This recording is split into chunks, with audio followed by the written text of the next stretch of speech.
machine, or even worse, a tournament parent in the dark parking lot. At Aligned Custom Skate Performance in Sherwood Park, the art of skate fitting and sharpening is all customized to the athlete, artisanally handcrafted and 100% human. For you or your athletes, book an appointment today and experience the difference. Aligned Custom Skate Performance, where precision meets passion. Visit AlignedSkate.com to learn more. This month in Sports History Moment is brought to you by Discount Diesel Parts. On December 2nd, 1990, Bo Jackson delivered one of the most dominant performances of his NFL career, rushing for 221 yards against the Seattle Seahawks. His highlight moment came on a stunning 91-yard touchdown run down the right sideline, showcasing his rare blend of speed and power. The performance remains one of the best single-game rushing totals in Los Angeles Raiders history. Hi, folks. This is Big Al from Discount Diesel Parts. With over 70 years' experience, Interstate McBee is a leader in the heavy-duty diesel engine parts industry. And as an authorized dealer for over 20 years, we've been serving customers with those high-quality parts. Gasket kits, water and oil pumps, turbos, fuel injectors, heads, in-frame kits, and at a great price, too. Reach us at discountdiesel.ca and know that Discount Diesel's got the parts to get it done. Sports 1440, Stingray radio station. CKJR broadcasts from West Edmonton Mall and Wetaskiwin. Download the free Stingray music app and listen wherever you go. Have your sports curiosity cured. Deja vu till it wasn't. Crosby back in, rifles it to the corner. Athick kicks it free. Back to the point for Carlson. Crosby winds and blasts. The foot's in front. Goal! That's it. That's history. The kid is now the king. Sidney Crosby has passed Mario Lemieux for the most points ever by a Pittsburgh Penguin. A veteran of the sports reporting game for over 25 years. Pretty awesome to watch. The fake, Williams. Looking downfield, launching downfield, going for it all. And DJ Moore. Breaking down Edmonton's favorite teams. They miss him as well. Here's Trice on McDavid inside. Trice scores. Point streak in 10. Goal number 23. 1-0 Edmonton. This is Sports 1440 and the Kevin Karius Show.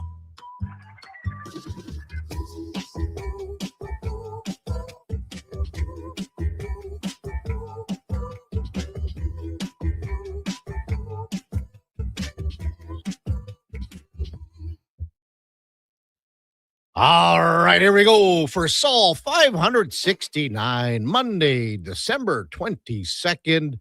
Good morning. So glad you could check in with the Kevin Karius Show here on Sports 1440. Christmas week, man, it's such a exciting time, and hope everyone's going to have a great holiday season for sure. Hey, welcome to the Kevin Karius Show on Sports 1440 on your AM radio dial, on your morning drive, sliding into work or wherever you're heading out this morning, because it's that time of the year when a lot of people are starting to get their days off and they're getting ready to celebrate the holiday season. You can also watch us on YouTube at Sports 1440 AM.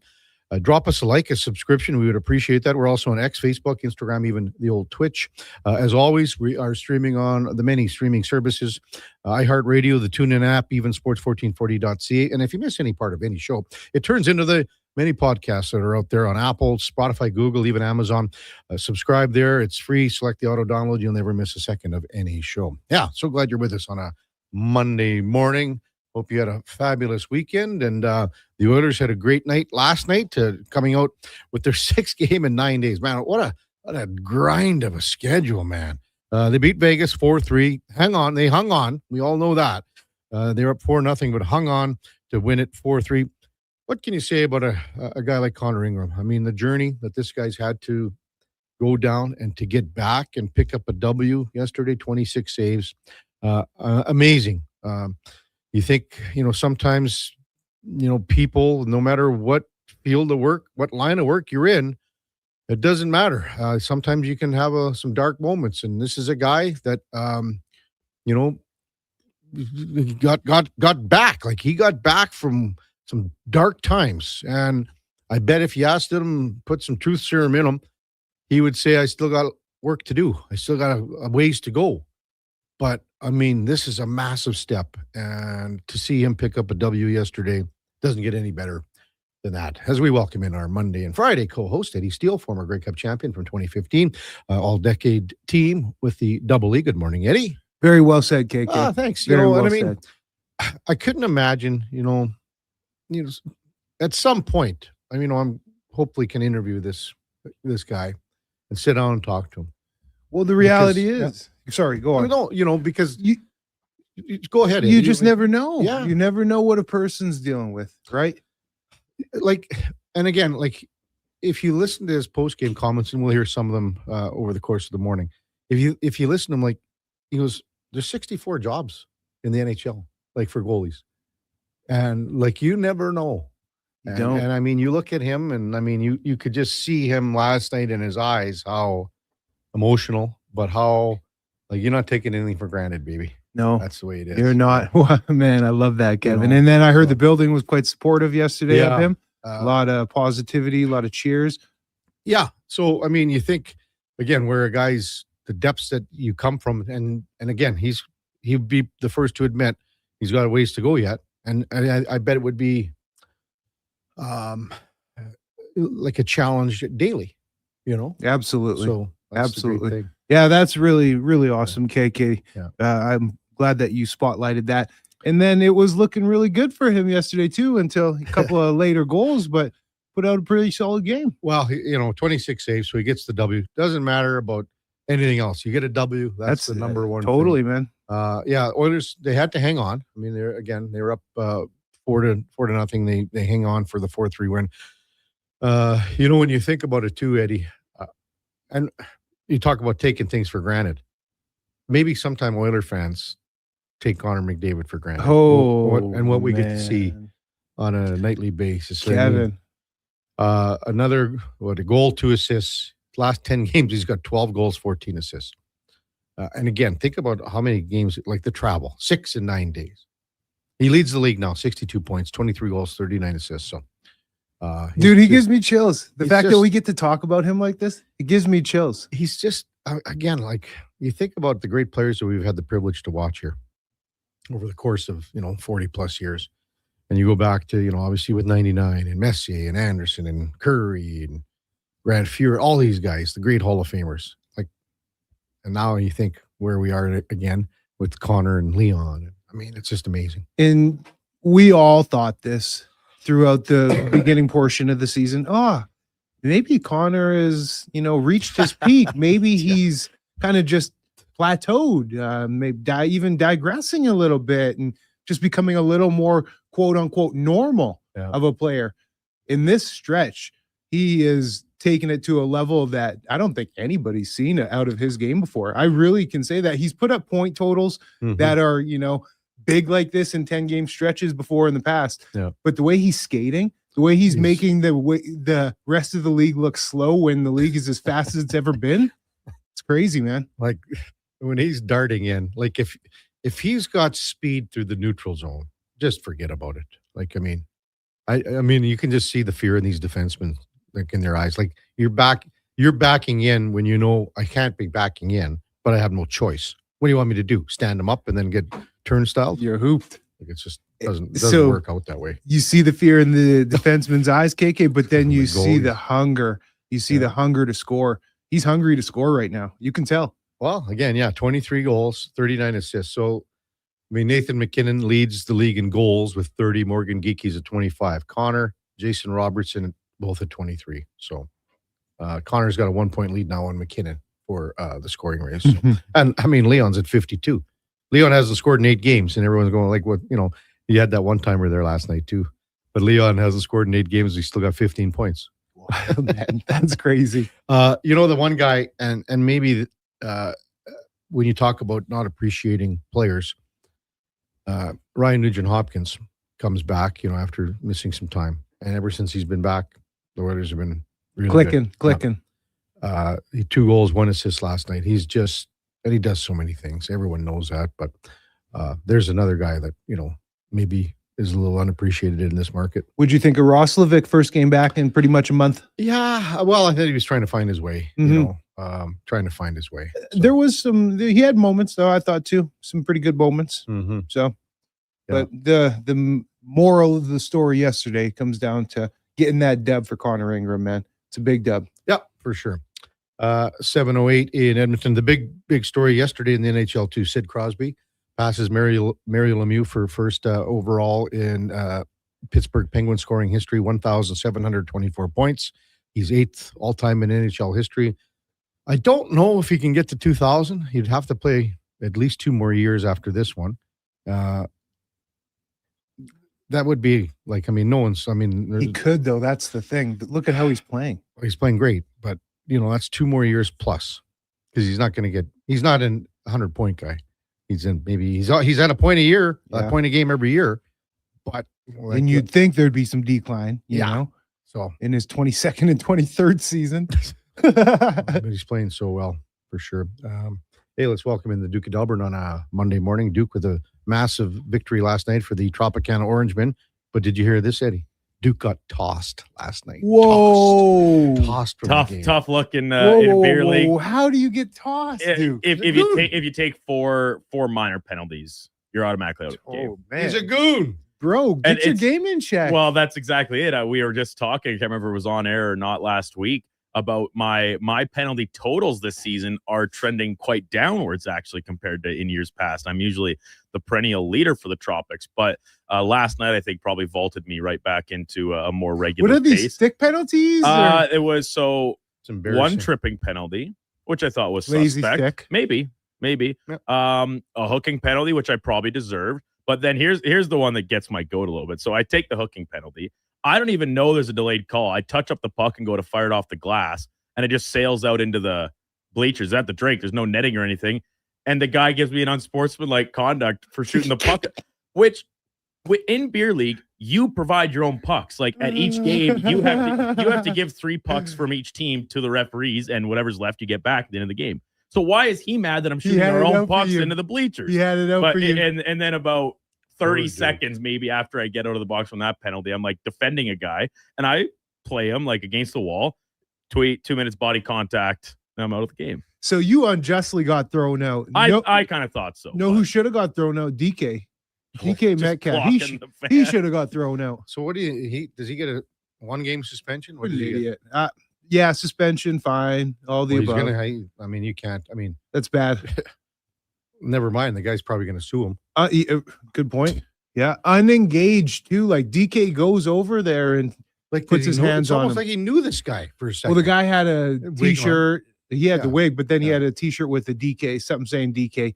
And then I was trying to figure out what was going on. Apparently, they called him by his real government name, which is some weird long name. Yeah. And I don't know. It threw him off. Who knows, man? Who knows? But you don't put your hands on fans. No, you don't put your hands on fans. That's the end of the day. Yeah. And fans say reckless things, and that's part of the biz. Mm-hmm. You got to live with it. Just look at Twitter. You got to live with it as a pro athlete. Yeah. But you don't go over there and swing. Took a swing. Yeah, I would imagine that there will be some repercussion in the sense of a suspension. Yes. Because you know how Goodell is. They crack the whip hard. Mess around. Come here, boy. When you look at teams across the league, is the biggest story Jacksonville right now? Yes. I mean, one of them, it's funny because they are kind of getting overshadowed, and I don't think they should, but they're getting, New England's playing really well. There's so much talk about Buffalo and what they're doing, but Jacksonville is sneakily one of the best teams in the league. Trevor Lawrence, his game looks complete finally. He's back. Like he had that one good year in 2022. But he looks really good. And to go into Denver.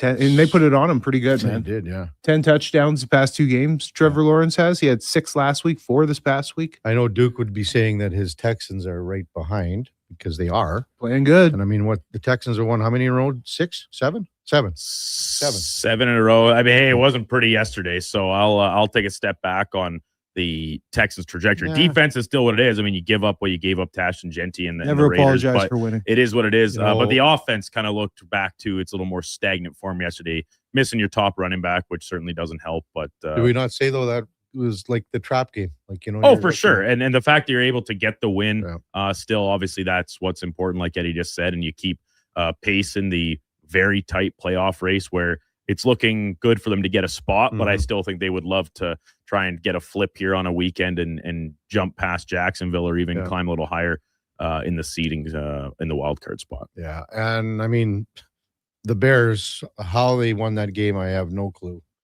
I mean, unbelievable. Yeah, it is unbelievable. I mean, so everything's going the right way for Chicago right now at 11-4. Coming up on the big program, we've got our Monday morning leadoff man, Alan Mitchell. You hear him daily here, 12 to 2. The Lowdown with Low Tide. He'll check in right after our first break. We got Mark Spector from Rogers Sportsnet chiming in his usual 8 o'clock time slot. Hey, Frank Saravalli, it's a Monday. That means Frank is going to do a special guest appearance today because normally he's Tuesdays, Thursdays, but we're off Thursday. And Frank said, let's do a little recap on the weekend. So Frank will be with us at 9:20. We got Josh Lewinberg from TSN, covers the Raptors. They lost a tough one. You would have thought that they would beat Brooklyn. They lose to Brooklyn yesterday. They're kind of falling in. Yeah, they're trending downwards right now. They're trending downwards. Yeah. And then John Michael Vincent from 107.5, a fan in Indianapolis, covers the Colts. We will preview the Monday nighter, Dallas and Indy. When we come back, the lowdown with Low Tide. Alan Mitchell will be with us right after the break. It's the Kevin Carey Show with Eddie Steele, Duke of Delburne, and Josh Fenwick on Sports 1440 AM radio. We're also streaming on YouTube, X, Facebook, Instagram, and Twitch. Today on Hey Culligan, how smart is your water? Here's Tracy. Hey, Culligan. Good news, Tracy. Your water's not dumb. It's just not talking to you. You can make my water talk. No, but the new Culligan Smart Drinking Water System can talk to your phone to tell you when your water filters need changing and help you meet drinking water goals. Now that's some brilliant H2O. You said it, Tracy, and we're already on the way. Let us help you out with a free in-home water test from a local Culligan water expert at culligan.ca. When you have lifting and material handling needs, Northwest Crane delivers. Western Canada's Sandy dealer, backed by the industry's toughest one. 3 years, 3,000 hours, no compromises. They service all crane makes and models with skilled technicians and deep industry expertise. Alberta owned with locations in Leduc and Grand Prairie and fully equipped service trucks. Northwest Crane keeps your operation lifting. For more information on sales or service, visit northwestcrane.com or call today. Mr. Rooter decorates a gingerbread house. Wow. What did you do here, Mr. Rooter? Well, we've got a Jube Jube toilet, complete with an icing-based wax seal. The main water line is licorice, red for hot, black for cold. You got your standard marshmallow hot water tank and a candy cane sewer line. And on the outside, candy corn hose bibs. Disgusting, but they get the job done. To have your Yule clogs fixed, trust one plumber, Mr. Rooter. Weekly NFL giveaways, drink specials, huge screen TVs. The hits keep coming at First Round, Edmonton's NFL headquarters. Watch NFL football at First Round, and you could win a trip to your favorite NFL city for a regular season game next season. Catch NFL action Thursday nights, all day Sunday, starting with the Pro Bowl brunch from 10:30 to 2. Then Monday night, with half-price boneless wings after 6 p.m. First Round, burgers, beer, sports. Downtown and Bourbon Street, West Edmonton Mall. I'm Grant Fedork from Leading Edge Physiotherapy, and people who suffer brain fog might think it's just going to be part of their life. But listen, I've seen a 38-year-old mom managing a concussion read her kid a bedtime story without losing the plot, all because of cognitive rehab that rewires the brain like a GPS reboot. Your brain isn't broken, it's buffering. One missed beat in focus, memory, or balance snowballs into frustration, falls, or forgotten keys. Stroke, concussion, long COVID, even aging can all lead to brain fog. Cognitive rehab works. Check us out at leadingedgephysio.com before your next "where'd I put my phone" moment. moment. At Fountain Tire, success is a team effort. They're committed to their team members and their customers. And that means treating your vehicle like it's their own and finding solutions that suit your needs. Because whatever the road brings ahead, they're on it with you. Visit fountaintire.com today. This is Andrew Walker, host of the postgame show on Sports 1440. After every hockey game this season, tune in and chime in as we talk about the game. It's all sponsored by Legacy Heating and Cooling. Don't get left in the cold. Visit legacyheating.ca. This Christmas, Subaru is proud to support the Little Warriors, a national charitable organization dedicated to protecting children, raising awareness, and helping survivors heal from the trauma of child sexual abuse. Join us for a Phil Forster event at Rally Subaru in Subaru City. We're collecting much-needed items like AAA batteries, art supplies, backpacks for kids, winter gear, and laundry essentials. Drop off your donations at either location and be entered to win a free detail package. Thank you for your support from Subaru. 'Tis the season for Sally's. Sally's Sports Bar and Lounge. Take a break from the holiday hustle and bustle. Cheer on your favorite team and ask about the daily game night food and drink features. Plus, there's tons of TVs and Oilers watch parties this December and all season long. Sally's Sports Bar and Lounge at all 3 Century Casino locations, Edmonton, St. Albert, and Century Mile. Check it out. Every day is game day at Century Casino.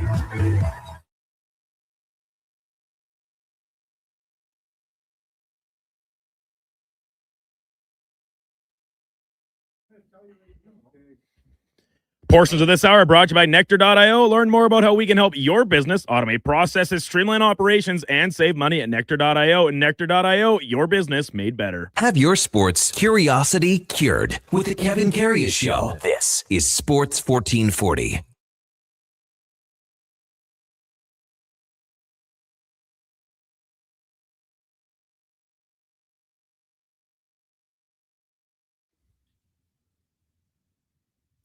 All right, welcome back to the big program. 720 in Edmonton. Text line 833-401-1440. The King of Fort Nasty chimes in. Good morning, KK, Duke, Fenny, Eddie. The last time the Duke got tossed from a hockey game was because he pulled the ref's suspenders. Cheers. KOF. Is this true, Duke?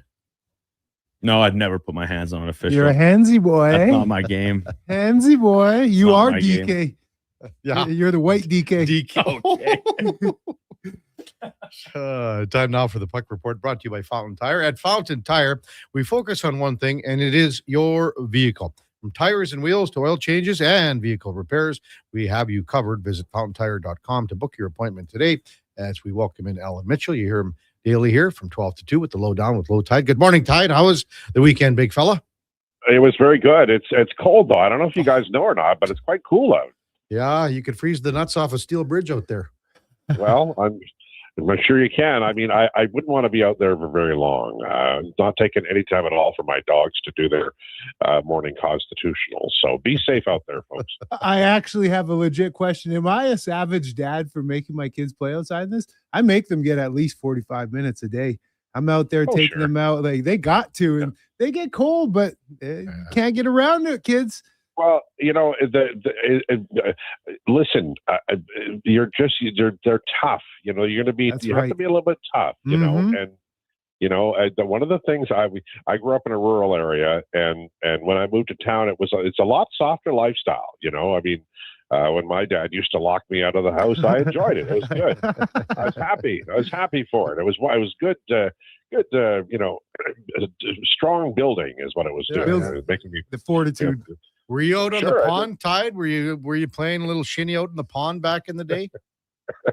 I was a terrible skater, boys. I was pretty much dropped from every hockey team that ever, you know, thought I might be able to do anything. But I loved hockey. I loved playing hockey. I just was no damn good at it. But baseball and soccer were my games. Yeah. Well, you and Eddie, kind of the same. Easy now. Okay, so when we're doing the Sports 1440 shinny game, I'll take Tide and we'll school you for sure. Absolutely. Well, I'll just, as long as we have Duke on our team, the goon that gets kicked out of games, Tide, doesn't matter. Yeah, but you know, it's getting bad though, because the Duke can do it like in rec league or whatever. But I saw Marchand the other night doing a Duke move right between the legs with the stick, that kind of thing. You know, Duke's getting famous though for those bad moves, and then Marchand and pretty soon you're back in the 70s. So everybody's fighting, you know. So There you go. There you go. What do you think of the Oilers game? We were talking about Connor Ingram and, his journey here in the last year or so. And to get a W, man, what a special feeling. Yeah, and you know what? He played well, and that's the key. It's not like they were, in the first period, the Oilers were just flying, and then Vegas is a quality team. They came back, but he kept them in the game. He didn't give up that final one, the old Grant Fuhrer special, where you're coming in from the moon, but you stop enough of them and you end up with a victory. That was a big win. I thought that Spencer Stastny played really well, and I think that the coaching staff finally, no disrespect, I'm a fan of Trent Frederick. He's not right. And you can say he's healthy all you want. He doesn't get to plays. If you look at NHL Edge, his foot speed is off from a year ago when he had a high ankle sprain a year ago. So get him right, Max Jones coming in there and hitting everything in sight. I like that fourth line.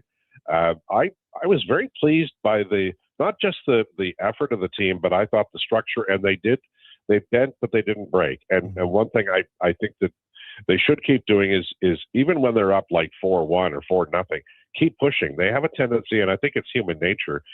Eddie could talk about that because he played at a higher level, just a little higher level than we did, Kevin. And I think that there is no matter how hard you try, when you're up 4-0, you just kind of ease off the gas a little bit.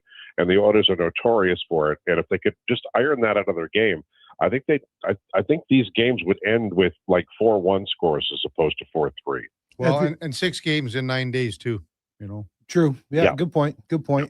Tide, you're right, though. That's exactly where I'm at as well. It would be nice to see them just close the door. And you don't have to play an open game where you're still trying to score goals. Yes, that's part of their game. And you score 5, 6, that's great. But on the other side of it, just close the door on your opponent because they're lifeless at a certain point and don't give them life.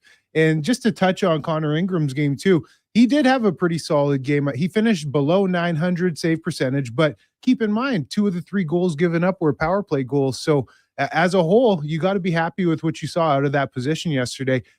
Are they going to go back to Cal Pickard, obviously, then against Calgary tomorrow? Yeah.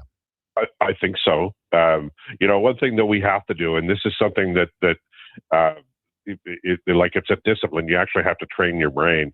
We're used to seeing 909 save percentages and 914. The NHL is calling shots differently this year. So it's like 30 is the new 20 or whatever, or 50. So the 897 save percentage is about 908 or 909. Because the average one is lower than that. So. I think he played well, and I think he had 10 high dangers. You expect maybe around that number, hopefully a little lower. But Vegas is a good team, and they had been embarrassed by Calgary and then losing to Edmonton, so they can't feel too good about the game. Although they're down a couple of really special players too, so it's that time of the year, right? Yeah. Hey, you mentioned Spencer Stastny, Tide. Since he's come over in the trade from Nashville, it's just been a smooth transition for him. And what a great skater, man. This guy can fly out there. Yeah, he can, and he's got good positioning too. And I don't know, I never played defense. I couldn't skate well enough to, I just stayed on the bench and sharpened everybody's skates. But, his coverage is really good. He's not a big guy, but his coverage is good. He's always in tight. I love that about him. And I think that he is a player who is effective because he's in the right place at the right time, and defensively, that's gold. I like him a lot, and I think the coaching staff does because they had him out there really late, right? Yep. Like, and I mean, he was doing the job. I mean, that block, I can't remember who it was on, but that was huge, man. And that's that. He's new to the team, but he's really making an impact. And I just throw out a little bit of a bouquet for Max Jones too. He hasn't looked good in previous. Trips up to Edmonton, but this time he's really being physical, and he is a hammer hitter. Oh my God, it's like watching Eddie out there again in the football field. Well, Stastny again, his gap control. He can press the issue because he's so quick. So he has that ability in the neutral zone to maybe, and it's not cheating. It's maybe stepping up a foot or two because he can get back quicker. So that's what he's all about. And it helps his partner too, right? Like, because now you're forcing the dump in, but you're forcing it from a farther distance. I think farther is the right word. And the that gives an extra half split second to get back there and get the puck. And it's all about retrieval. And he was a hell of a find. Whoever, you always give scouts, credit for that. But whoever, scouted that fellow and got him for a pretty reasonable price, that's not bad. That's a really nice pickup for Edmonton when they needed it, because they had to send Kulak away due to cap reasons. Now, Low Tide, earlier for the first third of the season, I mean, we're almost at the midway point here.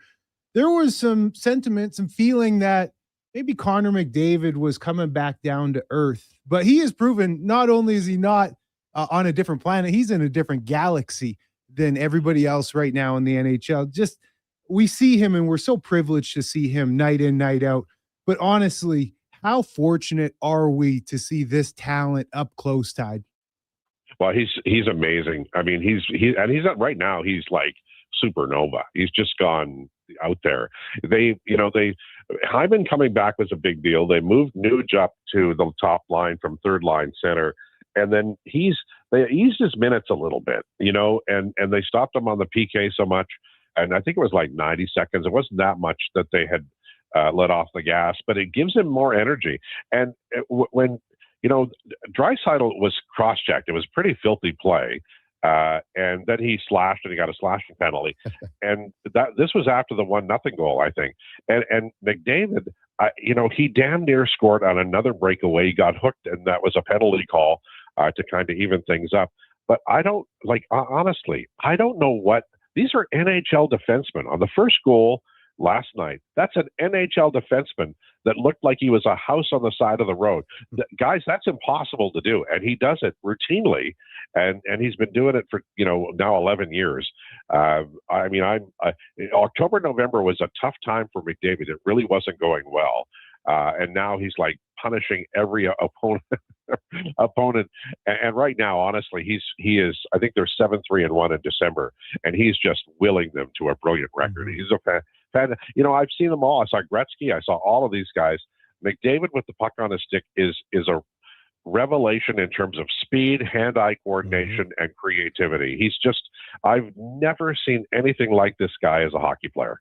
Yeah. They're like, when he's got the puck on his stick, Tide, there's no one that's ever been better in full speed. There just hasn't been. No, he's like a better Gilbert Perreault for the old timers. We were talking about Ryan Nugent-Hopkins too, as well. I mean, he had a couple goals yesterday, 3 points, and since he's returned, it's made a big difference in the lineup. What have you liked about his game? Well, the great thing about Nuge is he's a plug and play anywhere, right? Like they could put him on the third line tomorrow and he'd do a great job there. But when he's on, and he's had he's had a couple of big offensive seasons, and it feels like he's on his way to something similar right now. But I always felt like I read about Dave Keon years ago. I'm going to tell a story now, boys. I hope you don't have any guests coming up. But I read a story years ago about Dave Keon in the late 70s, and he regretted that he didn't shoot more, and he spent too much time on the defensive side of the puck. And I think sometimes Nuge gets into those zones where he doesn't shoot as much, and he's got a really good release. And right now, it feels like he's it's not like he's giving up defensive coverage, but he's more focused on offense. And man, he's a talented player. I know it's easy to overlook him because he's a quieter kind of guy, but he's been here since 2011. My God, I hope they win a Stanley Cup just for Nuge, because he deserves that. He deserves to win a championship. He really does. I hope he gets 1,000 points as an Oiler too. Yeah. What's he at? He's like just under 8. 770. Yeah, right in there. Yeah, a few more seasons worth, but I really hope he reaches that milestone. Well, if he gets 2 more seasons with McDavid, and I think he'll be at 980. What a crazy game this is. We forget, and it's our job as media kind of to remind ourselves, but I always forget this. They were at the end of the Dallas series. I think they had it, and Hyman gets hurt, and that sends the whole roster kind of reeling, and Florida beats them. But you can see what that top line does. Like last night, that I think they played 8 minutes together, scored a goal, fantastic on the power play. But when you've got Draisaitl on the second line and you can run out McDavid, Nugent-Hopkins, and Hyman, you're a special team. And right now, I mean, you almost wish this was the playoffs starting now, because this team really, even with the goaltending, even with Jari hurt, all of the things that are going on, it feels like this team is pretty close to unbeatable right now. And I say that with Calgary next up, and they're playing well too. So we'll see. As we are yet but a few days away from Christmas, 'tis the season of giving, fellas. Do yourselves a favor and look at the Atlantic Division standings. And if you're driving, I'll tell you, it's Detroit Red Wings, number 1, 45 points. Toronto Maple Leafs, number 8, 35 points. 8th in the division. Is their season a write-off at this point, Tide? There's a problem. Here's what they can do, because their defense isn't mobile and they don't pass the puck well, and they're not getting the puck to Austin Matthews, and he's not having a great year. And Marner's in Vegas, and I like the coach, but I think the one thing they could do is fire the coach, and that's the next step. I don't think they're kind of slow on defense, and they're banged up, and but the one thing about Toronto, I will say, somewhat like the Oilers, they can look as dull as dishwater one minute and then turn it around to the next. And it's been a rancid December for them, a brilliant December for the Oilers. But I would never count them out. But right now, they do look like they're in really, really big trouble. I don't know what to do about that defense, boys, because it's slow and they can't pass the puck. Hey, Tide, Sid Crosby passed Mario Lemieux for all-time points for the Pittsburgh Penguins. Do you know who Mario passed when Mario took over to the all-time points lead? Okay, I'm going to give you two names, okay? I'm going to give you Rick Kehoe. Hey, you got a winner. Hey, all those collecting hockey cards when I was a kid, it all paid off, boys. The other one was going to be Jean Pronovost, but Rick Kehoe. There you go. Yeah, you couldn't skate, but that mind is sure sharp as a tack. Sorry. Until it comes time to find my car at the mall later, I won't be able to find it. But, we'll be. I'm off tomorrow. Duke's taking over the show tomorrow and Wednesday. So I just wanted to let you know that you guys are going to be off for a couple days here, Tide. Are you doing anything special? Thanks for letting them know. Yeah. Do you even interview him on Tuesdays? He greases me all the time. Like, how many times does Tide say, "Oh, how many holidays is Karius taking?" I'm used to this, because when I was a kid, I used to watch the Johnny Carson show. Johnny, he worked about 12 days a year, same as Karius. Yeah. And they'd have, John Davidson come in and look pretty, and it wasn't the same show. But, Kevin, you have a nice time out there looking at your garden and whatever the hell else you do. Are you driving to some small burg in Saskatchewan so you can freeze to death there? We're going to drive to Melville today. So a long drive tonight, but today and tonight. So. Okay, where do you stop for gas? Usually I try to just get all the way to Saskatoon. Okay. But sometimes now with the dog, and Laura likes to stretch her her legs. So then sometimes we'll hit Lloyd, and then you know where Kalonze is? Yep. Yeah. Right by that potash mine. So there's a co-op there. We'll stop there. So just so you know, living things have to pee, Kevin. Not everybody's on your schedule. You got to stop once in a while. Well, have a wonderful Christmas, Tide. Well, you too. If you get a chance, stop in Maidstone. Gas is expensive there, but you can afford it. Yeah. Well, I usually stop there too, and I also stop for Cam Tate. He was at Jackfish Lake. His parents were there, so I like to do I just kind of swear at the signs. So you say you try to get to Saskatoon, but it sounds like there's a lot of stops on the way. I know. Wow, it's a problem. See what happens. Hey, if you ever get a chance during the summertime, turn left at Maidstone, go north up to Turtle Lake. It's one of the most beautiful places I've ever seen. One day when I'm rich like Karius, I'm going to buy a cabin there. But right at Turtleford, home of the Tigers. There you go. Hello. Take the ferry across. Got to keep putting your shifts in, Tide, if you want to get like KK. Oh, man. I can't take as much time off as he does, because he's rich as Roosevelt. But have a great Christmas. Rachel Kryshak's on. Enjoy your day. You're all beautiful. Thanks, Tide. Have a good one, buddy. Take care. All right. That's our Monday morning leadoff man, Alan Mitchell. You hear him 12 to 2 right here on Sports 1440 and the Puck Report, brought to you by Fountain Tire, where we focus on one thing, and it is your vehicle. Check out fountaintire.com to book your appointment today. Years ago, Eddie, I played some senior hockey in Turtleford for the Tigers. Ooh. And I felt really bad. We had couple pretty good players that were on the team, but we kind of got paid, right? And it was like I had the balaclava on when I picked up that check. I'll tell you that, because I was like one of the worst players on the team and getting paid. I was like, you thief in the night. yeah, it was kind of sad. But text 833-401-1440. Coach L says Dave Keon played with a straight blade. That's Tide was mentioning Dave Keon. He was a great, Straight like his paddle? yeah, straight, Oh. yeah. A lot of guys did back then too. That's just the way. That's all they had. Yeah. When we come back, we'll get to more of your text 833-401-1440. It's Kevin Carey Show with Eddie Steele, Duke of Delburne, Josh Fenwick on Sports 1440. We are also streaming on YouTube, X, Facebook, Instagram, and Twitch. Hold up! Are you pulling my beard? Booster Juice has 2 new booster balls for the holidays this year. That's right, Santa. The Eggnog Booster Ball and Caramel Pecan Pie Booster Ball are 2 new flavors to put some extra jingle in your step. So are you a pie guy, Santa, or a nog guy? Both! Good call. That's extra jolly. Happy holidays from your friends at Booster Juice. Canadian born, blending since 1999. Across the province, Albertans are taking their shot on Play Alberta. With casino winners every hour, jackpots worth millions, and revenue that stays in the province, there's never been a better time to sign up. Right now, our listeners can score a $50 free bet when they make a minimum $50 deposit with code Gregor50. That's code Gregor50 for a $50 free bet. Start playing with your game sense today to find out if you're Alberta's next winner.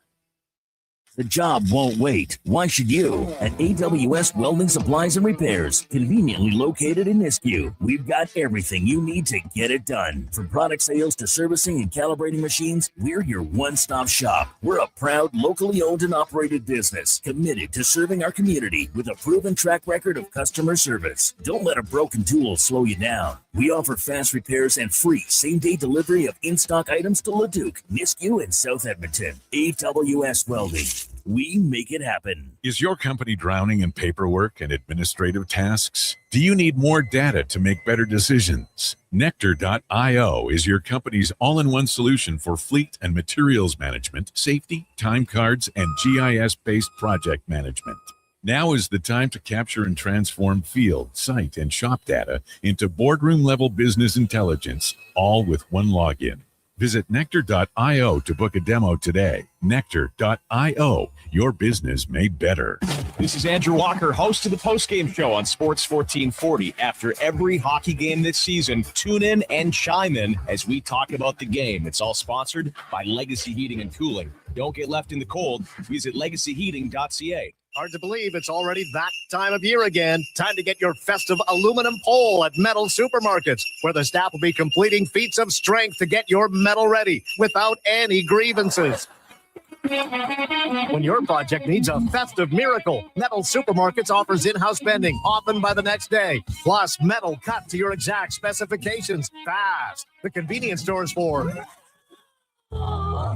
Southside, West End, metalsupermarkets.com. Is coming off. The gift box is opening, and the crowd goes wild. When they want sports in their stocking, you'll find gifts that score big at St. Albert's Source for Sports. Jerseys and accessories, baseball, bikes, all kinds of skates, and everything hockey. It's all here, alongside expert advice from pros who know sports. Put the best sports brands under the tree for less with St. Albert's Source for Sports, your source for hockey and the best sports gifts for over 35 years.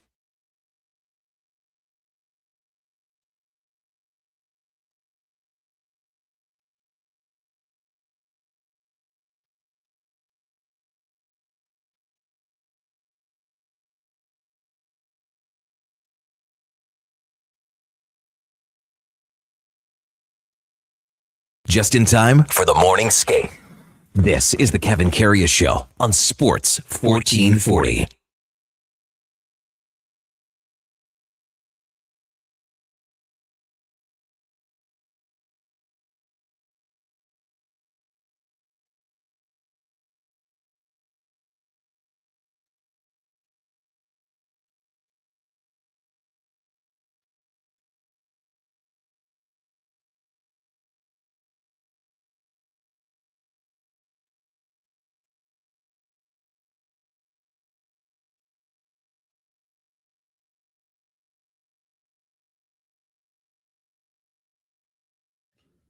Wow. All right. Welcome back to the big program, 743 in Edmonton. Duke with a little BA Christmas. Hey, you got to be excited about that, Duke, for the first time. And yeah, that program you were referencing last week, the BA Christmas special, its entirety is available on Spotify. So is that right? I might be dipping into that here a little more heavily the next couple of days Dukey. while I'm bustling around the apartment, doing all my Christmas baking and preparations and the like. Okay, what Christmas baking would you be doing? Absolutely none. Oh, you put it out there. Yes, you are. Yes, you are. He's not Maybe I will. Okay. Maybe, Duke, maybe I have a you know question. what I think I might do? I might on my way home today pop off, get the necessary ingredients, and I'll whip something up for the boys here in studio the next couple days. Too bad I'm not in the next Yeah, couple too days, bad. Probably like what I have a question. Pillsbury. That's where I'm going. Is Duke going to pick up actual flour, sugar, I already- true ingredients, I or is he already just going own to pick those up things. the pre-made dough where you're scooping it out and putting it Cut on it the in pan? those discs That's and all- put it in the oven. exactly. That's I all you're can pretty doing. honestly say I have never in Absolutely my life hopeless. done any baking like by myself. So this might be a big step for me, and you guys are pressuring me into it with your negative comments. I know you've done some baking for sure. Sure. Me too. Well, of course, and if Kevin's done it, it's the best that's ever been done. I would consider Kevin and I to be the similar stature of a man, and we are well and highly functional in the kitchen. That's right. We Well, really are. I'm functional in the kitchen. I just don't bake. You're Like not we're talking about well-rounded. like whipping up a fresh batch of chocolate chip cookies for myself.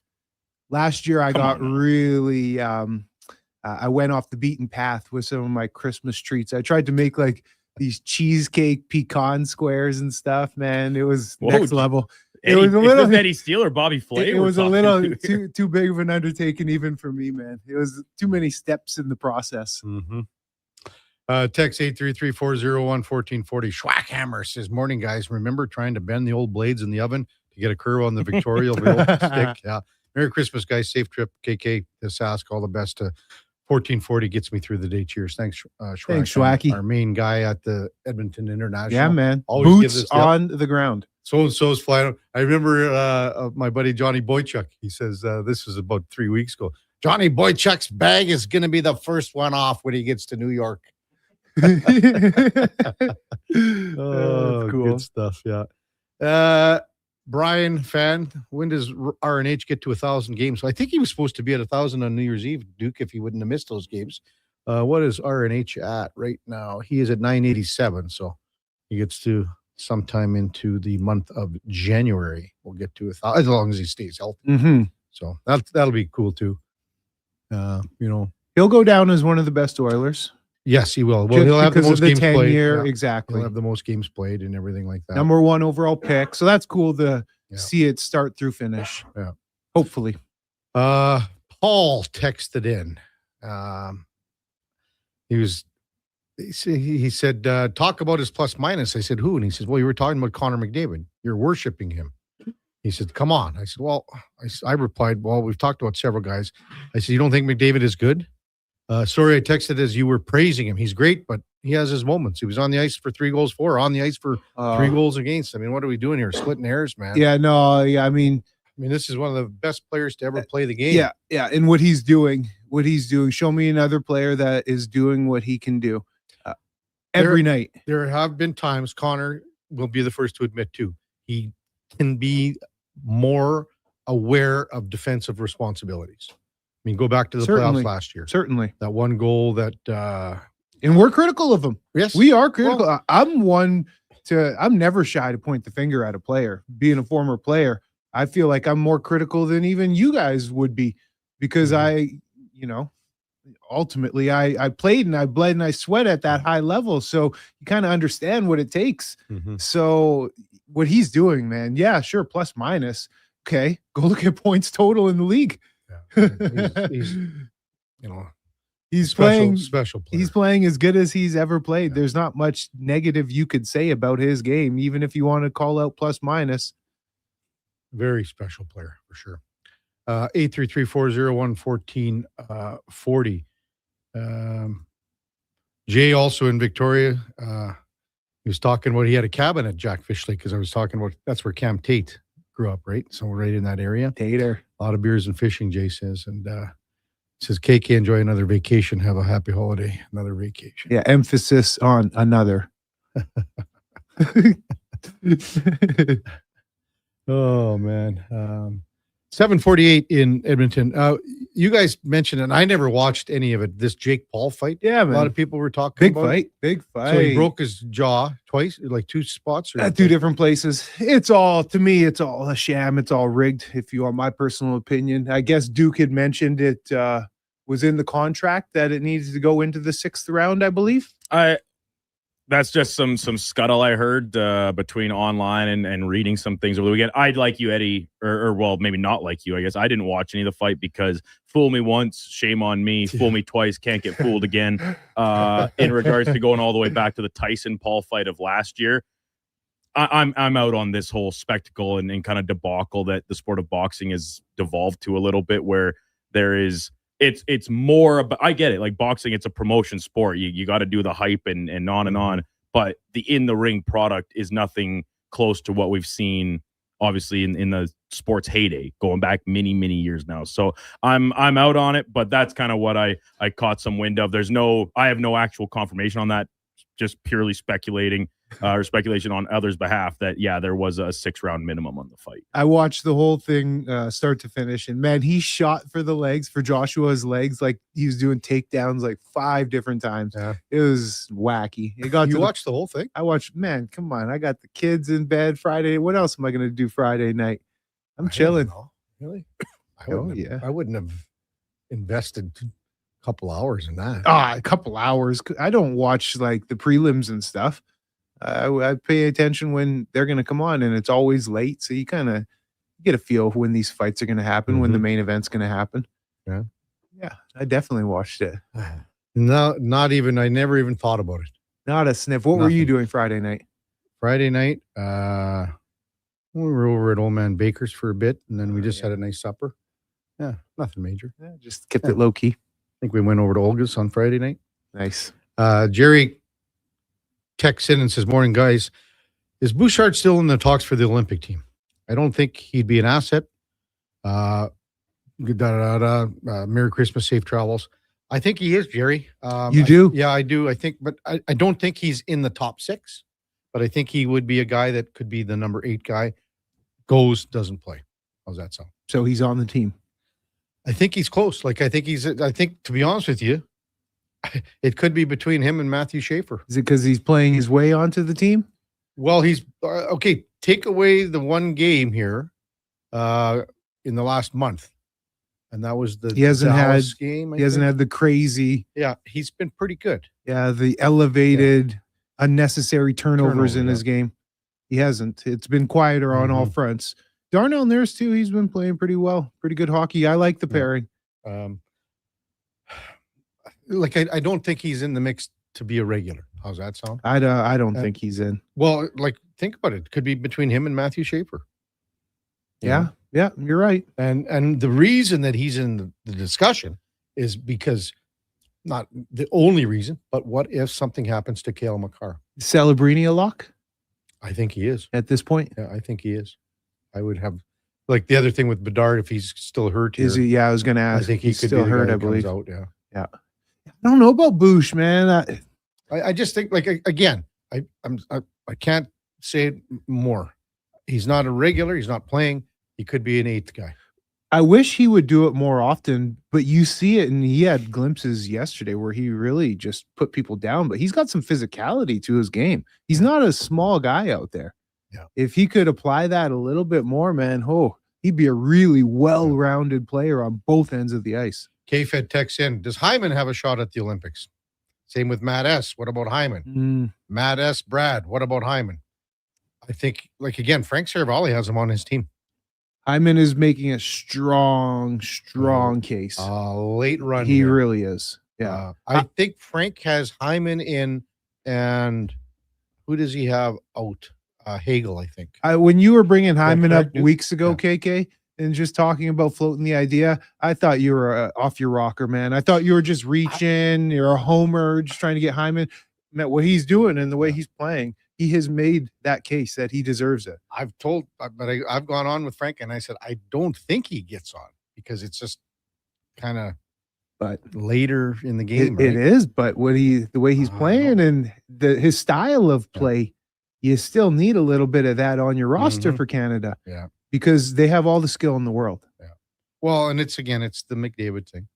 You can talk about when Sid Crosby back in the day with Kunitz, right? So Kunitz made the Olympic team, because he was Sid's right-hand man, And, we saw in the Four Nations, you saw some of that with, Hagel and Cirelli. You saw a little bit about how that worked too. So we'll see what happens. We will see. It'll be an interesting selection process. Yeah. Regardless of how it goes, there's going to be hurt feelings. And if Canada doesn't win the gold, it will always be, they'll say you should add this guy, should add that guy. Yeah, the armchair quarterbacks. I mean, devil's advocate. Damned if you do, damned if you don't. I think it was in 1998. They had a guy by the name of Rob Zomner on the team, Eddie, and everyone was like, "Why are you picking this guy?" Right? And of course, they didn't win. They lost to the Czechs in the. And then they just annihilated him. Well, he was one of the guys that said, "Why would you?" He even said it. No, I don't think he did. No, I don't think he did. Why was I on this team? That cost us. Yeah. When we come back, top of the hour, Mark Spector will be with us. We'll get to more of your texts in that 8 o'clock hour. Also, on the big program today, we will have Frank Saravalli from Frankly Hockey and Victory Plus TV at 9:20. Josh Lewinberg from TSN covers the Toronto Raptors. And then also in that 10 o'clock hour, John Michael Vincent from 107.5. The Fan in Indianapolis covers the Colts, and we will preview the Monday night football game with the Colts taking on the San Francisco 49ers, pardon me. That's coming up tonight. Before all that, time now for a Sports 1440 update brought to you by Nectar.io, transforming field data into boardroom insights. Nectar.io is the all-in-one solution for your fleet safety, time tracking, and materials management needs. Nectar.io, your business made better. Here is the Duke. This is a Sports 1440 update.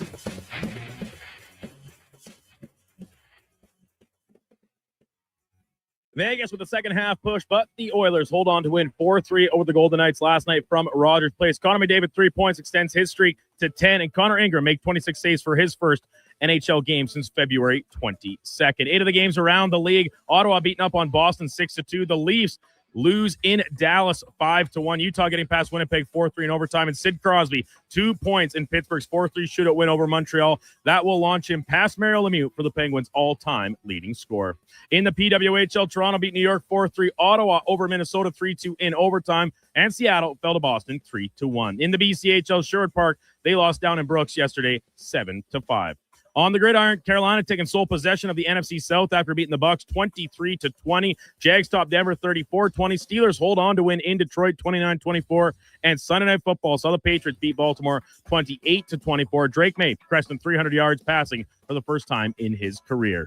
6 games in the association, including the Raptors falling in Brooklyn 96-81. Knicks beat Miami 132-125. And the Spurs topped the Wizards 124-113. Finally, in case you missed it yesterday, MLB's offseason news, the Red Sox acquiring first baseman Wilson Contreras from St. Louis. The Cards will get right-hander Hunter Dobbins and pitching prospects Yoker Fajardo and Blake Atup in the deal. Coming up in hour 2, the Kevin Karius Show will be joined by Sportsnet's Mark Spector, and we'll check it in with a new edition of In or Out. I'm Brandon Douglas. That's your Sports 1440 update.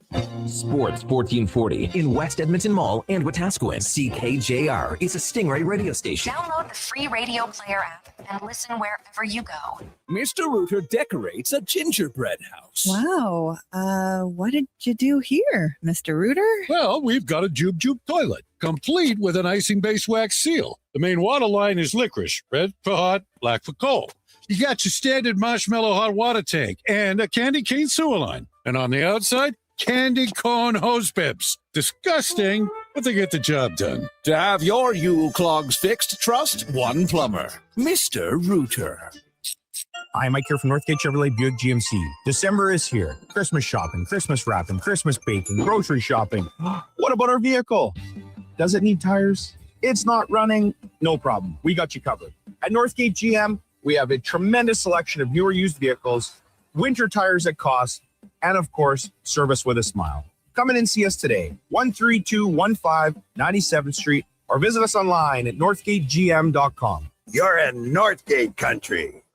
The holiday break was made for Oil Kings Hockey at Rogers Place. Family fun that's second to none, starting at just $20 a seat. This Family Fun Sunday in Ice District, your Edmonton Oil Kings face the Lethbridge Hurricanes in the annual Dino Day game. Enjoy the kids' fun zone with face painting and bouncy castles. Dinosaurs will be roaming the concourse all game and playing games at intermissions. Plus, score Calmont Kids food combos for $10 or less. The value is T-Rex sized. Oil Kings, Hurricanes, Dino Day, 4 p.m. Sunday. Great seats at Rogers Place start at only $20 at oilkings.ca. Ugh, seriously, another door knocker? I really want to go solar, but these high-pressure tactics are exhausting. And their prices are unbelievable. Before we do anything, let's call Great Canadian Solar. There's a better way to go solar. Great Canadian Solar provides honest advice and fair pricing to save you from overpaying. They're easy to deal with and will never put pressure on you to buy. As a trusted local business for over 15 years, Great Canadian Solar will support you in your solar journey. Visit greatcanadiansolar.com and call today to get started. This is Andrew Walker, host of the postgame show on Sports 1440. After every hockey game this season, tune in and chime in as we talk about the game. It's all sponsored by Legacy Heating and Cooling. Don't get left in the cold. Visit legacyheating.ca. Canada's own Crave is soaring to new heights and is now bigger and better than ever.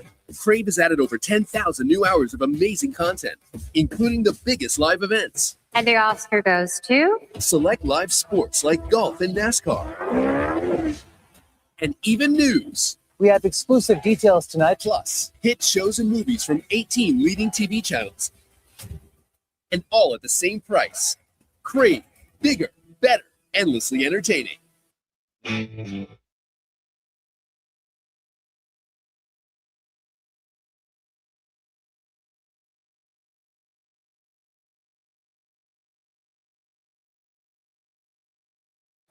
Stories, guests, and insights. This is Sports 1440 and the Kevin Karius Show.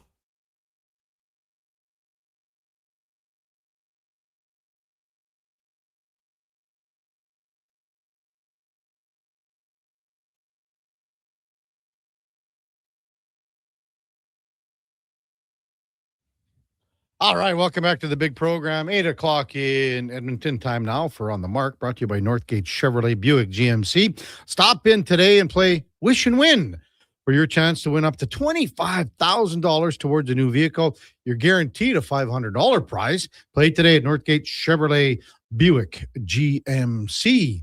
As we welcome in Mark Spector from Rogers Sportsnet. Good morning, Spec. So I'm watching the news here, and they keep having this little thing on the crawl. It says, Santa removed after boy slapped. Like, what's going on? Santa's slapping kids now? Is that what's happening? Where was it? Do you know? I don't know. It's on the global news. Hey, man. Everybody reaches a breaking point. Yeah. Merry Christmas, kid. Whack. Say what, Jimmy? You know what, Spec? I did the old Santa thing a few years back, and I went to a little hall after we'd done the family thing with the kids, and I had the suit on, and I went to this hall called Peanut Hall, and I had about 15 or 20 rums as well. Anyway, I go into this hall, and because I thought, well, why not? You know, I walk in there, and about 30 kids come up to me and they start grabbing onto my leg and everything. And then this woman comes up and she says, are you the real Santa Claus? And I said, well, I'm like the spirit of, you know. She goes, no, we have a guy coming here with all the presents in like 5 minutes. So I had to bolt out of there. And then the real Santa came for them and had all the gifts. So hey, he's in better shape for that grouping. Oh, yeah. Yeah. Nothing better than hammered Santa walking in with no presents. Yeah, it wasn't a smart move on my part. So anyway. Hey, wasn't that great last night with Connor Ingram, Spec? Yeah, it was a nice story for sure. Yeah. It's kind of crazy. Like if you look up Imperial, Saskatchewan, which is a half-hour drive south of Watrous, where my dad grew up. You look up Imperial, Saskatchewan on Wikipedia, and it has two notable people. You know how Wiki has notable people, so you can tell if famous guys came from that town? There's two of them. They're Knobloch and they're Connor Ingram. That's it. So the fact that those two guys would find themselves on the same team in an NHL game, The town's people have got to be watching back home. There's 390 people that live there, so it's just a hamlet. It's pretty cool. Really good story for Connor Ingram. Comeback story, man. It's nice to see a guy get back on his feet again. Yeah, and it's like a feel-good thing this time of the year. Yeah, you're always looking. And I think he would be the first to say that he's still got a ways to go, And I don't mean about on-ice stuff. It's more inside stuff, Well, listen, when you've been through, for listeners, you probably know by now, but he took the time away from the game. He said OCD since he was a little kid and struggled with it his whole life, somehow still managed to become a National Hockey League goalie, and a really good one for a while there in Arizona. Now he's trying to find his way back, and it's a lot, man. It's hard enough trying to be a goalie, then try to be a goalie in the NHL, then try to be one in a Canadian city where we're all insane about our hockey teams, and then do it when you're dealing with all the stuff he's dealing with. He's got a lot on his plate, man, and who's not cheering for a guy to pull it all off, to overcome it all, and get his career back on track. Yeah, for sure. Hey, Spec, getting to the game yesterday, for the majority of the game, beyond the goalies, Oil controlled the play pretty well. Hey, they rolled out a pretty solid game.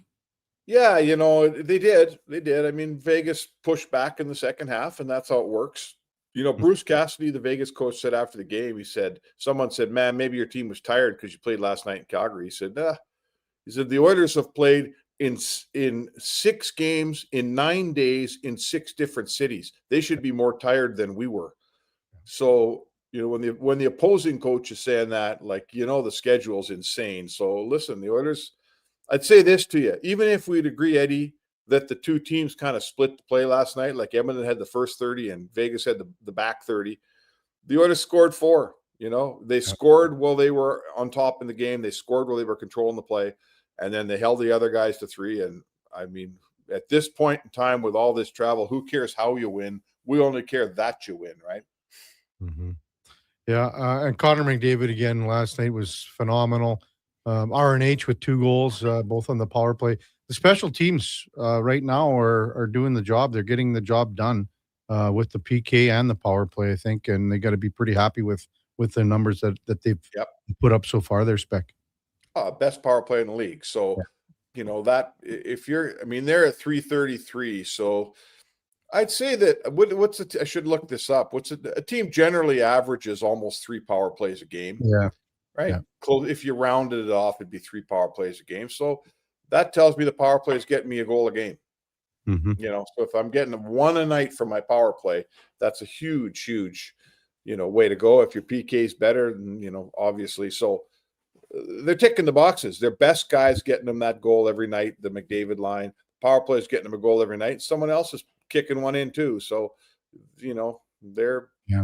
we're not talking anymore about whether the Oilers have found their game. They've certainly found their game. And at the toughest time of the season, they've played 22 road games, tied for the most in the league. They just played, like I said, 6 in 9 in 6 different cities. I don't know. I was tired at the game last night. I don't know how these guys are doing it. The schedule this year is a little crazy, even for NHL players. Obviously for NHL writers too. I don't know how you did it last night either. And kudos to you for making it. Kudos. He's just a grinder. Oh, he's on a grind. I'll ground one out. Hey, first game up in essentially a month. What did you think of the play of Jack Roslovic? Pretty good. He had a couple of touches. He didn't, you noticed him in the game. Sometimes guys slip back in the lineup and you go, oh yeah, he played. That's right. He was involved. He had a couple chances. Nothing went in for him, but he'll make you better. You know what? He'll make you better. They're starting to get their guys back. That kicks Savoy down to the third line, and maybe that'll help that line get a little something going because that's been the sore spot for Edmonton lately. Yeah. Trent Frederick, what do you make of that? Bit of a wake-up call, you think, or what do you think? Well, it's been coming. 3 points in 36 games.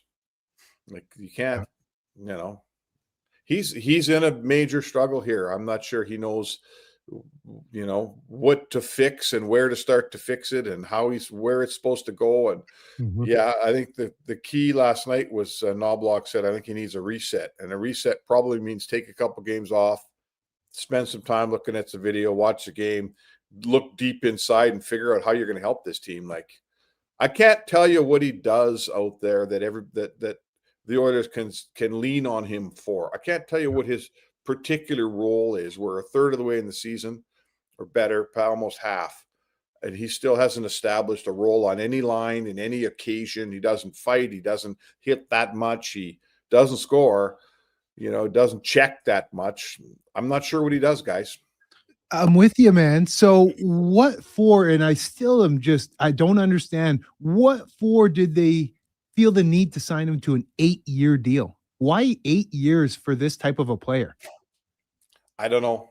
You know what? I'm not in Stan Bowman's head. To me, I think we're all going crazy on these 8-year deals. 8-year deals are for guys like Draisaitl. Right.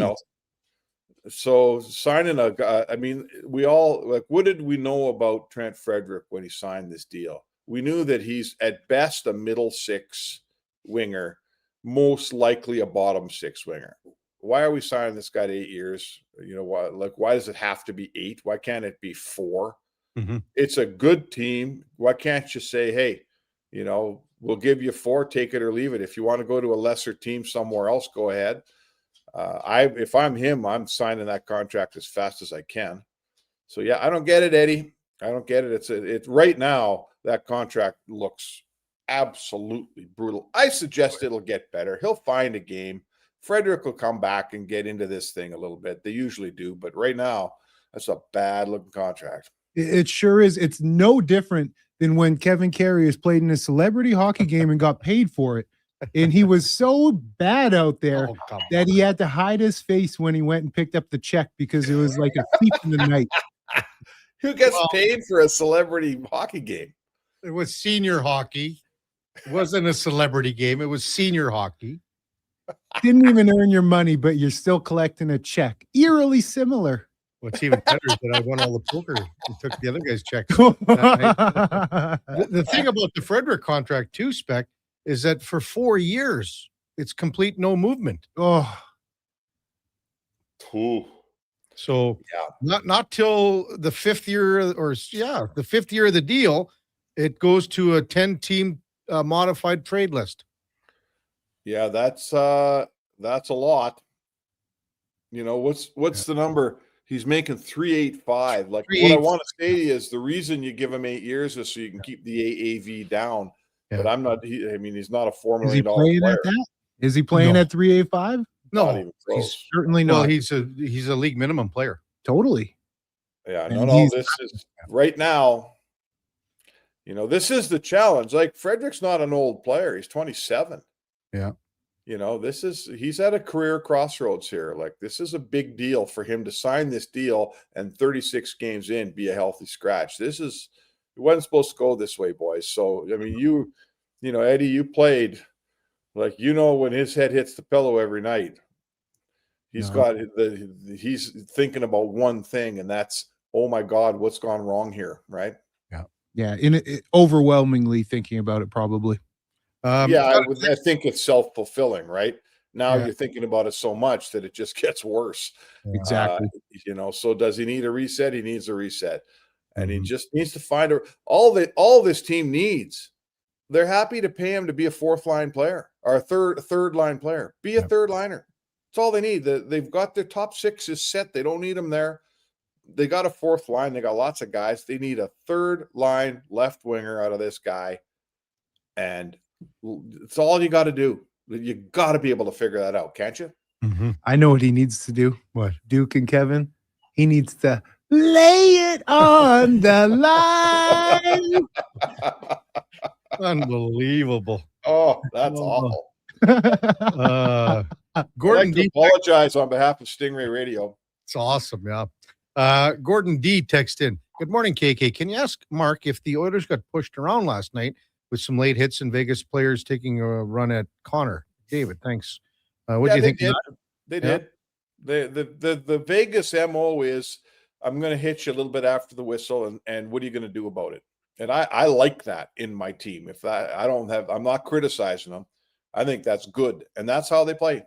They got guys like Korczak, and they just have a tough attitude in Vegas, and the Oilers don't have that attitude. Never have, in the last long while. They're not that team. Vegas will push Edmonton around, and they'll continue to push Edmonton around. And that's maybe where a guy like Trent Frederick, if he can get in the lineup, can make a difference. And how you get rid of that pushing around is keep potting those goals, man, and then tighten down a defensive game when you're up 4-1. Don't give them some life back into it, like you said, how they split the play spec. So you punch the bully in the mouth, and that's not Edmonton's MO. You punch him in the mouth by getting on the power play, scoring on your power plays, finishing goals. Yeah, I mean, I don't love that. The Canucks were the first ones that used to say that. They used to say, we retaliate with power. Our power play is our toughness. I hated that. Like, I think and it's true. The Oilers' toughness is their power play. It's the best power play in the league. What about punching a guy back once in a while? But they don't have those guys. I wish desperately that they would do it. I wish Nurse would do it, but they don't have those guys. They got a couple of those guys, Eddie. Come on. How tough is it? No, it's 2026. There's no Pier 6 brawls anymore. You can push back and punch back without ever taking your gloves off now. It's just a little courage. They got enough guys. But that's not the way they play. It's just not how they're built. More so, guys, I don't think the coaching staff demands it. The coaching staff on this team does not demand that you trade a hit for a hit and a punch for a punch. It's not how it works in Edmonton. And like it or don't like it, that's the way it is. Several guys texted in, Spec, when you mentioned about the Santa Claus incident, saying it was at the Sherwood Park Mall. Oh, there you go. See? Well, Sherwood Park. Maybe it was Rashog. Out of all the guys, he would be the least guy that I would want as a Santa Claus, Yeah. Jonesy lives out there. Maybe it was Jonesy. Don't get me started. Don't get me started. I got to remove myself from this conversation. Oh, man. Well, good stuff, Spec. Hey, maybe one more just with the Oilers and Tristan Jarry. Were you thinking like mid-January here or what? Who can say? Like, we've been on this injury thing all season. They say, a couple of weeks, and a couple of weeks turns into a couple of months. So nobody has any intel here. Like, I don't know. I honestly, I'm not going to come on your radio show and tell you I have information because the coach said it's a couple of weeks. It's going to be a couple of weeks. His MO is a couple of weeks is 4 or 5 weeks. So no clue as to Jarry. I'm always really worried about goalies with lower body, like groin things. That's a wicked bad mix. So you got me. Why? You got any intel that tells you any different? No, just the stuff that I've just basically heard being a couple of weeks, but that's quite ambiguous when they say that. Yeah, we don't know what that means. It's very ambiguous. I tell you what, it won't be under a couple of weeks. Yeah. Yeah, it won't be. No, I would say this, like he's had this thing earlier in the year or something similar to it. I say you bite the bullet right now and you rest him an extra week and get this thing done. You can live with, let's see how Connor Ingram does. Like, we'll see. I don't know what's going to happen here with Connor Ingram, if his level of play is going to be able to carry you through here. But if it can, I say Jerry's got to get healthy. You can't have this happening in round 1, right? If it happens now, it's got to be the last time it happens. Baby it. You got to baby it. Northside Lou texted in and says, he says, Schauger would throw out his back lifting the kids. Yeah. Well, there is that. Good stuff. Hey, Spec, Duke will be driving the bus tomorrow and Wednesday. Have a great Christmas. We'll see you back, I guess, in about a week or so. All right, boys. Merry Christmas, and we'll talk to the listeners again tomorrow. Merry Christmas, Eddie. Merry Christmas, Spec. Good stuff, Spec. That's Mark Spector from Rogers Sportsnet on the Mark, brought to you by, powered by, fueled by, energized by Northgate Chevrolet Buick GMC. This truck's for you. Check them out at northgategm.com. Had a couple guys texting in too. Nogi, Lance for the Rancher. KK, Vegas is always the least penalized team. Nogi says there's a reason Vegas is the least penalized team in the league. They don't call anything on them. Stealing Bouchard's stick, just one example. Hitting drive from behind. Nogi knows his hockey. No, he doesn't. Nogi's an old camera guy that I think he's not working anymore, but he used to be the center ice camera. Oh, yeah. Like decades. Cool. At Rexall. Back at the barn. Northlands, yeah. And cool. Rogers. So When we come back, we'll get to more of your text, 833-401-1440. Maybe yak a little bit more about the NFL, what happened as it's a big weekend. A couple more teams solidified playoff spots. That's coming up. Kevin Karius, Eddie Steele, Duke of Delburne, Josh Fenwick on Sports 1440. We're also streaming on YouTube, X, Facebook, Instagram, and Twitch. Jingle bells, jingle bells, jingle bells. Tired of the same old holiday tunes? Spice things up with the sound of a Wilhauk beef jerky bag being torn open. It's the carol that everyone wants to hear, promising a chorus of tender, perfectly spiced beef jerky. This holiday season, make sure you're Wilhawking around the Christmas tree with Alberta's best beef jerky. Available at Wilhauk Beef Jerky in Leduc. Top quality flooring, locally owned, and Canadian products from Beaulieu. Yeah, that's CFI. CFI what? No, CFI, Custom Floors Inc. From free estimate to professional installation, contact Custom Floors Inc. at customfloorsinc.ca. At Fountain Tire, success is a team effort. They're committed to their team members and their customers. And that means treating your vehicle like it's their own and finding solutions that suit your needs. Because whatever the road brings ahead, they're on it with you. Visit fountaintire.com today. Is your company drowning in paperwork and administrative tasks? Do you need more data to make better decisions? Nectar.io is your company's all-in-one solution for fleet and materials management, safety, time cards, and GIS-based project management. Now is the time to capture and transform field, site, and shop data into boardroom-level business intelligence, all with one login. Visit Nectar.io to book a demo today. Nectar.io, your business made better. A huge thank you for making Sports 1440 the most listened to sports radio station in Edmonton. From Gregor to Karius to Lowtide, we've got in-depth analysis on all your favorite sports. We are Sports 1440. Looking for the perfect used ride? Now's the time.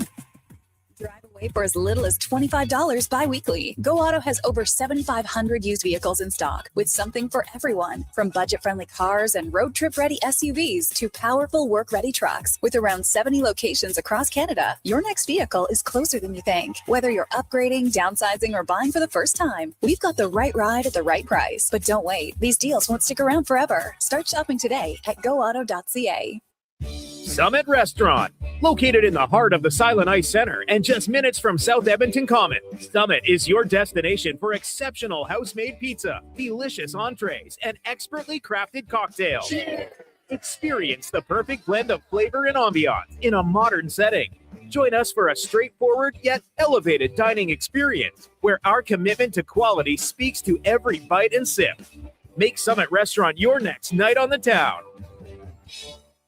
Diablo Boots sells only Canadian-made work and biker boots made by Canada West. No American or boots made in China, so no tariffs. All of Diablo's boots have replaceable soles and heels for longer life. Sizes 6 to 14 EEE. Buy quality, buy Canadian. And support Canada West and Diablo, the two best names in the boot business. So save on boots by Save On Foods. That's Diablo Boots, 3340 Gateway Boulevard on the east side of Save On Foods. Buy Canadian. They're terrific.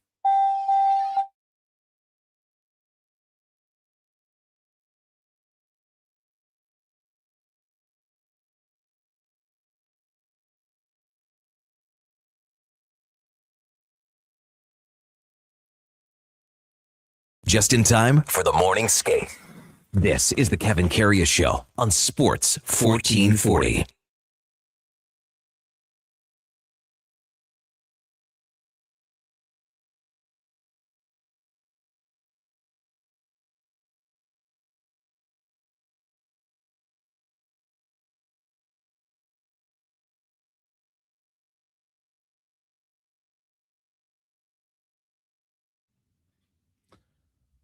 All right, welcome back to the big program, 822 in Edmonton. Kevin Karius, Eddie Steele with you. We got the Duke of Delburne, Josh Fenwick as well in our Sports 1440 studios here at West Edmonton Mall. Are you looking for a great time to ring in the new year? Eddie, are you? Are you looking for a great time? I think so. Well, we've got something for you here. Brett Kissel is playing his New Year's Eve show at the new Silent Ice Center. It's a great date night. I know you're a cowboy guy. Is there a night with the family, whatever you want? Hey, the Duke, this is right up the Duke's alley. I see the Duke going to this. You got cowboy hats, Levi's, great music. You can tuck your pants into the boots. Boots can be untucked. Yeah. Get your tickets at silenticecenter.com. So I don't know if you're able to go to this, Eddie, but Duke, is this something that you might be interested in? I think this is something that would really interest me, Kevin. This sounds like a great thing to slide across the line to my friends, the Big Cebolla, Chucky Slick, his wife, Abby. We're always looking for something to do on New Year's Eve. We've done the Oilers games before, maybe hit a little Nino afterwards and stuff, but I think this might take the cake. What's better than some Brett Kissel on New Year's Eve? Why not? Great venue. Mm-hmm. Some boot stomping. Ooh. Get maybe Alpha. You said great date night idea, Kev. This could be it for me. This could be this is opportunity knocking. Wow. Find you a gal, go boot scoop boogie. Yeah, we'll go out there, spin around a couple times, dip her nice and low. No. And then when we return in the new year, I'll finally be able to tell Laddie to can it. Now, what if she tucked her jeans into her boots like Eddie? That's more common for women to do because they wear tighter. They wear like women wearing skinny jeans is not a faux pas. As a dude, a big husky jack dude, probably I would advise not the best look to tuck your skinny jeans. Been there, done that. Yeah. Eddie, yes, we talked about this at the time. If those are the jeans you were wearing and you didn't have any other options, I think, well, you could just not wear cowboy boots, but if that's what your heart I was going to Wall. What your heart was set on, as opposed to like stretching the jeans over the top of the boots, because that honestly looks just it looks just as bad, just in a completely different way than just going the tuck on the inside. Man, and that's what I tried. I was standing in front of the full-length mirror at home. One was tucked, one was untucked. The tuck on the inside just makes you look like Jerry Seinfeld in that episode where Kramer takes all of his running shoes to the shoe repair place, and he's out sliding around the streets of New York, getting bullied by some street toughs. That's what it was. Text 833-401-1440. Nogi comes back at me and says, "What do you mean I'm not working anymore? Doing every game still. Heading to Milan for the Olympics too. Not getting rid of me that easy," Nogi says. Hey. So, let's be honest. That camera job that he does, you lock it off on the wide shot. Man, there you go, just disparaging people again. Lock it off. Just lock it off on the wide shot. And, go get a coffee. Exactly. Yeah. That's what those guys did. He ain't panning nowhere. Well, back in the day, like when TV was at its heyday, like you had a camera guy on every camera in the studio. Everyone. That's wild. 3 guys in the studio. And I mean, then it went from that to, and a floor director. Really? Yeah. Wow. Then the floor That's director did a staff. camera. Yeah. And then then it turned out then there was no one. There was zero. There's nobody in there. And now it's robotic. We know what it is now. There's nothing there now. Yeah, exactly. 833-401-1440. RBS texts in. Boys, how about my Steelers? Now look at this. Lamar gets hurt yesterday, right? So, and the Steelers now have a 2-game lead on the Ravens for top spot in the AFC North Division. They're 9-6. The Ravens are 7-8. Pittsburgh's won 3 in a row. It's theirs. They go into Detroit and pick up a massive win. Crazy, wild ending too. Wild ending, yeah. I just said on that last touchdown, a little bit of a pick on. Yeah, OPI. It was OPI for sure. Yes, I guess. The refs, I think it was so wild because the refs didn't help it at all. Just the way they explained it. But yeah, Pitt, man. Yeah. They're playing there. It's their division. Yeah, I mean, and they play the Ravens in the last game of the season. And I don't think it'll even matter. I think the Ravens have mailed it in now. As the kids will say, they're cooked. My daughter, man, she's 6 and she just comes. She says that all the time. No, just the most random thing, like stuff that we don't say at home. She says, "Oh, Dad, geez, I gotta go to bed. I'm so tired. I'm cooked." So funny, man. Nails texted in. KK, I must be getting old and soft. I'm feeling bad for the Leafs. Never mind. I'm over it. Marner looks good with Vegas. LOL. Marner, I don't know. Like, I mean, you talk about 2 guys that played well together for many years in Marner and Matthews, and now the 2 of them are separated, and neither of them look like the player they were before. At all. They had chemistry for many years. Yeah, I personally like seeing the Leafs struggle. It's kind of nice and refreshing. I mean, well, you were talking about the standing, and you brought it up with Tide. The Leafs have 35 points right now. They are 1 point ahead of Columbus. And that's last spot in the entire league. In the East. In the East, because I know they're last in their division. Chicago's worse. So is Seattle, Vancouver. There's quite a few teams. Okay. You won't believe who the hottest team in the league is right now. Buffalo Sabres. How many have they ripped off now? 6 in a row. Yeah. Since that move. Yeah. Kakalai and GM.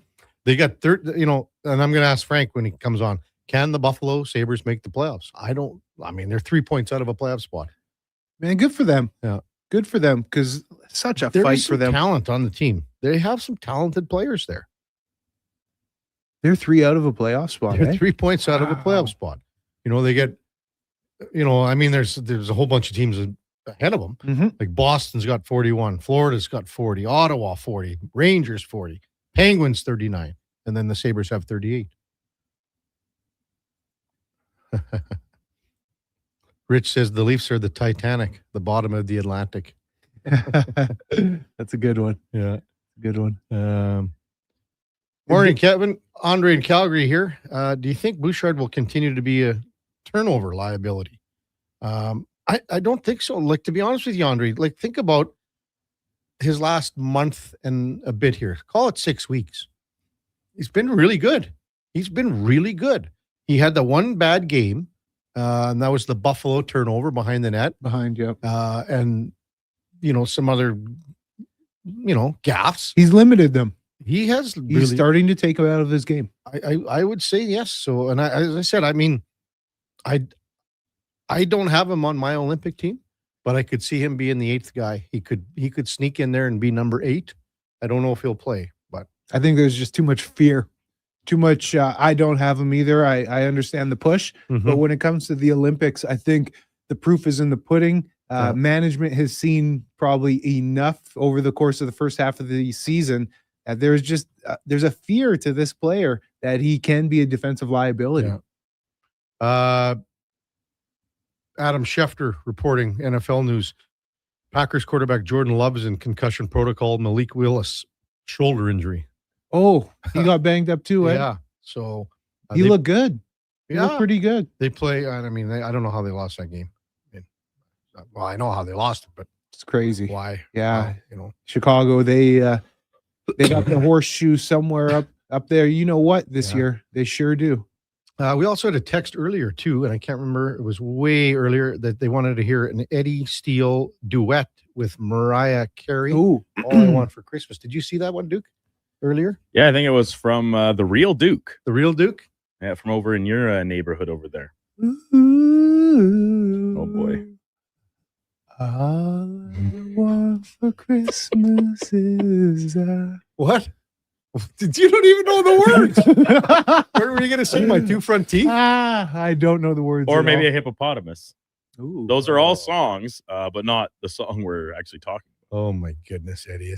It's worse and worse. Like ever since your Tom Petty. When Tom Petty came out. Tom Petty, it's just Well, been a disaster. clearly the people want it. It's a disaster to you, but the people want it. So there. Wow. We got in or out coming up. I haven't even looked at it yet. Have you? Has he sent it? I haven't done no research. What international day is it today? What is it, Duke? International Day of It what? is Mathematics Day. Ooh, you're done. Give up, Kevin. Just Why? pack it in. You're done. I'm good at math. Hey, come on. You're good at math. What's okay? Well, what do you Okay, wanna know? let's math off. Oh boy. Oh,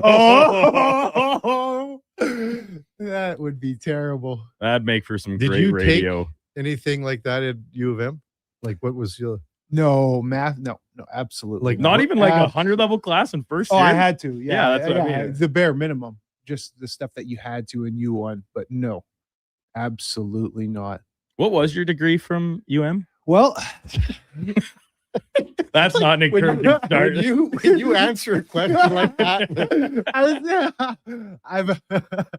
I have an arts degree with a geography major. Nice. geography. So you're a geography expert. Yeah, geography. me baby. too.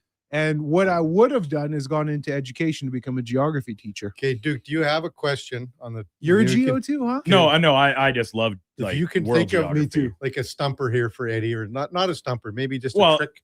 Is It's there not. I don't know if there's a trick question, but like I guess I would preface it like my thing is I love like capital cities and things like that. Are you versed in that area? Not so much, and I know that you're really good with the capitals and all the states and different things like that around the world. No, not so much like the regions of cities, but like the landscape, the topography, things like that really interest me. Okay. So I just honestly, fellas, I was there to play football clearly, but I just took whatever was interesting to me. And the world is interesting. Yeah, It's pretty cool. I ain't here to play school. Man, basket weaving and football. Justin texts in, here's some math. Eddie can't break 85. So you're telling me that my 46 and my 47 don't break 85? Yeah. Dang, Yeah. good one though. Top guy says, now that's funny. Math at University of Manitoba. Oh yeah. He's good degrees. Non-existent. Did you go to class regularly too, or? Yeah, man. Yeah, you get in trouble. Like I had a full ride scholarship, and I almost lost that because you got study hall, and you do get monitored. Like your coaches, the professors will send an attendance to the coaches, and yeah, you get monitored because at the end of the day, it's not like the NIL what it is now, but there's a monetary value behind you as a full scholarship athlete. So they're going to make sure that you're doing the right things to get their money's worth out of you. And what about high school? Did you go to like, your classes? You didn't go to your classes. C's good degrees, Kevin. Yeah, I know. I was too cool to go to class, man. No, as I get, you know how high school is, man. That once those spares come into play later in high school, and you know, you get a little friend group. Kevin, do you know what high school's like? That's a good point, dude. Valid point.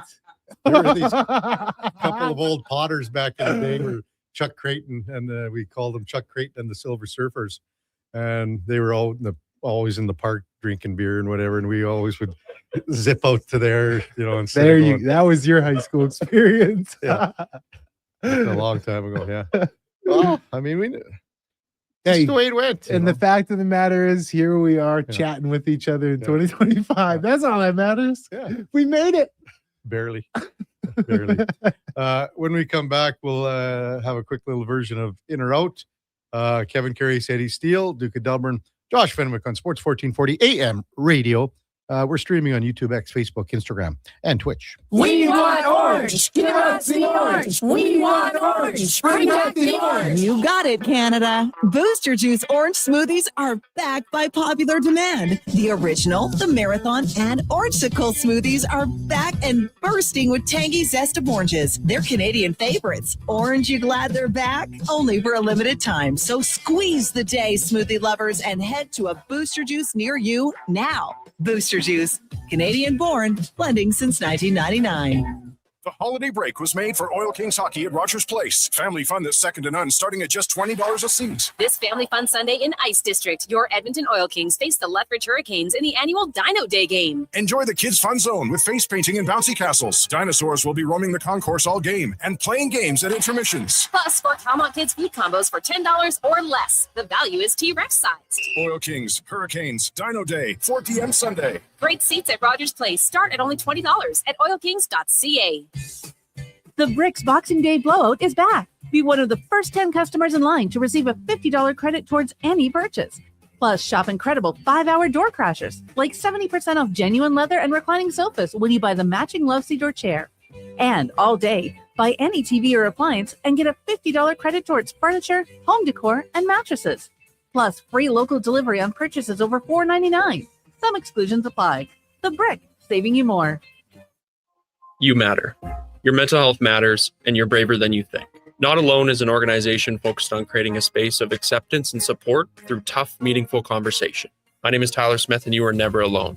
NotAloneCo.com. It's okay to not be okay. I'm Gene Principe, bringing Seasons Heatings from Legacy Heating and Cooling. For Yuletide comfort you'll love this Christmas. You should. Call Legacy. Call Legacy. There's no better way to fix your furnace. You just... They're professional, never rude, Dolph. You should call Legacy. Call Legacy. Plus, no interest and no principal payments for 1 year when you buy with Legacy Heating and Cooling. They're not just a grocery store. They're a butcher, a baker, a cafe, deli, rotisserie pizza, and restaurant, all under one roof. Loca Quality Market does food differently with 2 locations to serve you. Edmonton and Sherwood Park. Visit loca.ca. Your all-access pass to the world of sports is Edmonton's only sports radio station. From pre- and post-game hockey shows to in-depth analysis from your favorite commentators, the action never stops on Sports 1440. Everyone knows Santa uses reindeer to move his sleigh through the sky. But when he has a sleigh he's ready to sell, he uses a goat to move it. That's greatest offer of all time. And he knows he'll get it consigning with Sherwood Honda. They can sell your vehicle for you too. Any make, any model. Though they only sell literal sleighs for Santa because he's the jote. That's jolly old air traveler who consigns with the goat. And that's Sherwood Honda. Wetaskiwin and Ready Mix hopes all your relationships with family and friends are as solid as concrete this season. And remember, quality concrete isn't cheap. Cheap concrete isn't quality. Merry Christmas from all the management and staff at Wetaskiwin and Ready Mix.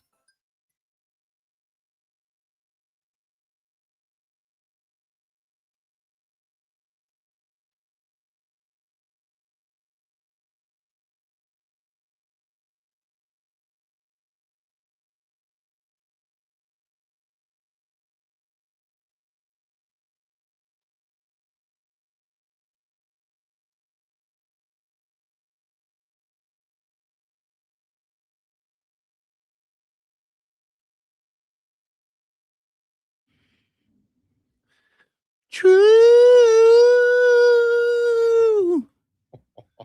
What You're kidding for me. Christmas is you. Like Ho, ho, ho. People are turning off the radio. Hmm. Holy cow. My girl. Well, I just can't wait for these texts to roll in now. Gene Prokop just stopped by from Pros Art and dropped off a beautiful painting. Beautiful, Gene. Of Connor McDavid.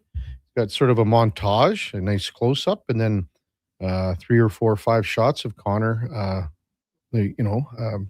scoring goals, skating. Celebrating. That's awesome. Fantastic. Thank you very much, Gene. He dropped off this so well done. And he says he's a great listener. And Stella over from CFCW just brought it in because and he's in the mall here, I think.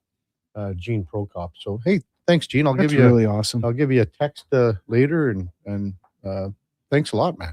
Wow. Thanks for the support too, for listening, Gene. Yeah, we could. I don't know if we can hang it up in here or something, but Corey just texted him. I feel more abused from that singing than those kids at the mall with Santa.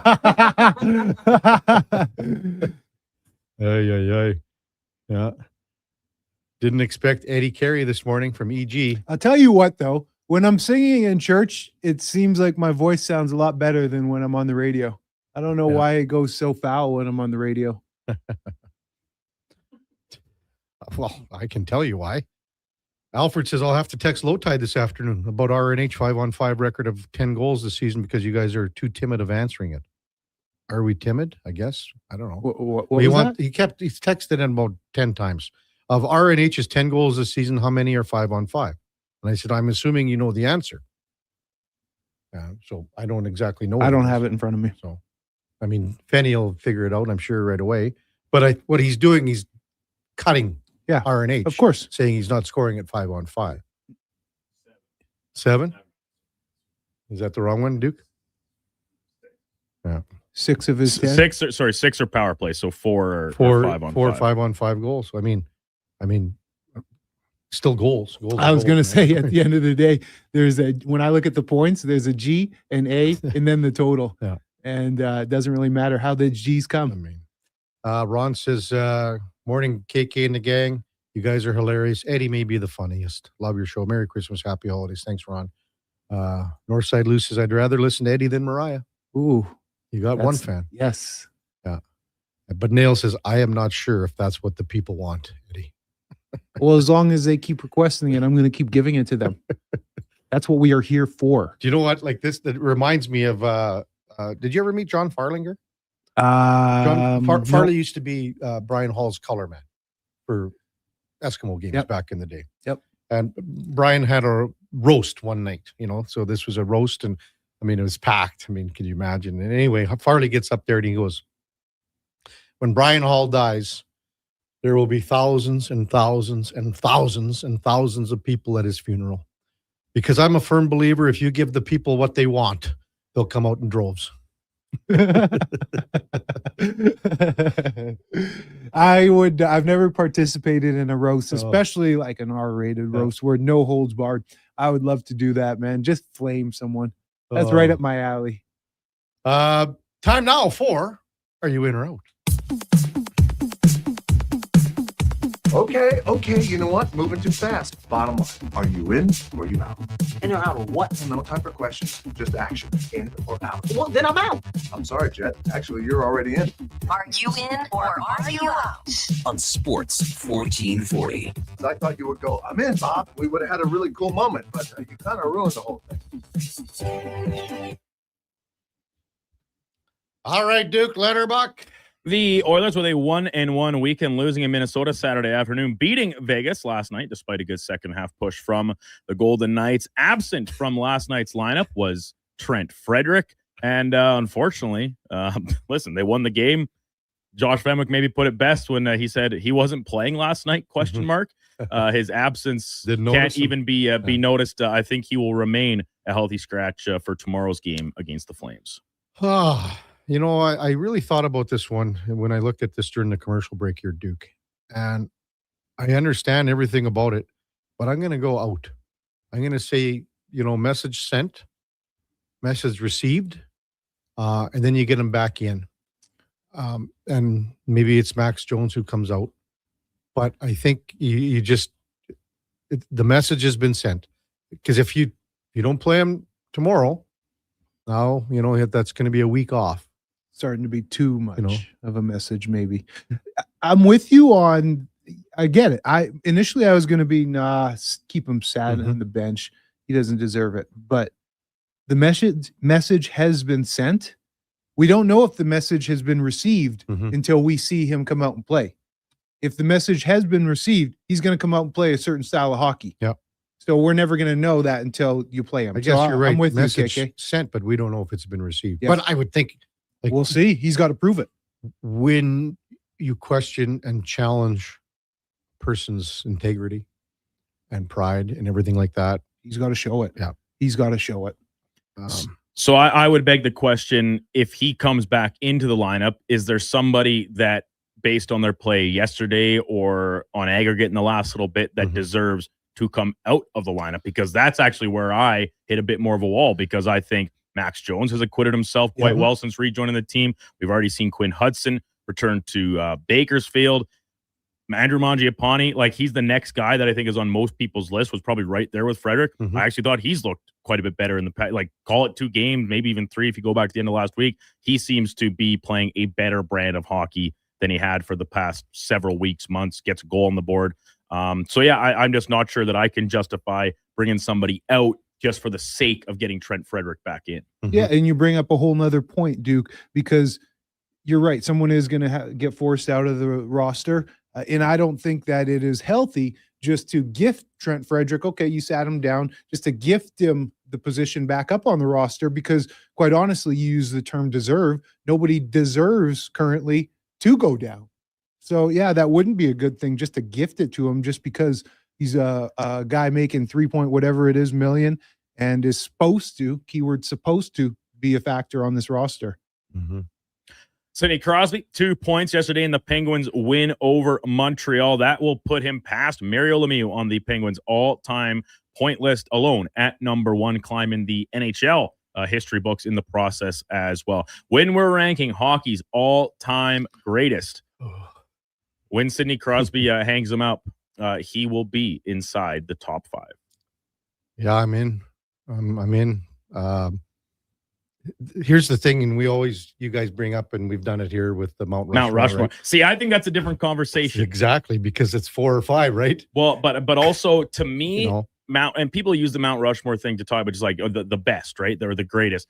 But in the actual historical context of Mount Rushmore, like when it was built, it was to honor a lot more history, right? Like we're talking about founding fathers, a guy like Abraham Lincoln, a guy like Teddy Roosevelt, the way they changed a nation. Has Sidney Crosby changed the game of hockey?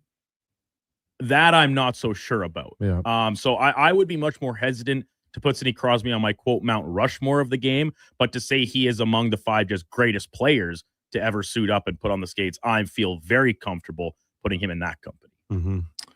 No, he didn't change the game of hockey, but he is one of the few, and KK, you can go back further than me. When has there been a prospect that had this much hype? He's probably the first prospect with the mega amount of media hype, and he lived up to it. And imagine, this wouldn't even be a conversation, fellas, if he didn't have any concussion issues, because if he stayed healthy, his point total just alone, he'd be at 2,000. Yeah. Easy, fellas, easy. You know, it's because he came in at the same time with Ovechkin. They'll always be linked together. And now with Ovi, with the goals record, and Sid, he's going to be pushing more accomplished. Yeah, the golden goal, more cups. Exactly. 2 back-to-back Conn Smythe trophies. He's just good. I'm in, Duke. I think top 5. Yeah. Yep. It's funny where, like, if you're going to, because Gretz is there.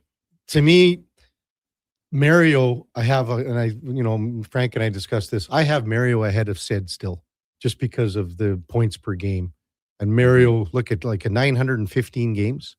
Yeah, and it's crazy. It's insane that he has that many points. It is. Yeah. And people always love to point, like, yes, it was a different game back then, right? Like we're talking in the 80s, the high flying point totals. Lemieux obviously continued to put up some pretty gaudy totals into the 90s. Missed time with cancer, with back injuries, all these things. So nobody else, like, if the game was so easy, everybody would have been scoring 199 points. Lemieux touched that once, came as close as, nobody else came close to breaking that 200 threshold that obviously Gretzky did a couple times. But yeah, I'm kind of there with you, Kev. It's a tough argument to make about longevity versus production, and that's kind of what makes it fun to talk in circles and circles. Yeah. Over to the gridiron, college football playoffs. First round is in the books. 2 great games in Alabama's comeback over Oklahoma on Friday night, and then A&M losing at home to the lower seeded Miami Hurricanes. The U is back.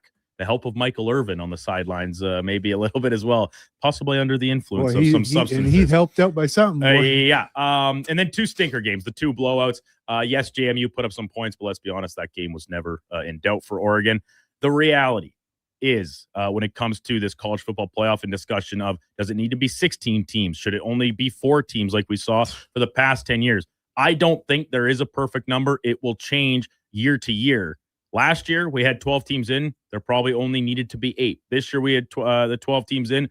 There's probably 16 teams that were worthy of being into a playoff spot this season. So I just don't think there is a correct number when we're talking about the college football landscape. Yeah. Go ahead, Eddie. I think we're probably on the same boat here. Yeah, there is no correct number. And then the fact that NIL is so prevalent now, that's just changed the entire landscape. It's the portals, right? Yeah, that you can transfer year over year. You can go to the highest bidder.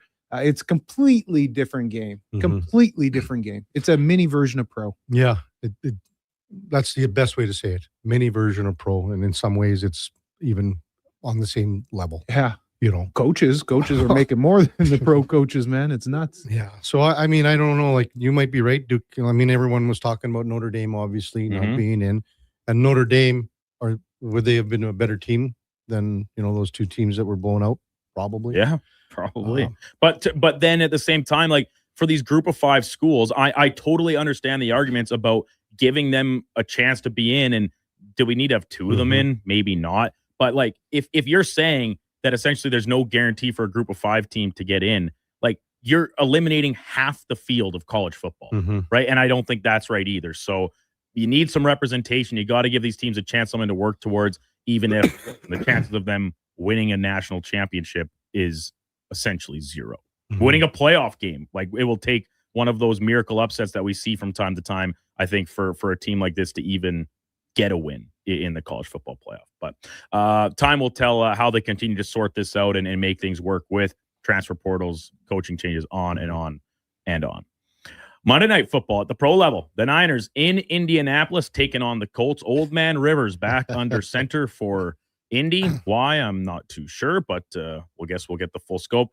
I'm taking the Niners. I think they cover 5.5 points in which they are favored on the road, and I think they actually do it pretty easily. And you hammered me on the weekend, eh? Yeah, the weekend results from mine and Kevin's head-to-head picks against the spread. Let me just pull up my spreadsheet here.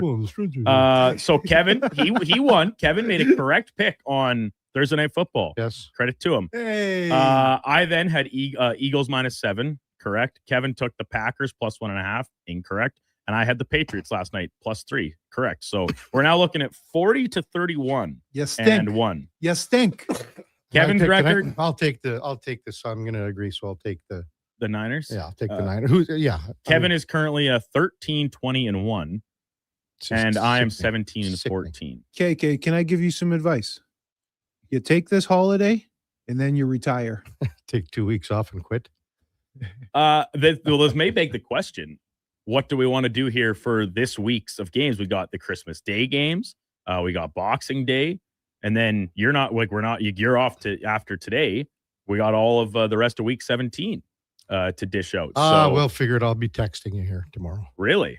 You don't want to make some picks today and then maybe leave a couple in the hands of Donovan and or Josh? No. As if they could be any worse. If they could be any worse.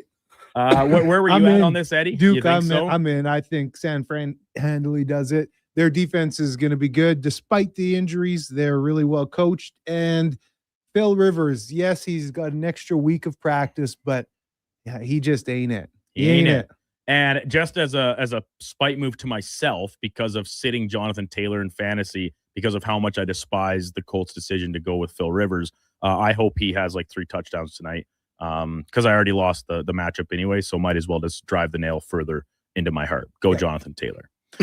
Lastly, today is Mathematics Day. This morning's show, very well documented as a math program. We're very heady about math. But amongst all of us here at Sports 1440, I think the worst, quote-unquote, math guy has to be the young upstart. We'll be chatting with him tomorrow in Kevin's absence, Donovan Paulson.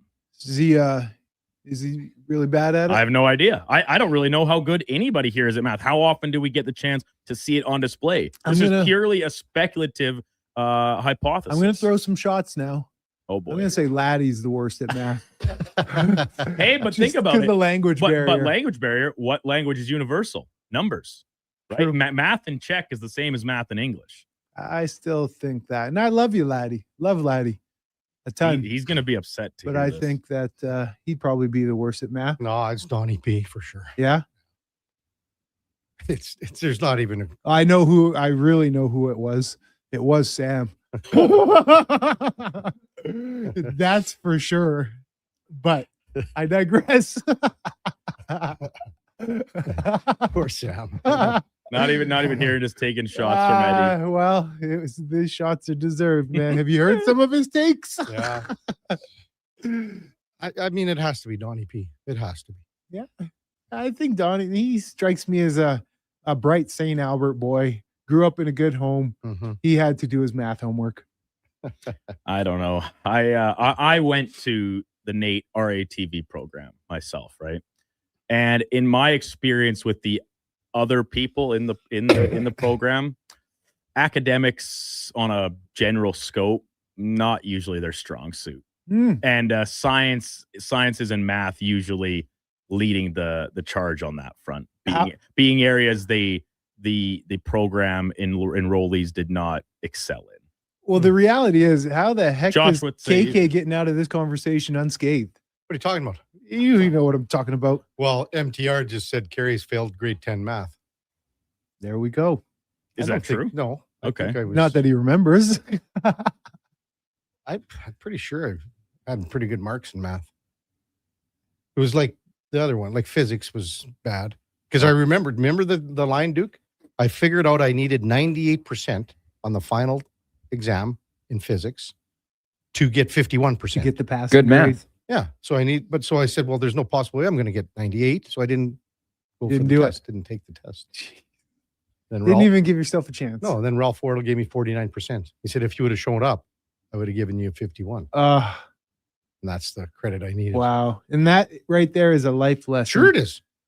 Like stupid. Yeah, just finish. Yeah, just Doesn't stupid. matter how you do. Just Yeah. finish it through.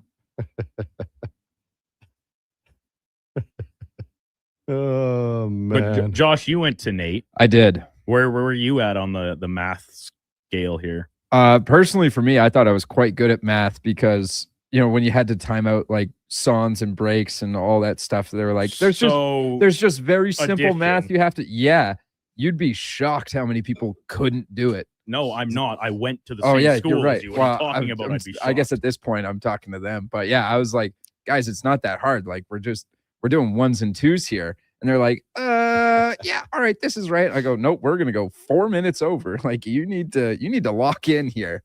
So I often would operate the board. There you go. Corey texts in, here's some math. If Eddie is a 0 on the singing scale and Mariah is a 9, multiplied together for their duet gives you a score of 0. Jeez. Because if you do 0 times 9 equals 0. Oh.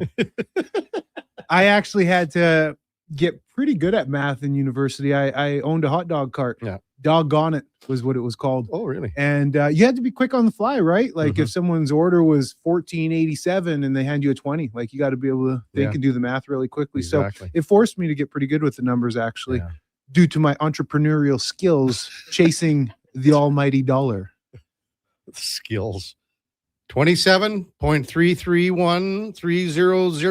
27.33130073774. That's the square root of 747. Did you know that, Eddie? No. See? There you go. Did you know that? Well, I just figured it out just now. Yeah, Dr. Google. No. Come on now. So what do you got cooking here, Eddie, for the week? Well, I'm going to go down and shoot the pod. Off for the week, off for a couple of weeks. Kids are off. So, man, just get them out in the elements, hit the ODRs, hit the sledding hill. Just playing. Just do playing. some sledding too? Oh, absolutely. We do it all, man. Tobogganing? Like that? Yep. You got the big, long wooden one, or what do you got? The crazy carpets? No, Kevin. They have evolved a little bit What are since they? the 80s. Yeah. The big thing is these like little plastic board things. It's Really? it's like a foam board, but then the bottom's plastic, and they fly. Really? Yeah, they fly. It's awesome. Yeah, we And never a had, GT. we never got- had stuff like that. Nah, you used cardboard boxes. Cardboard boxes, but no, there was those, we call them crazy carpets. Yeah, right? we used to. I they're grew just up with a those. plastic Oh piece yeah, of I grew up plastic. with the crazy carpets. Yeah, the GTs. Did you ever desire to have one of those when you were What's growing that? up? The snow racer where you Oh, could steer, no, we didn't have the money. but you wanted one. No, Ugh. we would have just probably made it. Oh my goodness, I got to go. How do you take yourself serious? Hey, we just probably made it and stuff. So, well, Merry Christmas, Eddie. Have Yes. a great holiday season. Travel safe, brother. We'll see you on next Monday, I guess. Absolutely. And then And we're done on Friday. Boxing shows Day, no Friday, show. yeah, no show Friday, Boxing Day. Keep the rubber on the Christmas road, Day out. man. Yeah, we'll be. Hopefully the roads are good today and stuff like that. So, Okay, give my best to the family. betcha, and same to yours. Yeah, for sure. Have fun with the kids. It's a special time, and It is. I mean, I can't imagine. Christmas morning. They're just man. the beaming. Eh? The issue is they try and get up so early and sneak down. Yeah. I actually we formed a plan where I got to sleep on the couch to prevent them really? from going down. But Yeah. did they open a couple presents on Christmas Eve? Yeah, we'll give them something. Yeah. Stockings or something usually. Whatever. And then the big haul in the morning. But you know them, they're trying to get down at like 4:30 a.m. Like get back to your room. No kidding. And that's just they're excited. It's good. That's the way it is. Yeah. That's the way And it their is. mom, she does a great job. I'd like to take the credit, but Mama, she does such a wonderful job of making Christmas special. There we go. I'm in the good books now. Bye, guys. Good Love you, stuff. Edmonton. Have Merry a great Christmas. Yeah, have a great holiday season, Eddie. Coming up in the 9:00 hour, Frank Saravalli with a special guest appearance here on a Tuesday. He will check in at 9:20. We've got Josh Lewenberg and John Michael Vincent from 107.5 The Fan in Indy. We'll preview the Colts and the San Francisco 49ers game tonight. Before all that, time now for a Sports 1440 update brought to you by First Round. And you could win an NFL jersey tonight at both locations of First Round. Plus, you get 50% off boneless wings. You can't beat that. First Round, Edmonton's NFL headquarters right here in the mall that has it all on Bourbon Street and on 104th Avenue. Here is the Duke.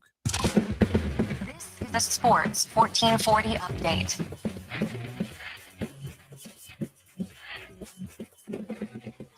Vegas with a second half push, but the Oilers hold on to win 4-3 over the Golden Knights last night from Rogers Place. Connor McDavid 3 points to extend his streak to 10 games, and Connor Ingram made 26 saves in his first NHL action since February 22nd. 8 of the games around the NHL, including Ottawa beating up on Boston 6-2, Leafs losing Dallas 5-1, Utah getting past Winnipeg 4-3 in overtime, and Sid Crosby 2 points in Pittsburgh's 4-3 shootout win over Montreal, passes Mario Lemieux for the Penguins' all-time leading scorer. In the PWHL, Toronto beat New York 4-3. Ottawa topped Minnesota 3-2 in overtime. And Seattle falling to Boston 3-1. And down in the BCHL, Sherwood Park losing in Brooks yesterday 7-5. On the gridiron, Carolina takes sole possession of the NFC South after beating the Bucks 23-20. The Jags top Denver 34-20. Steelers hold on to win in Detroit 29-24. And Sunday Night Football saw the Patriots beat Baltimore 28-24. Drake May cresting 300 yards passing for the first time in his career.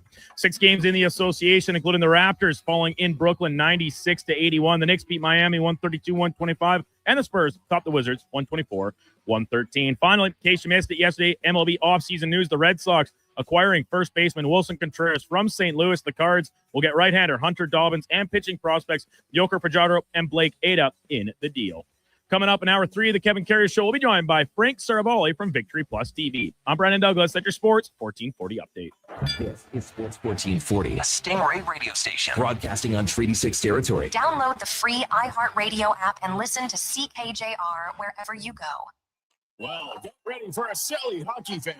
Your partner in power just skated onto the ice. EWEL.ca, the new e-commerce website for electrical wholesalers Edmonton, is ready for the power play 24/7, 365. UL skates to where the puck will be in 5 years. Now that's forward thinking. Killer selection, slamming products from the best brands, and legendary service. Don't sit on the bench. Get your account today at EWEL.ca and win that project. Plug into your partner in power. Get an EWEL.ca account today. As 2025 comes to a close, GS Construction would like to take the time and thank our crews, our partners, and our communities for another successful year of teamwork and growth. Together, we've helped keep Edmonton and the surrounding area moving by building and maintaining the underground infrastructure that keeps everything running smoothly. It's been another year of dedication, pride, and hard work the team has put in to make it all possible. To learn more about our people and our projects, visit gsconstruction.ca.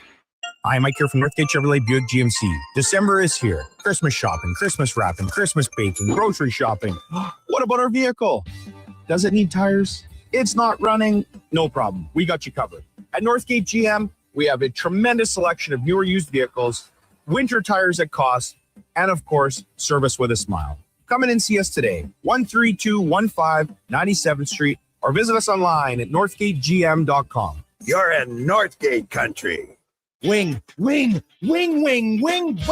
at First Round. Whether you're coming for the first round, the last round, or a few rounds in between, they've got you covered. With half-price wings every Wednesday night. Half-price wings. Over 35 delicious flavors like Cajun salt and pepper, maple bacon, and Inferno wings. Now half price every Wednesday night. Wash them down with a cold pint of Canadian or Coors Light for only $5.75. Half price Wing Wednesdays at First Round in West Ed and now downtown. First Round, burgers, beer, sports. Ring in the new year with a Canadian country legend. December 31st in concert at the Silent Ice Center in Nisku. Brett Kissel. She drives me crazy. With special guests Haley Benedict and Morgan Clyburn. Bring your friends, your cowboy boots, and your party spirit for a night full of hits, celebration, and unforgettable memories.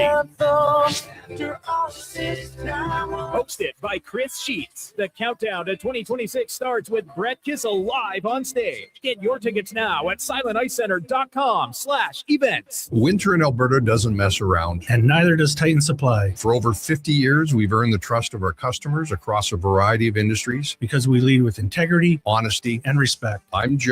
And I'm Brent from Titan Supply. When the weather hits hard, we're fully stocked with rigging, lifting, and hauling gear that works as hard as you do. Titan Supply. Built on trust, driven by safety. Serving Edmonton, Grand Prairie, Red Deer, and Calgary. Let us help you face the weather the Titan way. Visit TitanSupply.ca. Reason number 59 why Nissan is built for our winter. Because when winter storms make on-road feel like off-road, we've got you. Rogue comes standard with intelligent all-wheel drive and remote engine start to conquer even the harshest winter conditions. Now, lease a 2026 Rogue S for 0.9% for 36 months, or get $4,000 cash purchase bonus on remaining 2025 models. Visit your local Nissan dealer today or Nissan.ca for more details. Conditions apply. Visit your local Edmonton and area Nissan dealer for more information.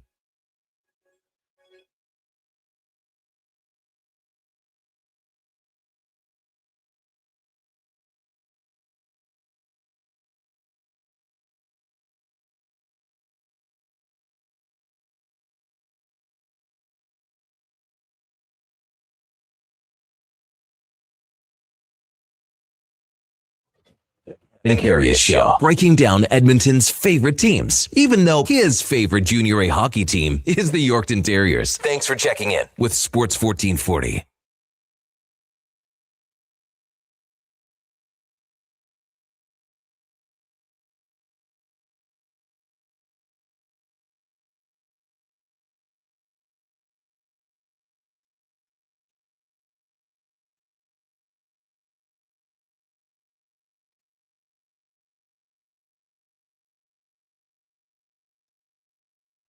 Back to the big program, 9:09 in Edmonton. Kevin Karius, Duke of Delburne, Josh Fenwick with you. SKS, Sean Smith just made a special guest appearance, looking no worse for wear after taking one to the schnoz at Critters Hockey on Thursday in Redwater. I think he's making a pretty big deal out of this, isn't he? Like it's just a tiny little. So Friday afternoon, I immediately jet off from the frenzy here to go to one of Andrew Walker's 12 weekly skates as a replacement goalie. They're desperate cut times. And I get off the get undressed, whatever. Pull my phone in my pocket. I have a missed call from Sean Smith. It's like, I wonder what this could be about. Text him, hey, sorry, missed your call. Just got off the ice. What's up? Text me. I was just calling to let you know I'm okay. I have an appointment with the plastic surgeon or whatever, the rhino expert at the hospital on this upcoming date, whatever, like 26 or something. Yeah. So I was like you're going in for surgery that day, or is this just like a consult? He's like, I'd assume it's just a consult. And that was the whole conversation. Like, it's not like his nose is crooked and bent out of shape. But if there's internal, like if the parts of the brake are plugging airways and stuff, then you can get I would think surgery to fix that. Well, I've had that for 40 years, Duke. You and me both. Yeah. Well, maybe not 40 years for me. Well, it's got to sleep on your one side, right? I just sleep face down on the pillow.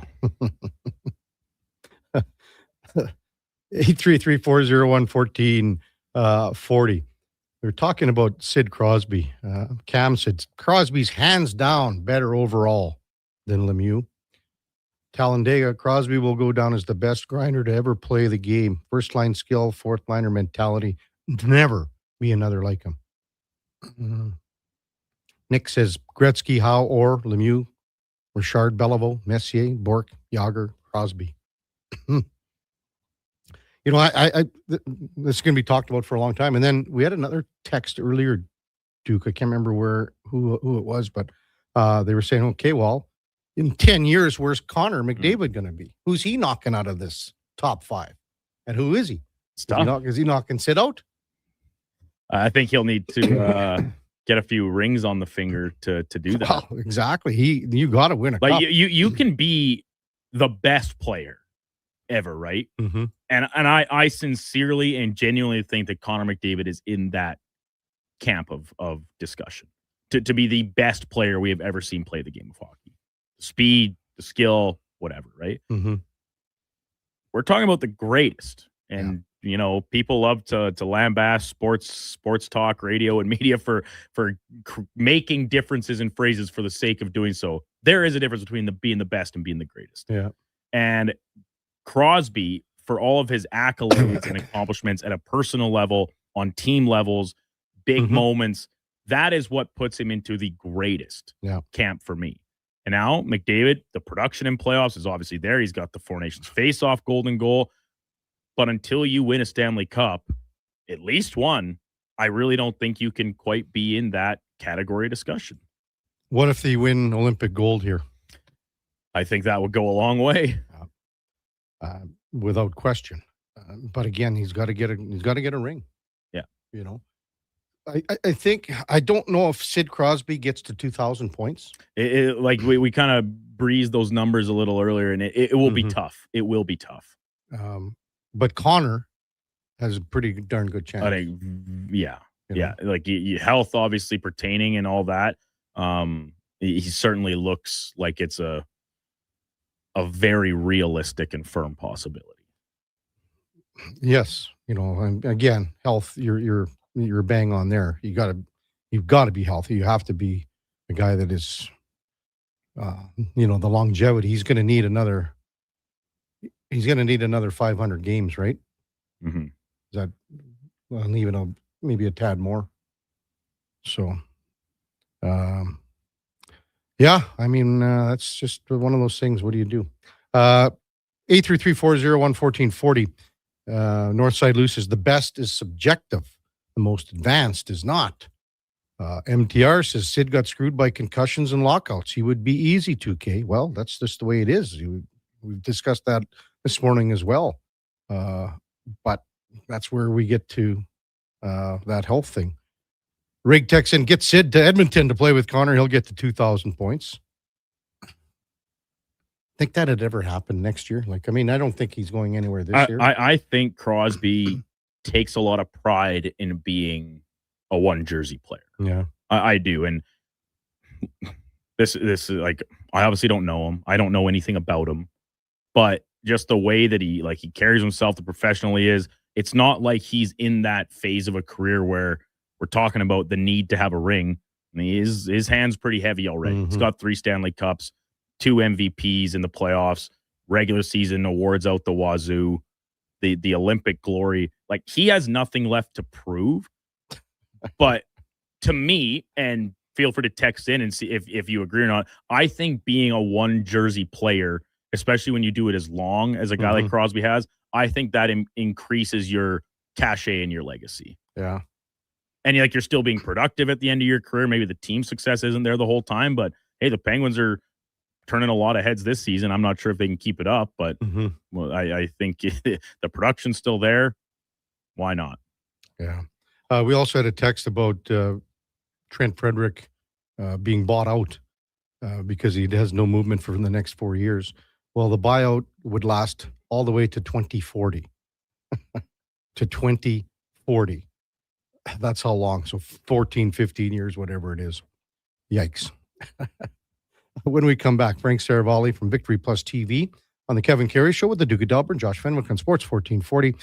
We're also streaming on YouTube, X, Facebook, Instagram, and Twitch. Whether you're a craft beer connoisseur or more of a wine aficionado, there's always something new to discover at Sherbrooke Liquor, a unique family-owned independent liquor store. The selection, incredible. The non-alcohol section is also very impressive. Sherbrooke Liquor, expert, knowledgeable staff with a passion for unique finds. More than just a liquor store, we're a community. Alberta's best, the one and only Sherbrooke Liquor. Wine, spirits, and oodles of beer. Visit SherbrookeLiquor.com. At Fountain Tire, success is a team effort. They're committed to their team members and their customers. And that means treating your vehicle like it's their own and finding solutions that suit your needs. Because whatever the road brings ahead, they're on it with you. Visit FountainTire.com today. Hold up. Are you pulling my beard? Booster Juice has 2 new booster balls for the holidays this year. That's right, Santa. The Eggnog Booster Ball and Caramel Pecan Pie Booster Ball are 2 new flavors to put some extra jingle in your step. So are you a pie guy, Santa, or a nog guy? Both! Good call. That's extra jolly. Happy holidays from your friends at Booster Juice. Canadian born, blending since 1999. Hey, sports fans, we've got a clear choice for you. At Crystal Glass, we provide customers with the perfect glass for any job. From home to auto and even commercial, installation or repairs, we're your team. Call 310-GLASS or visit crystalglass.ca. Crystal Glass. When you have lifting and material handling needs, Northwest Crane delivers. Western Canada's Sandy dealer, backed by the industry's toughest one. 3 years, 3,000 hours, no compromises. They service all crane makes and models with skilled technicians and deep industry expertise. Alberta owned with locations in Leduc and Grand Prairie and fully equipped service trucks. Northwest Crane keeps your operation lifting.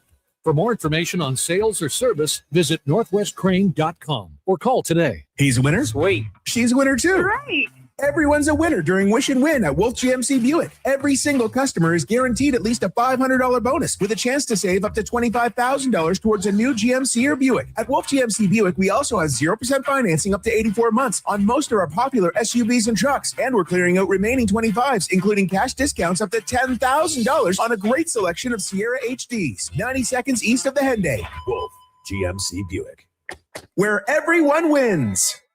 I'm Grant Fedork from Leading Edge Physiotherapy, and sadly, some people think orthotics are just glorified shoe cushions. But I've seen a runner drop 8 minutes off her marathon, a grandmother ditch her painkillers, and a 12-year-old nail her long jump, all thanks to custom foot orthotics. So if your feet are screaming for help, flat, high, or funky, that pain's heading to your knees, hips, even your lower back, our professionals will assess you and, if indicated, custom fabricate a pair of orthotics made just for you. Happy feet make a happy person. Feet shouldn't hurt. LeadingEdgePhysio.com. Do you sit around at work listening to sports radio all day? That's right, my friend. There's no shame in it. It's the good life. And we're not here to snitch. Say, if your company advertised on Sports 1440, you could be the one listening for your company's ad every day. Now you've got an excuse to listen to Sports 1440 all day. It's part of the job.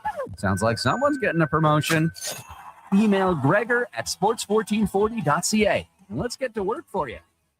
River Cree is the place for all your favorite sports. River Cree Resort and Casino, featuring UFC action and boxing live on the big screens at Tap 25, the MVP of sports bars, and in the Center Bar. Plus, catch this fall's biggest games. Every goal, every tackle, every home run. River Cree is also home to the Twin Rinks, where rec hockey and community teams come to play. Public skating available. Details at rivercreeresort.com. River Cree Resort and Casino. Excitement. Bet on it. Ho, ho, ho! 'Tis the season to find the perfect gift at the perfect price at Leduc Goldsmiths. The annual Christmas sale is on now with 10 to 25% off all in-store products. All natural and lab-created diamond engagement rings up to 25% off with a wide selection available. You'll have no trouble finding the right piece. The team at Leduc Goldsmiths have years of expertise to help find what you need.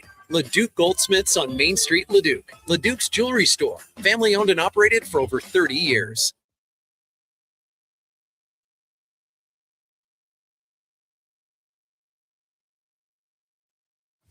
Stories, guests, and insights. This is Sports 1440 and the Kevin Karius Show.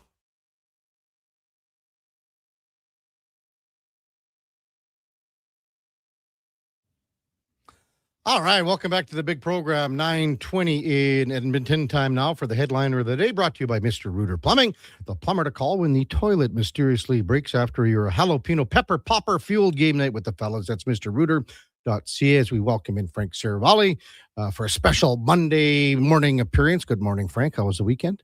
Pretty good. How about you, Kevin? Yeah, it was good. Yeah, I watched a little football and some college ball, watched some NFL, obviously the two Oiler games. So it was lots to watch for sure.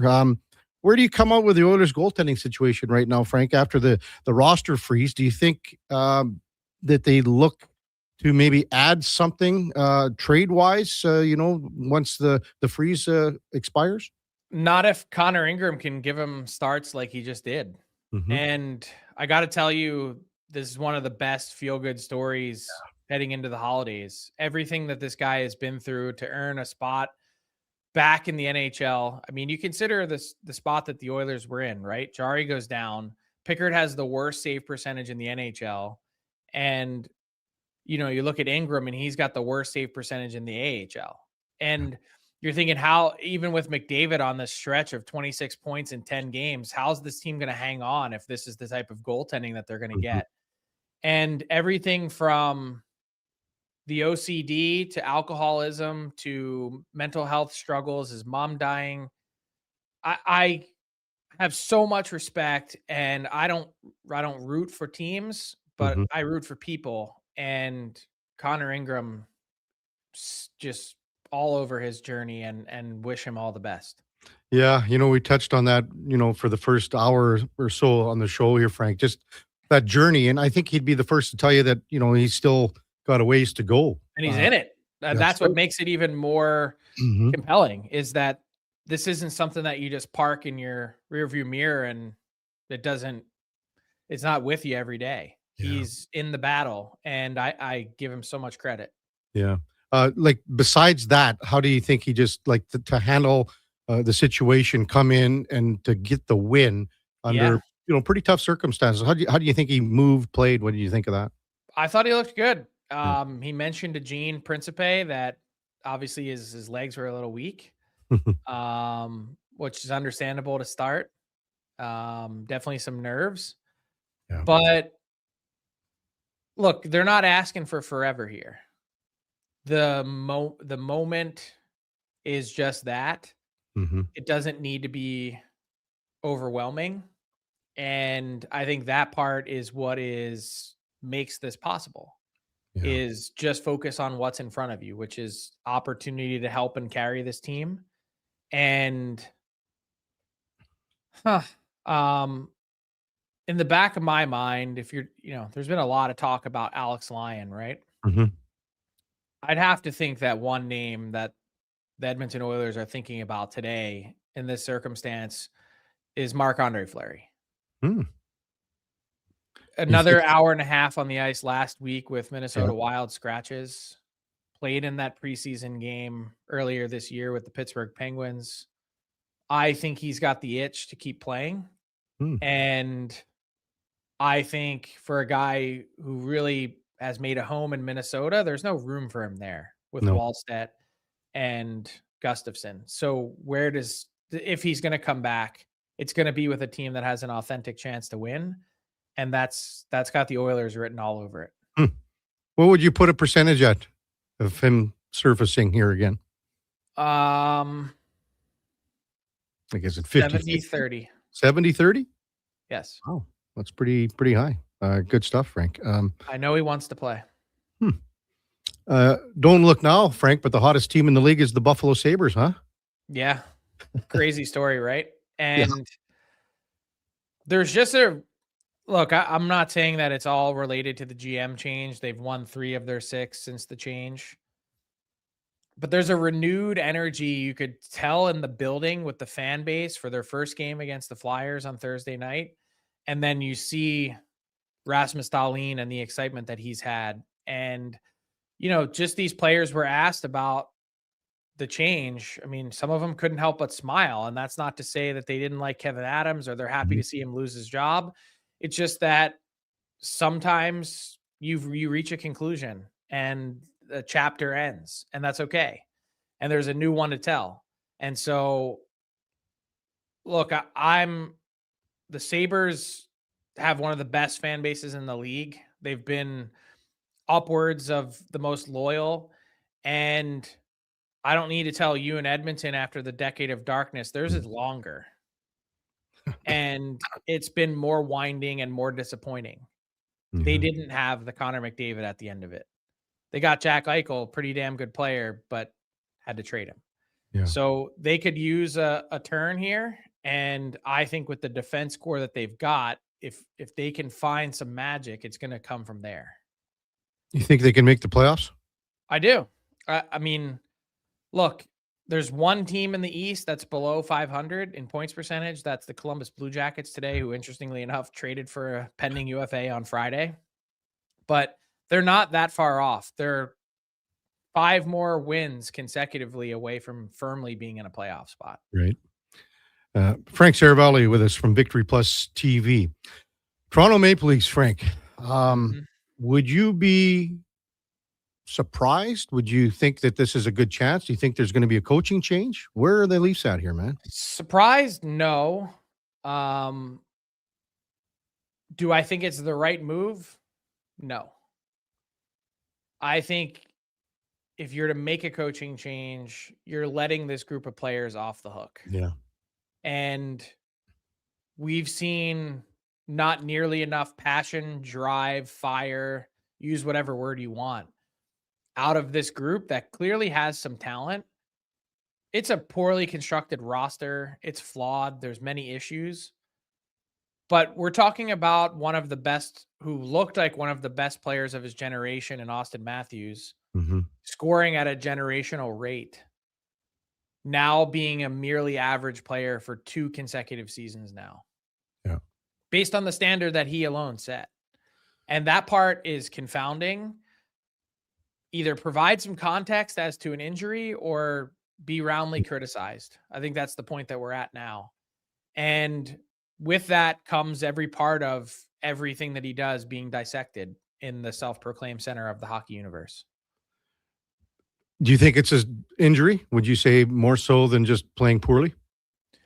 I don't, because I always lean on the body language and messaging from a head coach or general manager. And in this case, when Craig Berube has been as critical of Austin Matthews and the rest of this team, like pointing out specifically saying that he needs more, a coach doesn't do that. A coach doesn't throw his player under the bus when they're hurt. That doesn't happen. You know, the more there's credit thrown their way saying, look at what this guy's battling through. Yeah. And we're not getting that at all. So that's one part of it. And then the other part is when you continue to be in the lineup night after night, for the most part, you're either producing or you're not. Everyone in this league is experiencing something, is going through something physically or mentally. And so what is it that separates you from anyone else? And that's the question that he has to answer. And so I lean on those two things. When you're in the lineup and you're counted for, then you need to be held accountable at the same time. And you said it's like 2 years now for Matthews. So It like is 2 everyone's, years. yeah. But a lot of people are saying, well, you know, he misses Mitch Marner. Well, Marner was there last year and Matthews This guy's wasn't. been a shell of himself. 69 goal scoring Hart Trophy center. It's crazy. Every part of his game, it's skating, it's shot speed, it's defensive metrics. I mean, this guy is a Selke candidate. He's not even doing that. It's compete, it's effort, it's energy, it's all those things that his game just, they disappeared, they evaporated from his game, and I don't know how that's possible. So if Berube's on the hot seat a little bit here, what about another Canadian team and a city where they are underperforming in Winnipeg? What about Scott Arniel? Do you think his seat's getting a little hot? Yeah, really fair question. I think it's something that Kevin Cheveldayoff is loath to do, especially for a team that played so well last year under the same guy. I mean, how do you explain that? The success that they had in the regular season last year and following that up with how they've played this year. I think what's been shocking is that, yes, the Connor Hellebuck injury exposed the over-reliance that they have on their goaltender, but the true story of this Winnipeg Jets season is that the problems are much, much deeper than that. And now you look at how the Minnesota Wild have loaded up in the Central, you're playing for fourth. That becomes a really difficult position to be in, to just try and get through your own bracket. I mean, you're hoping you're playing in the Pacific, right? And so that now compounds the issue that's in front of the Jets. And at some point, you begin to look at your own roster and you compare yourself to Colorado, who proved again on Sunday that they are a bit a ways away from, have created a gap between themselves and Minnesota. And then Dallas is somewhere in the middle. You look at your own roster in Winnipeg and you go, we just don't have the goods to compete with those teams. Are we at some point, are we throwing good money after bad? Yeah. That's the question I think you have to ask.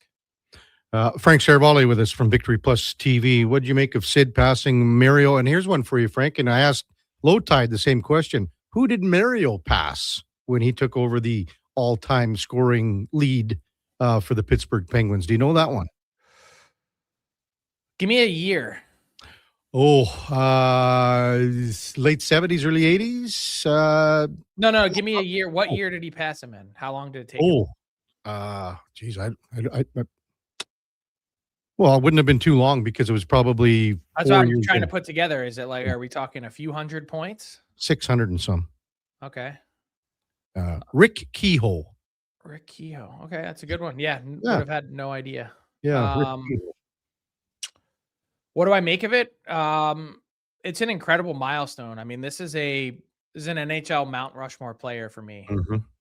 And I think he joins Mario Lemieux right there on that Mount Rushmore. I mean, you see what Mario accomplished in 915. Yeah, 500 fewer 915. games, 400 fewer games. It's a lot. And yeah, it was a totally different time, but the longevity, that's the special part of Sidney Crosby's career, the longest point per game player in the NHL, I believe, in history.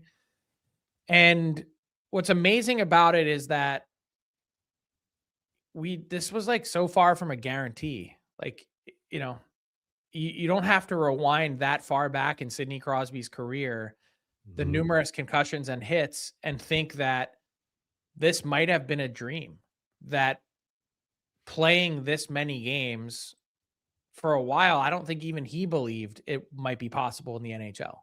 Yeah. And so that sustained run of excellence and good health, I think, is what has made this story so amazing.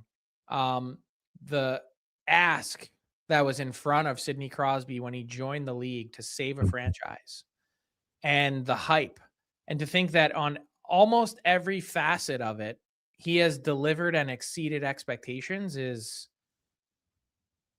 pretty amazing to think about.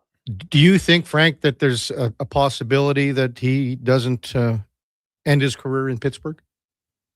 I don't. I take him at his word that he wants to be a Pittsburgh Penguin. And you see that flirtation over the weekend again, the Montreal fan base fading Sidney Crosby, and he obviously holds a special place in their hearts as Canadians. But I take him at his word. I think being a one-team player, a one-name player in the NHL, you just have to say Sid and you know who everyone's talking about.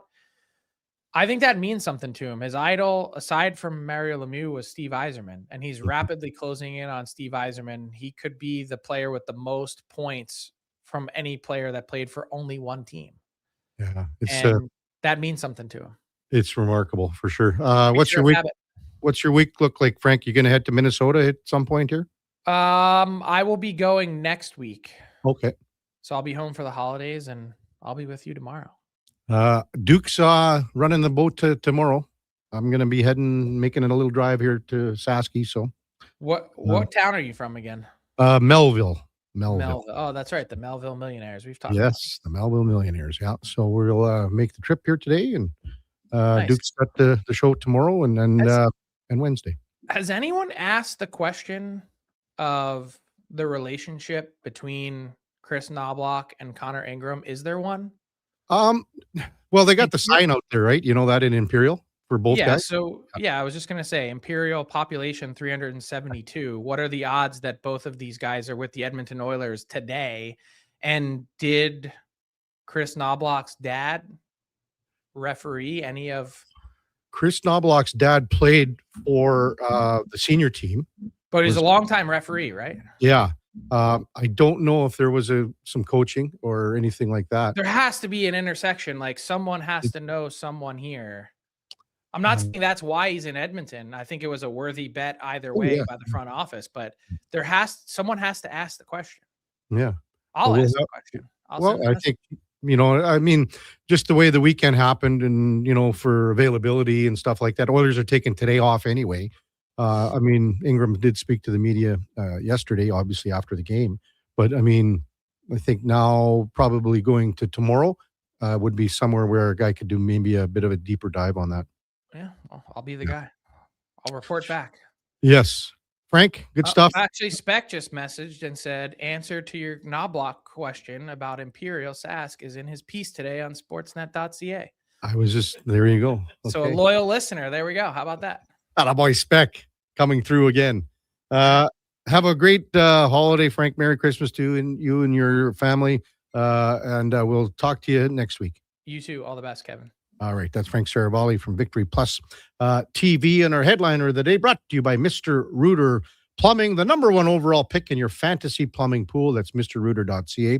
I'm going to punch up Spec's article right away here in the break, and we'll read it word for word.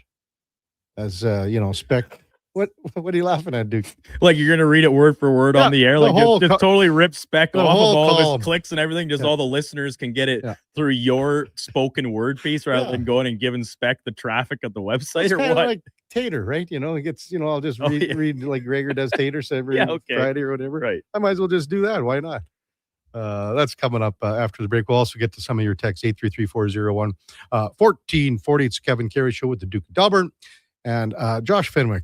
On Sports 1440 AM radio, we're streaming on YouTube, X, Facebook, Instagram, and Twitch. Well, get ready for a silly hockey fans. Your partner in power just skated onto the ice. EWEL.ca, the new e-commerce website for electrical wholesalers Edmonton, is ready for the power play 24/7, 365. UL skates to where the puck will be in 5 years. Now that's forward thinking. Killer selection, slamming products from the best brands, and legendary service. Don't sit on the bench. Get your account today at EWEL.ca and win that project. Plug into your partner in power. Get an EWEL.ca account today. At GS Construction, we focus on building a culture of collaboration, innovation, and respect. Our teams work together, supporting one another and striving towards shared goals. We're committed to creating a work environment that empowers individuals, values teamwork, and ensures everyone feels respected and safe. With decades of experience in the field, GS Construction prioritizes our people, our culture, and safety. This is what makes us unique. To find out more, go to gsconstruction.ca.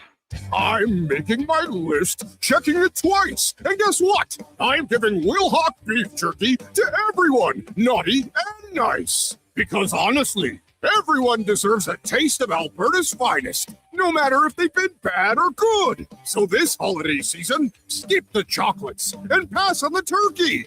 Make sure you're Wilhocking around the Christmas tree with Alberta's best beef jerky. Ho, ho, ho! Available at Wilhock Beef Jerky in Leduc. Hi, Mike here from Northgate Chevrolet Buick GMC. December is here. Christmas shopping, Christmas wrapping, Christmas baking, grocery shopping. What about our vehicle? Does it need tires? It's not running? No problem. We got you covered. At Northgate GM, we have a tremendous selection of newer used vehicles, winter tires at cost, and of course, service with a smile. Come in and see us today, 13215 97th Street, or visit us online at northgategm.com. You're in Northgate country. After 20 years, Canada's most prestigious international hockey tournament returns. The Camrose Viking Cup, December 28th to January 4th at Encana Arena. Tickets at vikingcup.ca. Brought to you by Sports 1440. The job won't wait. Why should you? At AWS Welding Supplies and Repairs, conveniently located in Nisku, we've got everything you need to get it done. From product sales to servicing and calibrating machines, we're your one-stop shop. We're a proud, locally owned and operated business, committed to serving our community with a proven track record of customer service. Don't let a broken tool slow you down. We offer fast repairs and free same-day delivery of in-stock items to Leduc, Nisku, and South Edmonton. AWS Welding. We make it happen. At Fountain Tire, success is a team effort. They're committed to their team members and their customers. And that means treating your vehicle like it's their own and finding solutions that suit your needs. Because whatever the road brings ahead, they're on it with you. Visit fountaintire.com today.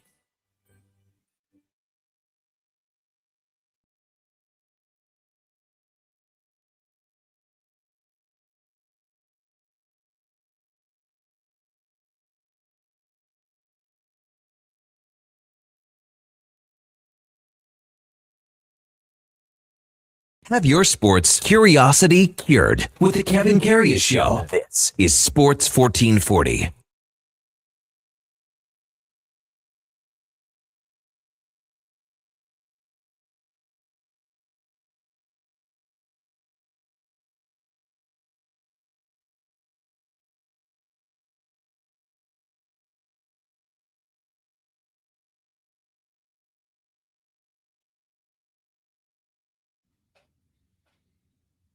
All right, welcome back to the big program, 9:42 in Edmonton. Kevin Karius, Duke of Delburne. Josh Fenwick with you on a Monday morning. Hope everyone had a great weekend. Hope you're going to have a great Christmas week as well. Mark Spector's article up on sportsnet.ca. Connor Ingram, Chris Knobloch from Imperial, Saskatchewan. Chris said last night his mom and dad worked for the school. Mr. Ingram was our 7th grade homeroom teacher. He was my football coach, track and field coach, volleyball coach, you name it. Yes, I know the family well. I wonder what track and field events Knobber was in. I picture him as a high jumper, maybe, pole vault, maybe. Connor said Mrs. Knobloch, Holly, was our receptionist at the school. My whole life, he said. Bob ran the rink. That's Chris's dad when I was really little. And then he refereed basically every minor hockey game I ever played. So there you go.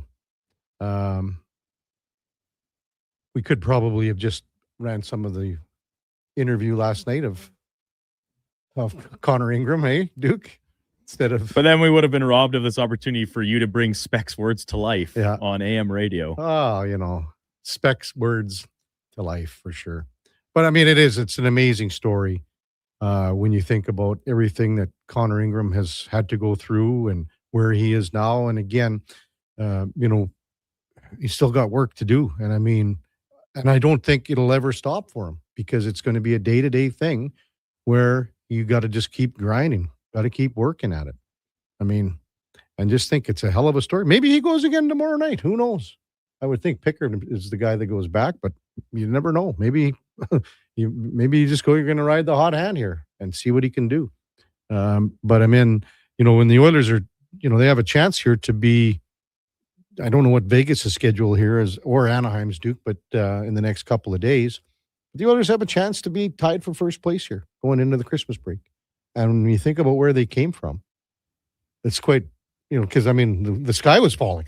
Well, yeah, and I do think we had a little bit of perspective. I won't speak for everybody, but I think at least on this show to an extent, like every time we would say like, oh, the Oilers, they can't get out of their own way. They do this, they do that. It's like, oh, look, and they're only 3 points out of a playoff spot and 6 points back of the entire lead in the division. So like it's just the nature of the league this year where it is so tight, pretty much top to bottom in the standings with a very few exceptions at each respective end that they managed to keep their heads above water and not take on too much in this feeling out and slow start process that they seem dedicated to doing here in the last couple seasons. And now they find themselves in a spot to absolutely make a run at the division, keep themselves in a playoff spot, or at least solidify their playoff standing.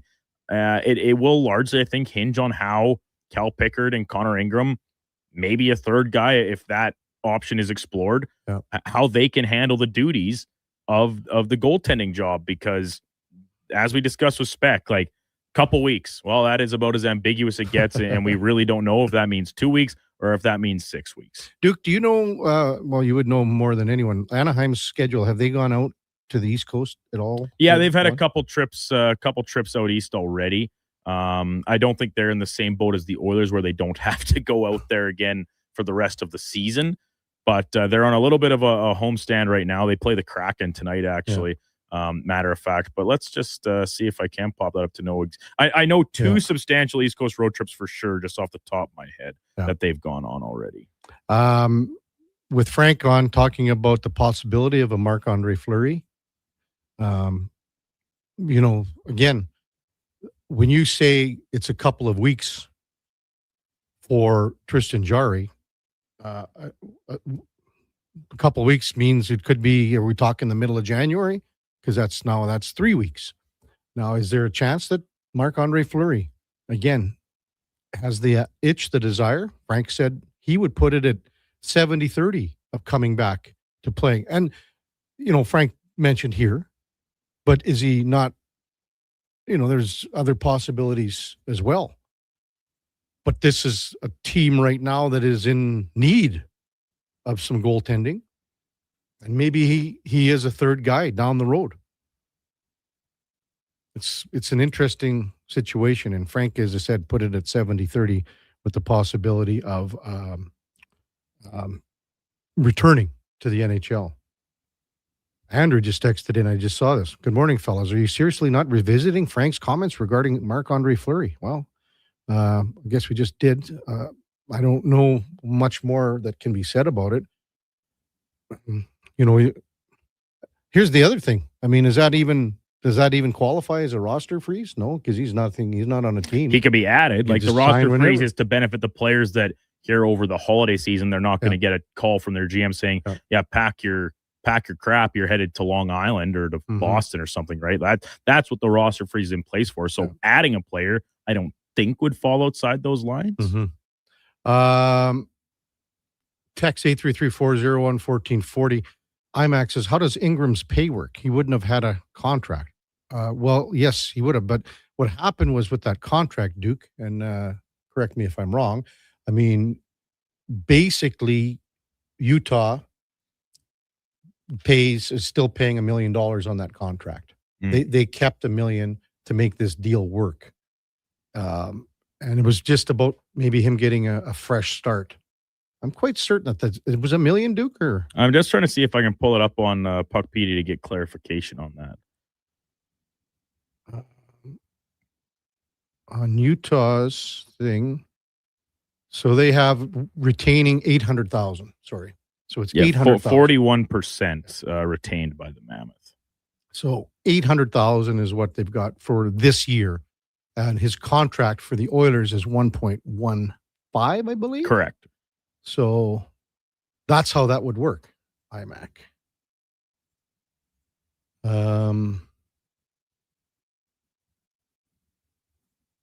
Nail says, I would really like to see 3 in a row, but they are gaining ground.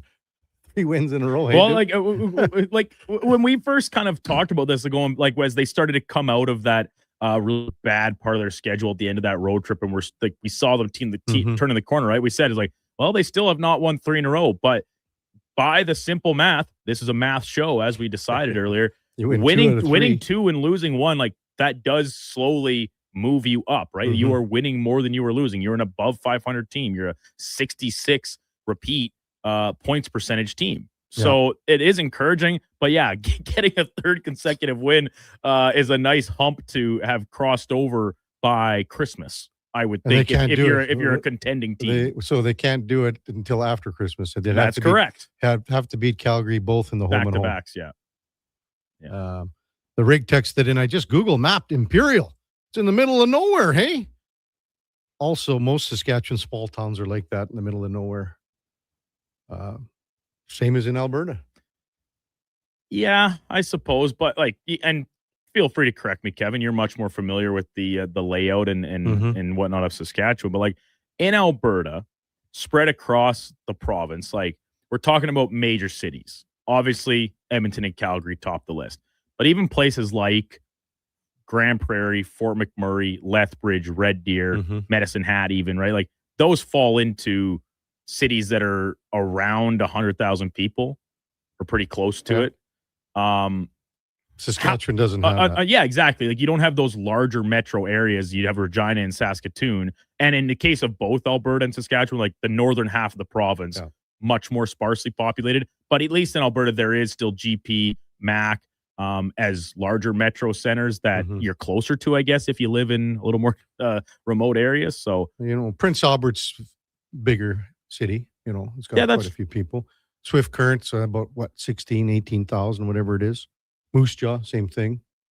But not to the extent of a Red Deer, those cities. But is it a one-way IMAC about a one-way contract? Is that I think what he's trying to get at? Yeah, that's what he's asking. Yeah. Well, he's making that money in the minor leagues.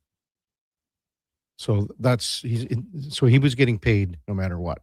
That's how that contract worked. And again, Utah wanted him just to have a fresh start.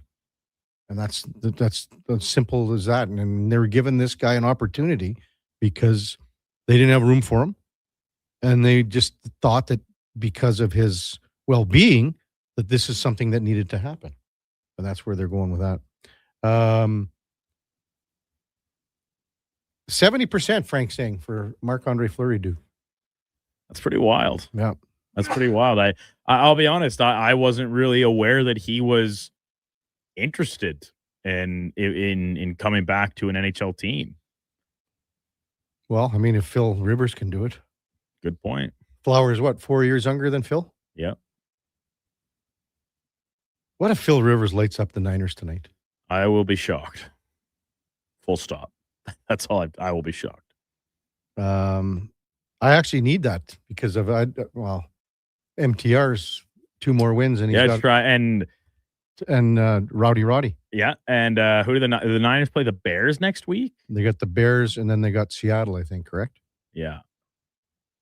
So coming down to the wire because what do they only need 1 more win for you to lose this bet? Well, no.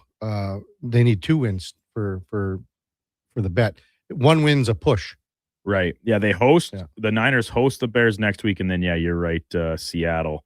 But where's that game at? In San Francisco, week 18. Like MTR, he's just a dreamer. 3-0, they're gonna go first seed. I don't know. The Bears kind of got something going right now. They got the juju.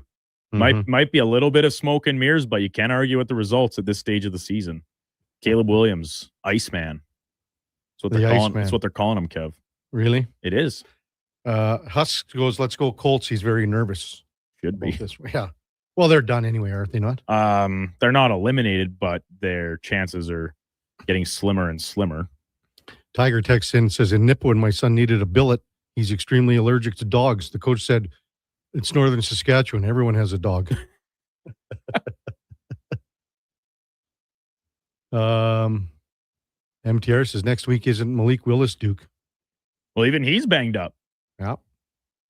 Niners will lose all their quarterbacks in the next couple of games because that's what they do from Triple C. Man. 833-401-1440. Coming up at the top of the hour, we're going to switch gears and talk a little basketball with Josh Lewenberg. RJ Barrett's situation in Toronto with the Raptors. And the Raptors, I mean, they had that really good start. They went on that 9-game heater, but have fallen back now. I think they're 17-13. They're 6th in the division, or in the conference, pardon me. They lost to Brooklyn 96-81 yesterday. It's not a situation where, and maybe it's the strength of schedule. I mean, they've had some tougher opponents, lost to Boston here too. Maybe they've had a little bit tougher opponents. So we'll get Josh's take on that. Also, John Michael Vincent from 107.5 The Fan in Indianapolis will preview the Monday Nighter. Before all of that, time now for a Sports 1440 update brought to you by AWS Welding Supplies in Nisku. Product sales, servicing, calibrating, free same-day delivery of in-stock items to Leduc, Nisku, and South Edmonton. Your one-stop shop for all things welding. That is awswelding.ca. Here is the Duke. The Sports 1440 update. 4-game slate in the NHL tonight. The St. Louis Blues are down in Tampa to play the Lightning. Flyers host the Canucks. Kraken head to SoCal to play the Ducks. And the LA Kings welcome in the Columbus Blue Jackets. Monday Night Football wraps up Week 16 in the NFL. Phil Rivers and the Indianapolis Colts playing host to the San Francisco 49ers. Kickoff coming at 6:15. 7 games across the association. Cleveland hosting Charlotte, Indiana in Boston. The Mavericks play the Pelicans. Nikola Jokic and the Nuggets taking on the Jazz. Memphis is in OKC. Golden State plays Orlando. And the Portland Trailblazers, they take on the Detroit Pistons in the nightcap. Coming up in hour 4 of the Kevin Karius Show, we'll be joined by TSN's Josh Lewenberg covering the Toronto Raptors, as well as John Michael Vincent from 107.5 The Fan in Indianapolis covering the Colts.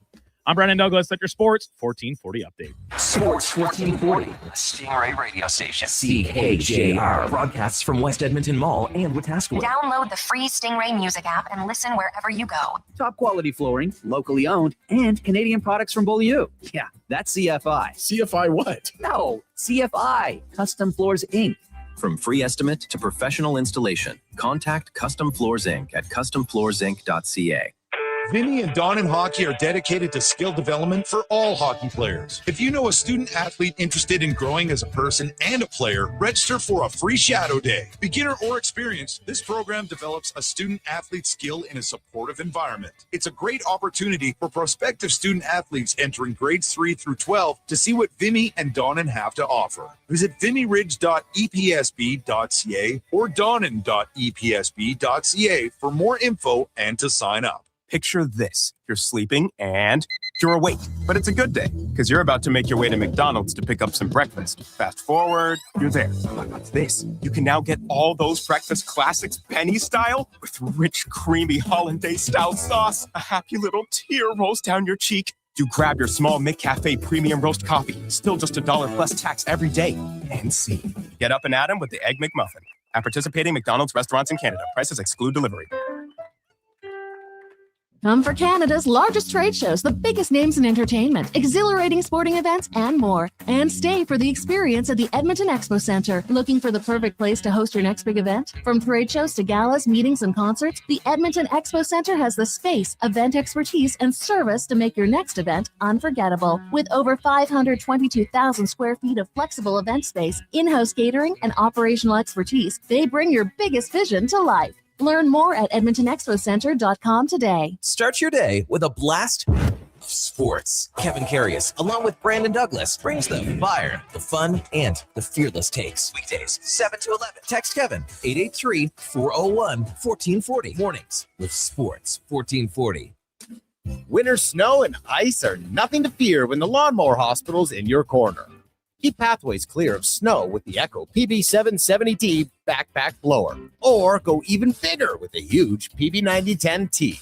Right now, buy select commercial walk-behind BCS sweepers and get the Echo PB9010T for free. The Lawnmower Hospital has pet-safe, plant-safe ice melt too. Visit lawnmowerhospital.com. The Lawnmower Hospital. Subaru is built for winter. Symmetrical all-wheel drive delivers power with incredible control, stability, and grip.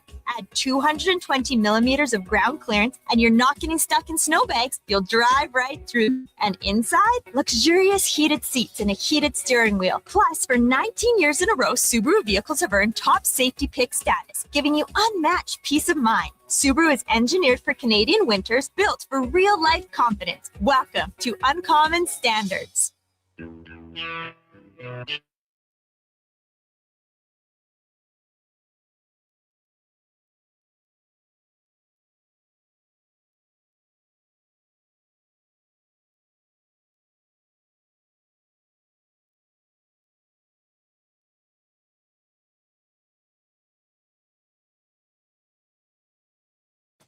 Stories, guests, and insights. This is Sports 1440 and the Kevin Karius Show.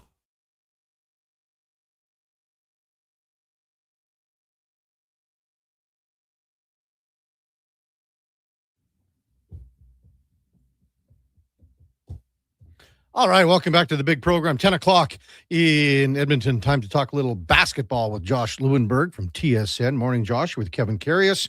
Once again, thanks for jumping on Sports 1440 this morning. Really appreciate it. Thanks for having me on, Kevin. How's it going? Well, we're just trying to stay warm. It's a little chilly week here for sure, but looking forward to what is going to be a great holiday week, and I sure hope you have the same thing too, Josh.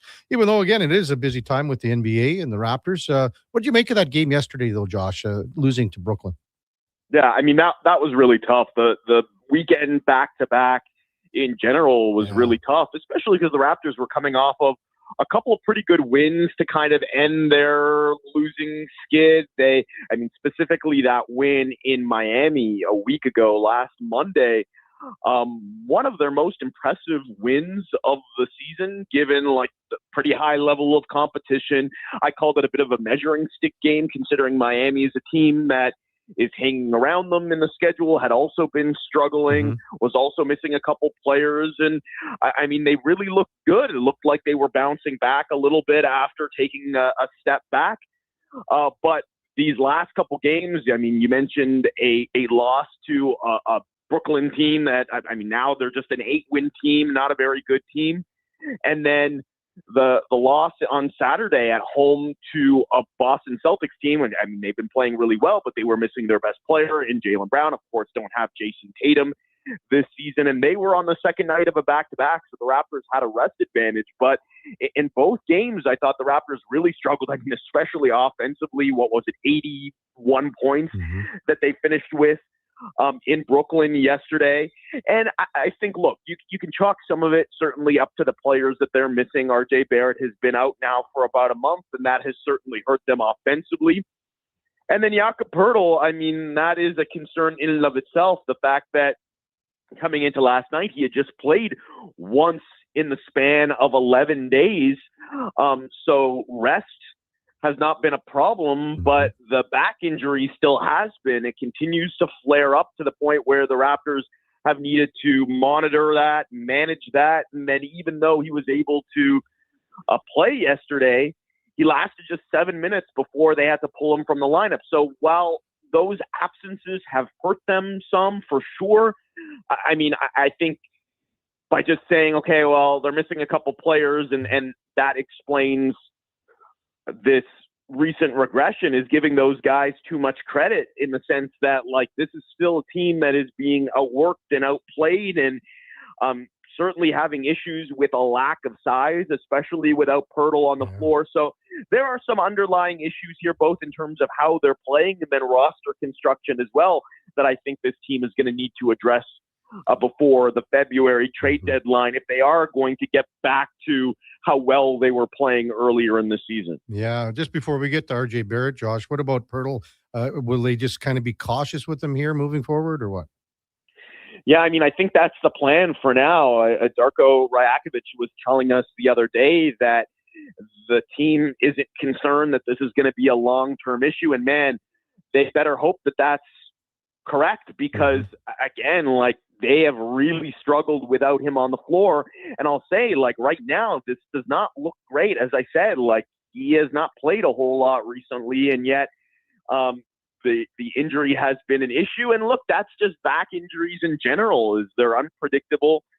They come and they go, and you wake up every morning and you're not really quite sure, okay, what is this thing going to feel like? And it sounds like that's been the case for Pirtle recently. And he is a 7-footer who is now on the wrong end of 30. He just turned 30 recently. And big men over the age of 30 that have nagging back issues, like the history there is not encouraging.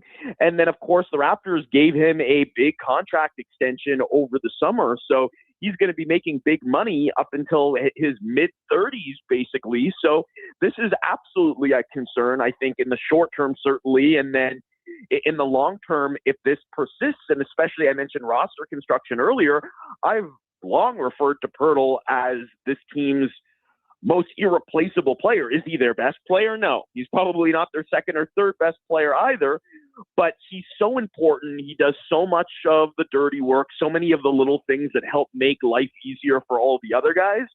And then this is still not a team that's built to withstand any kind of injury or absence to Pirtle. I do think they're a little bit deeper in the front court this year than they've been in years past, going out and drafting the rookie Colin Murray-Boyles, but he's undersized, and then signing Sandro Mamukelashvili, who has been a great signing for them, a great find in free agency, but he's also not a traditional center. He's only 6'9". He's more of a spacing big in the way that he shoots the ball, moves the ball, but not a presence really around the rim, not a great defensive player.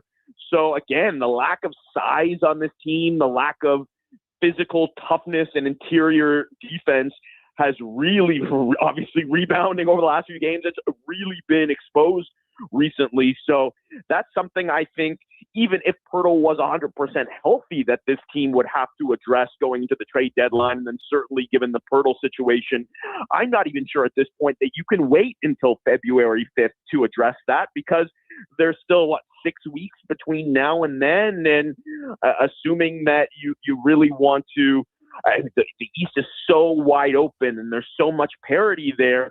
If you go on a bit of a skid here over the next few weeks, like, you could really fall behind. So I'm not sure what you do right now, because I don't think there is a ton of movement generally at this stage of the season.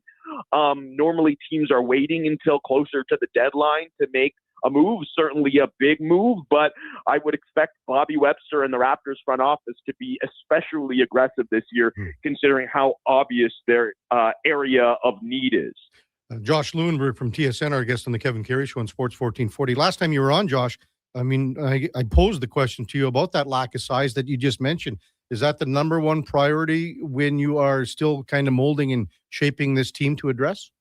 I think so. And it's not the only priority. Like, I do think that there's probably an area of need in the backcourt as well. They could use a dynamic scorer and playmaker. But again, it's just so glaring how undersized they are and how little depth they have at such a crucial position that I think that is the biggest priority going into the deadline. I think at this point, it just, I mean, based on talking to people around the team, around the league, and then just common sense of like what the actual need is here, I would say the likelihood of them making a deal between now and the February 5th trade deadline is high. It's just a question of like, how big of a swing do they want to take there? And that's always the question, right? Like, what's your risk tolerance and how badly are you trying to move the needle? How close? I think that the type of deal that they end up making will be really telling in terms of how close they think they are to really taking that next step. Because if they do think that they're close, if they think that they're one player away from really becoming a contender in the Eastern Conference, then that's where I think some of those big moves that, I mean, we're hearing the rumors now, guys like Anthony Davis or Domantas Sabonis, like if they think that they're close, then those might be the players that they're sniffing around. And I mean, the Raptors under Masai Ujiri for all those years and now under Bobby Webster, like they are always active. They are always engaged. They are always making calls whenever a big name player becomes available. We've heard them in the mix with AD. We've heard them in the mix with Sabonis. I mentioned a dynamic guard. We've heard them in the mix with LaMelo Ball and Charlotte as well. It doesn't mean that anything is close or imminent or is even going to happen, but they're always going to be in the mix because they're always one of those teams to make the call and check in on those guys when they become available. Kind of just like a price check. Like, is this guy actually available and how much is it going to cost? But what I will say in terms of like going out there and making a big trade, I'll use Anthony Davis as an example because he is he's an older player now, 32, I believe. And he's an injury prone player. He's been injured quite a bit over the years, as we know. The Raptors have shown over the years that they're not afraid to take a chance on those types of players. Kawhi Leonard, Brandon Ingram come to mind. But in both of those cases, they got a pretty, at least they felt like they got a pretty significant injury discount. The price was right, and they made the deal. It's easier to take the risk when you feel like you're not going out and really like trading the kitchen sink for those types of players. I don't know that discount is going to be available with Anthony Davis and the Mavs, who, of course, I mean, they traded Luka for him, so they're probably not going to give him away if he's even available at all. So unless that type of opportunity is out there, I would be really surprised if the Raptors did take a big swing here. I think just based on where they're at, I don't think they're one player away right now. I think they're still in the building and the growing process. I believe that's where they see themselves as well. And if that's the case, the move that needs to be made is probably more of a complementary move, a smaller move to go out and get some size and get some depth behind Pirtle. But again, it's just a question now of like, how healthy do you think he is too? I know they really like Pirtle. Indication that I've gotten is that they don't want to replace him, but merely add some depth and size behind him. But again, if this injury is a long-term thing, if it's a serious thing, then all of that changes. And all of a sudden, like, you've got your work cut out for you in finding someone that can replace all of the really important things that he does on the court. Yeah. Josh Lewenberg with us on Sports 1440. RJ Barrett, how soon does he get back? And then how much more will trade rumors swirl around this guy? Yeah, well, fortunately, it sounds like his return is getting pretty close. He was cleared for a return to basketball activities this week. That is pretty vague, and I think was left probably intentionally vague in the sense that, like, if he gets back out there and then has a setback, or if it's going to take a little bit longer for him, and obviously they're going to be careful with that, then at least they haven't overpromised. But it sounds like he's been able to get out there and do a little bit more cardio and start to ramp up a little bit. And then the plan here for the next few days is to get him back into practice, ultimately get him cleared for contact. And then once he's able to actually scrimmage and get some real game-like run in practice, then I think the plan is to get him back into a game probably within the next week, would be my guess. And again, like, they have missed him a ton. It'll be great to get him back out on the floor. I kind of fear for the pressure that's going to be on this guy when he does get out there, because again, like, their regression recently isn't just as simple as saying, okay, well, RJ Barrett isn't out there, so if you're expecting him to come back and all of a sudden everything is fixed and everything is solved, like, then the expectations are probably unrealistic. But again, like, he's an important player in the sense that, and Darko has made this point, he's a 20-point per game scorer, whether you call 20 plays for him or no plays for him, he finds a way to put points on the board, both in terms of getting out in transition, getting easy buckets around the rim, getting to the free throw line, but then also taking pressure off of somebody like Brandon Ingram, who is carrying a massive workload on the offensive end right now. And I think that's starting to wear on him as well. So it's going to help. In terms of the trade rumors, I mean, that'll be interesting because, I mean, certainly the Raptors were shopping him to some degree over the summer. I think they, like a lot of people around the league, kind of viewed him as the most expendable piece after the Ingram addition. But I wonder if they look at things a little bit differently now that Barrett has been out. The old saying is, like, you don't know what you've got until it's gone. And I think what this absence has really reinforced is how important and valuable Barrett is to this team offensively. So if you are moving him, it can't be simply for a salary dump type of move to say, all right, well, he's making a lot of money, he's eligible for an extension next summer, he's going to want even more money. We've got to kind of clear that out because they're not willing to pay him what he's asking for. It can't be that simple and just saying you're subtracting the piece, because we've seen what that looks like when you subtract the piece. If you're going to move him, you better be getting something significant in return. I would be very, very surprised if that were to happen in the middle of the season. I do think if they are looking to unload that salary, if they're not willing to pay him, then maybe that's something that you revisit in the offseason when it is easier to, I think, trade a guy like that and then also get some value back. I don't think it's going to happen in the next 6 weeks, but we'll see. It's the NBA. Crazy things happen all the time. No kidding. Hey, Josh, as always, thanks so much for coming on. Have a wonderful Christmas week. Merry Christmas to you and your family. Thanks for always coming on Sports 1440. Really appreciate it. Thanks so much, Kevin. Happy holidays to you and your listeners. Thanks a lot. That's Josh Lewenberg from TSN.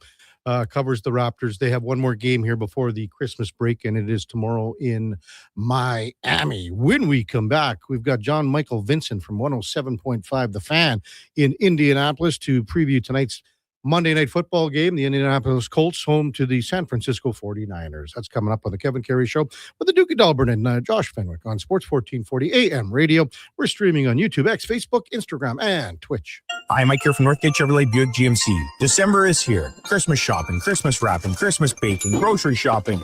What about our vehicle? Does it need tires? It's not running? No problem. We got you covered. At Northgate GM, we have a tremendous selection of newer used vehicles, winter tires at cost, and of course, service with a smile. Come in and see us today, 13215 97th Street, or visit us online at northgategm.com. You're in Northgate country. Now for today's holiday special, Legacy Heating and Cooling saves Christmas. Santa's furnace broke down in the shop last night, and the elves couldn't make any toys, that's right, so Santa called up his pals at Legacy Heating. And ho, ho, ho, golly gee, 1 year, no payments, interest-free, and the elves are working merrily with a brand new furnace from Legacy. Happy holidays from Legacy Heating and Cooling. At Fountain Tire, success is a team effort. They're committed to their team members and their customers. And that means treating your vehicle like it's their own and finding solutions that suit your needs. Because whatever the road brings ahead, they're on it with you. Visit FountainTire.com today. You matter. Your mental health matters, and you're braver than you think. Not Alone is an organization focused on creating a space of acceptance and support through tough, meaningful conversation. My name is Tyler Smith, and you are never alone. NotAloneCo.com. It's okay to not be okay.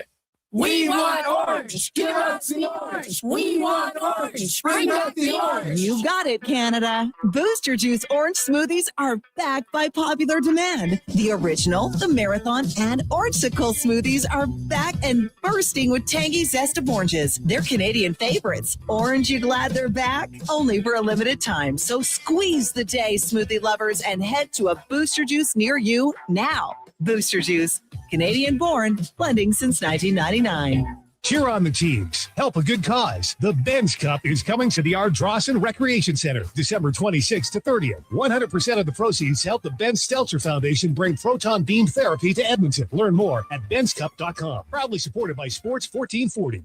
Diablo Boots sells only Canadian-made work and biker boots made by Canada West. No American or boots made in China, so no tariffs. All of Diablo's boots have replaceable soles and heels for longer life. Sizes 6 to 14 Triple E. Buy quality, buy Canadian. And support Canada West and Diablo, the two best names in the boot business. So save on boots by Save On Foods. That's Diablo Boots, 3340 Gateway Boulevard on the east side of Save On Foods. Buy Canadian. They're terrific.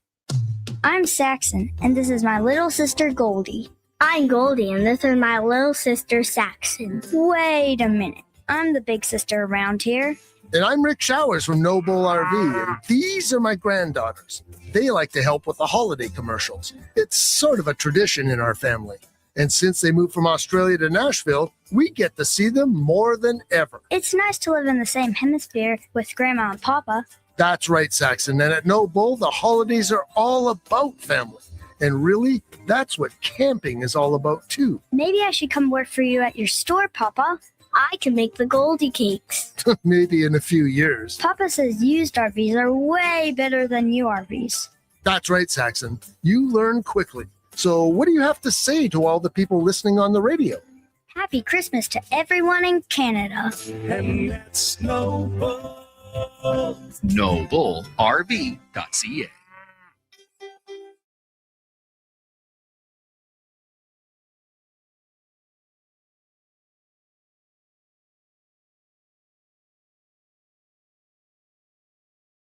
Have your sports curiosity cured with the Kevin Karius Show. This is Sports 1440.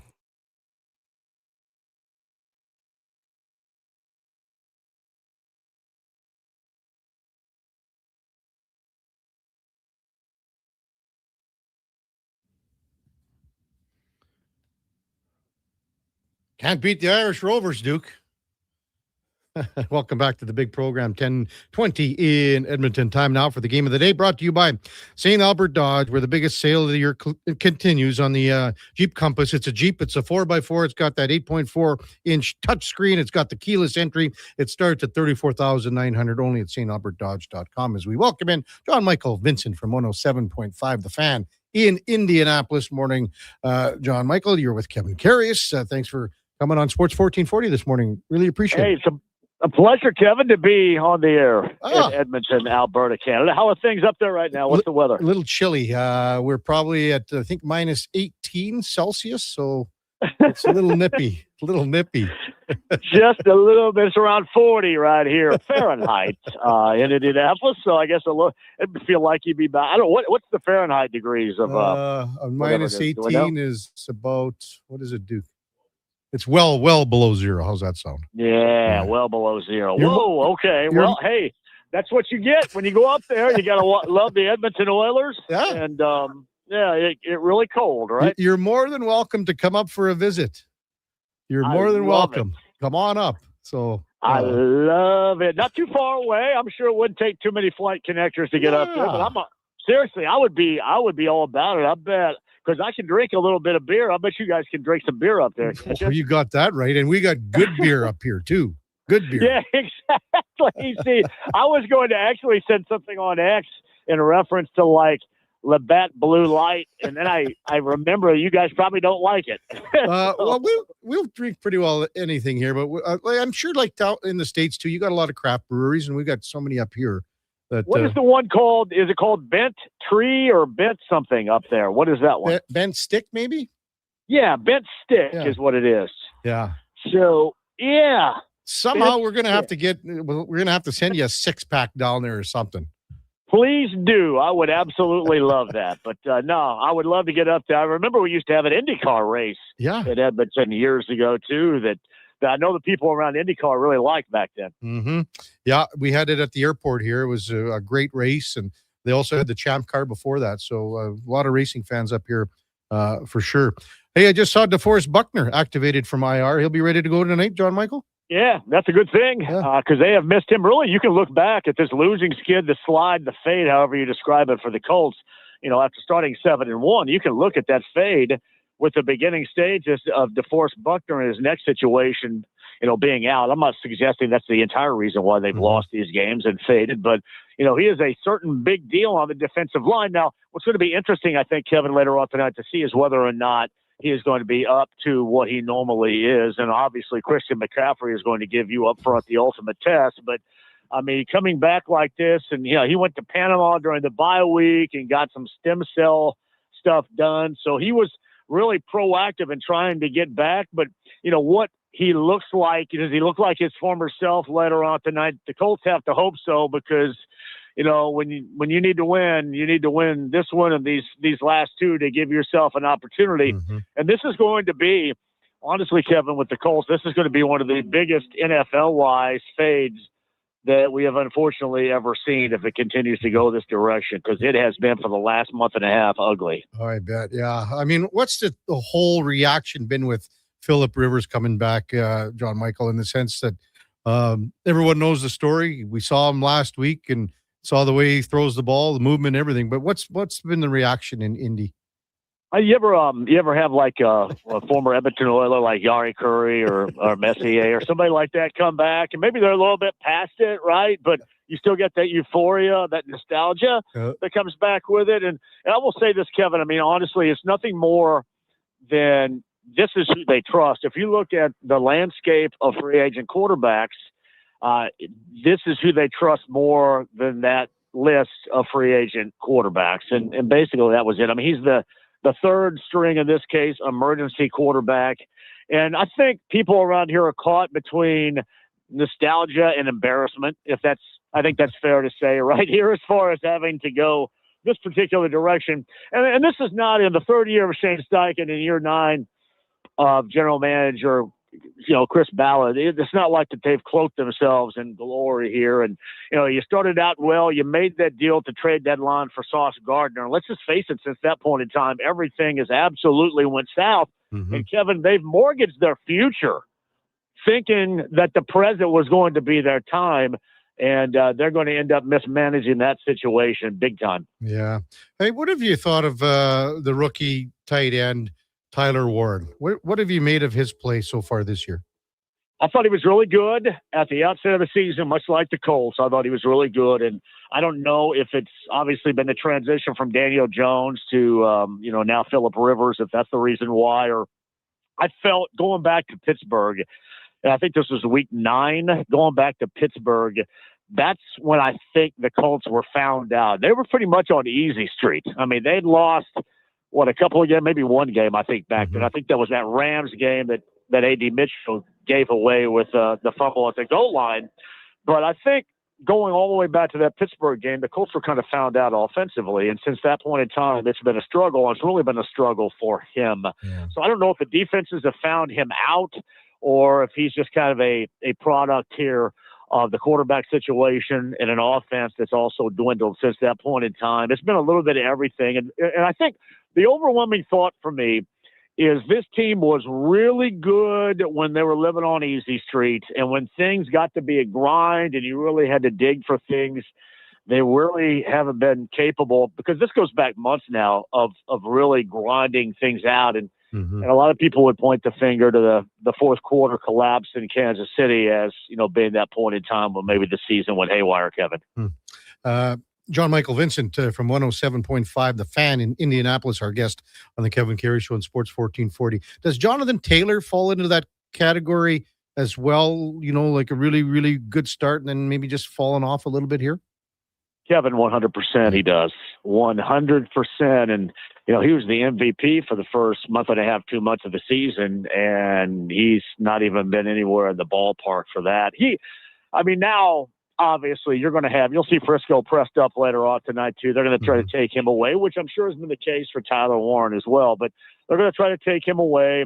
He was 3.5 a clip per run against Seattle last week, and it should have been good enough to get them either close to the win as they were or for the win, but he has been a shell of his productive self.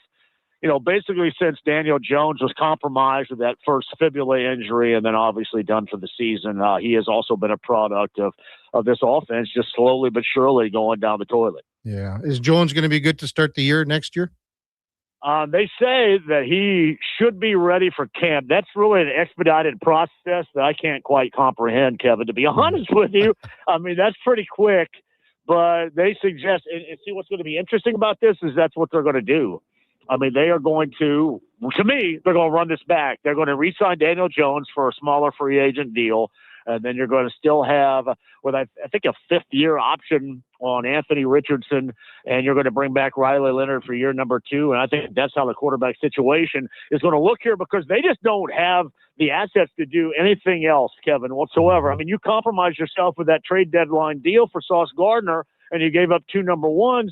There's no way you can move around from that now, so you're kind of soaking in it. I mean, you really are soaking in it, and you either try to do something with what you have and cobble together a winner next year, or, I guess you could just go ahead and blow it up and bring in everybody new.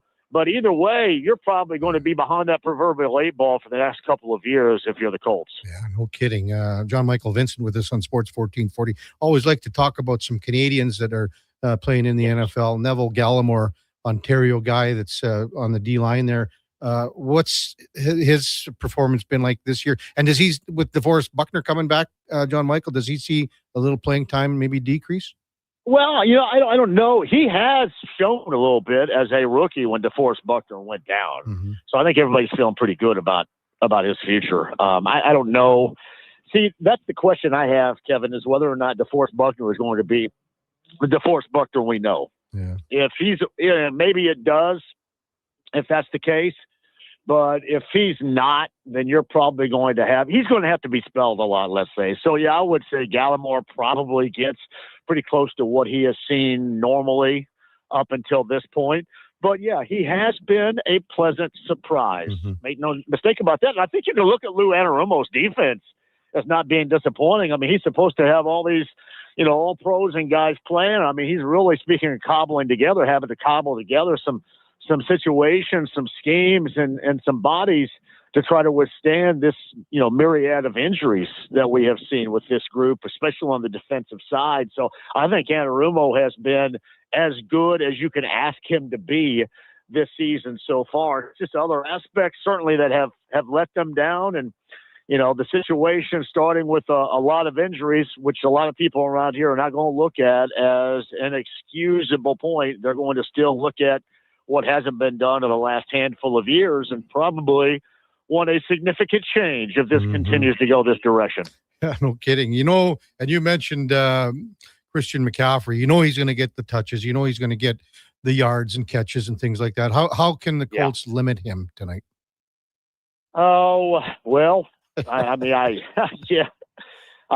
if he throws it, if they throw it over their head, I think that's going to be tough. It's not like you let him get his, but I think you're going to have to deal with more of yourself. Like I'd be saying, I'm more worried about their offense being able to do anything. I think in this case, you really are going to try to combat what is a major player and a really good humming what it can be offense with an offense of yourself. And the problem I have with Phillip Rivers, and I dig the nostalgia, I do, and he kept them in it and really should have had a better result in Seattle. The problem is now you've got a week's worth of tape after 5 years hiatus out there on a guy that is severely limited being able to get the ball down the field. So I'd like to tell you that I think you combat Christian McCaffrey with a more robust offense. I just don't know in the passing area if this team is capable of giving you a higher quality, higher grade offense because he is just simply put so limited to get down the field. I'm not really worried about the pressure because San Fran doesn't bring it in general, and he's going to probably let go of that football 2 seconds after it's snapped, if not sooner anyway, so I'm not so worried about that. But he just cannot get it down the field, and you get defenses that can sit on the line of scrimmage with no worries about what goes on behind them, and that severely hamstrings your offense. And if that happens again tonight, then they're not going to have much of an opportunity to win this game. Yeah, you were mentioning like a month ago when they lost that game to the Chiefs 23-20. Is that where things really started to go downhill for the team? Yeah, it's funny. It's like Pittsburgh laid out a blueprint, but it was Highsmith and it was Watt. Historically speaking, they could get after a quarterback, but the blueprint was out.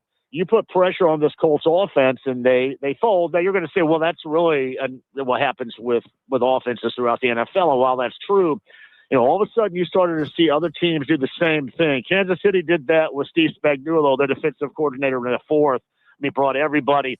I mean, you saw with Atlanta, they brought a lot of guys too, and that was the last game the Colts won in Berlin.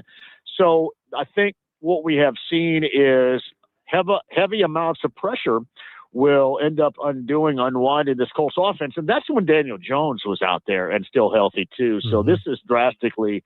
I mean, really, this is just kind of being in a lifeboat right now, and your lifeboat probably has a bit of a leak in it. So that's what this offense looks like. But no, you look back to that Pittsburgh game, and I think that everybody peeked behind the curtain on how you get to that particular Colts team defensively and slow down an offense, which was humming up until that point. And it seems like every defensive coordinator and a defense have had an answer for it since that point in time.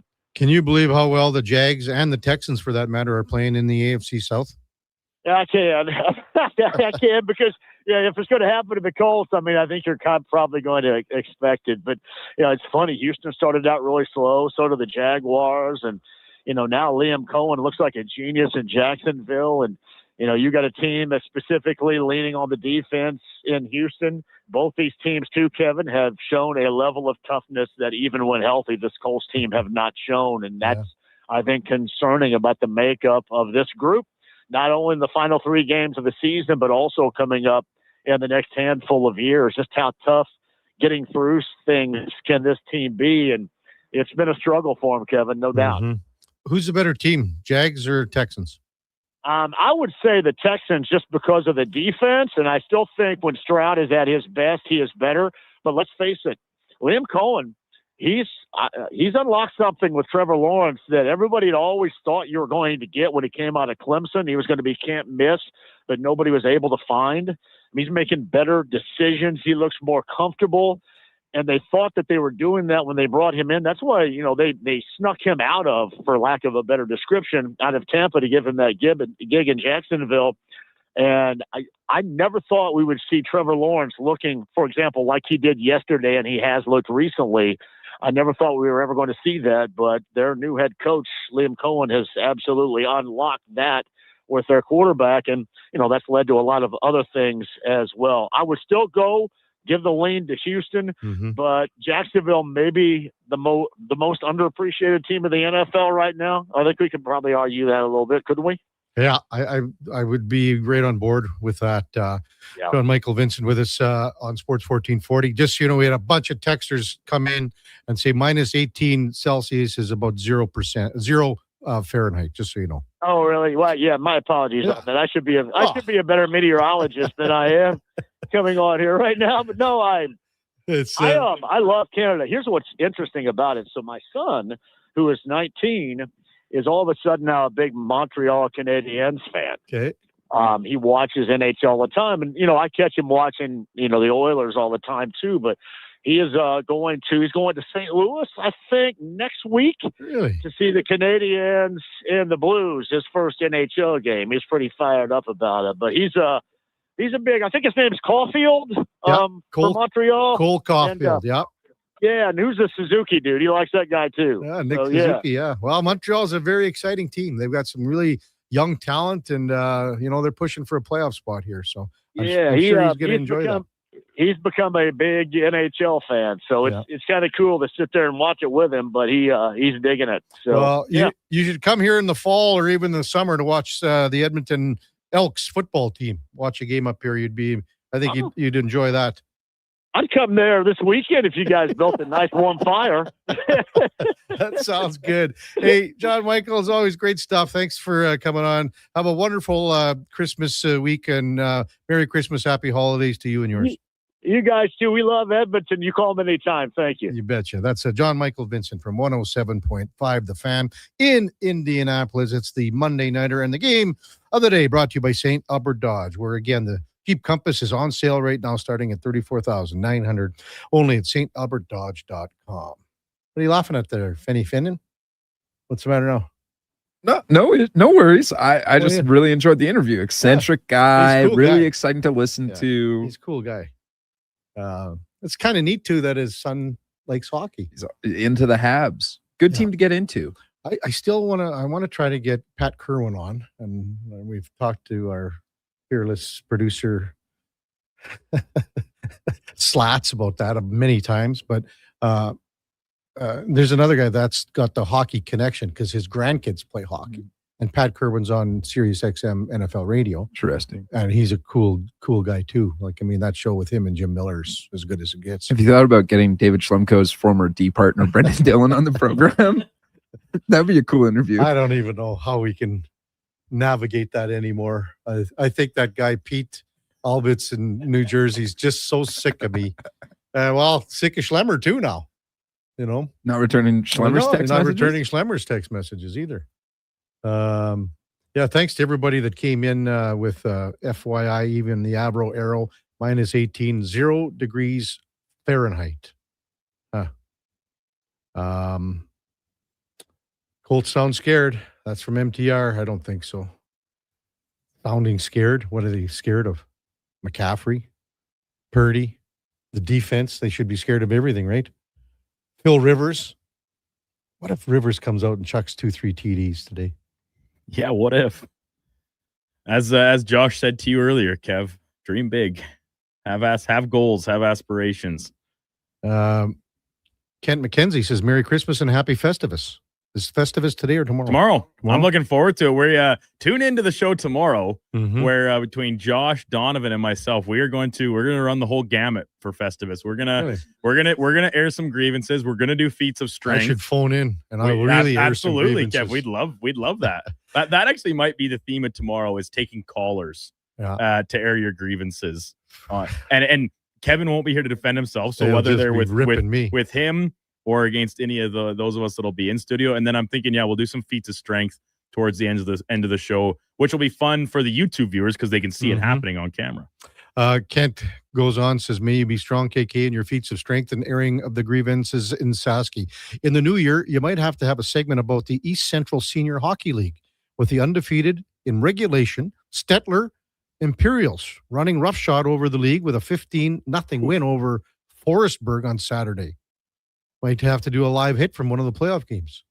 Yeah, Stettler, they're a really good team. Are they in the same league as Delburne? Yeah, the Red Deer River rivalry, a phrase I coined myself, as a matter of fact, when Stettler joined the league a couple seasons ago. Yeah, they're a really good team. They beat the Outlaws 6-1 last Saturday night. Delburne bounced back with a authoritative win over Oyen this most recent Saturday that I went down and worked the game for. So that was great to see. But yeah, Stettler, they're good. They will face off against Delburne again on Tuesday, tomorrow. Really? It's a big thing in Stettler. They call it the night before, for the Christmas season here on the 23rd. It's usually a big shindig in town. Supper. I think they have a dance following the game and stuff as well. 7:30 puck drop from the Stettler Rec Center. I will not be going. I'm otherwise engaged, but I've been to the game before. It's a good time. Rowdy Roddy says, hey boys, Merry Christmas. KK, since it's pretty much over, you sign a bottle of Crown Black. I'll donate 100 to any of your charities. Kicker is you sign Rowdy Roddy, 49ers #1 fan. I'll put in my massive sports collection and we'll drink it together someday. See, MTR doesn't offer anything like that. Well, first of all, Kev, make sure you sign this correctly if you're going to give it. So he wants you to sign it, Rowdy Roddy, 49ers #1. Oh, number one. And then you sign it, Kevin Karius. I said #1 fan. Okay, fine. But it's not over, Rowdy Roddy. 2 wins, and then you guys are in. 1 win, and it's a push, correct? 12 was the kicker. The line was 11. 11 wins is a push, 12. So you got to get 2 more wins yet out of 3 games, correct? Yeah, that is correct. MTR says tough day for your Lions yesterday. Well, that was tough. I mean, Steelers. Yeah, but I mean, Was that bad of a pick on the Amon-Ra St. Brown touchdown? I don't know. I wasn't watching it live, but in replay, I don't know. I've seen a lot worse they get away with. Yeah. But how about this, Kev? I don't know if you knew this stat. And yeah, it kind of came not technically garbage time because they did make it close, but that's the first game the Lions have lost this year where Jameer Gibbs scores a touchdown. Really? Before that, they were undefeated in games he scored, winless in games he did not. Wow. When we come back, we'll wrap up the show. Kevin Karius, Duke of Delburne, Josh Fenwick on Sports 1440 AM radio. We're streaming on YouTube, X, Facebook, Instagram, and Twitch. Mr. Rooter decorates a gingerbread house. Wow.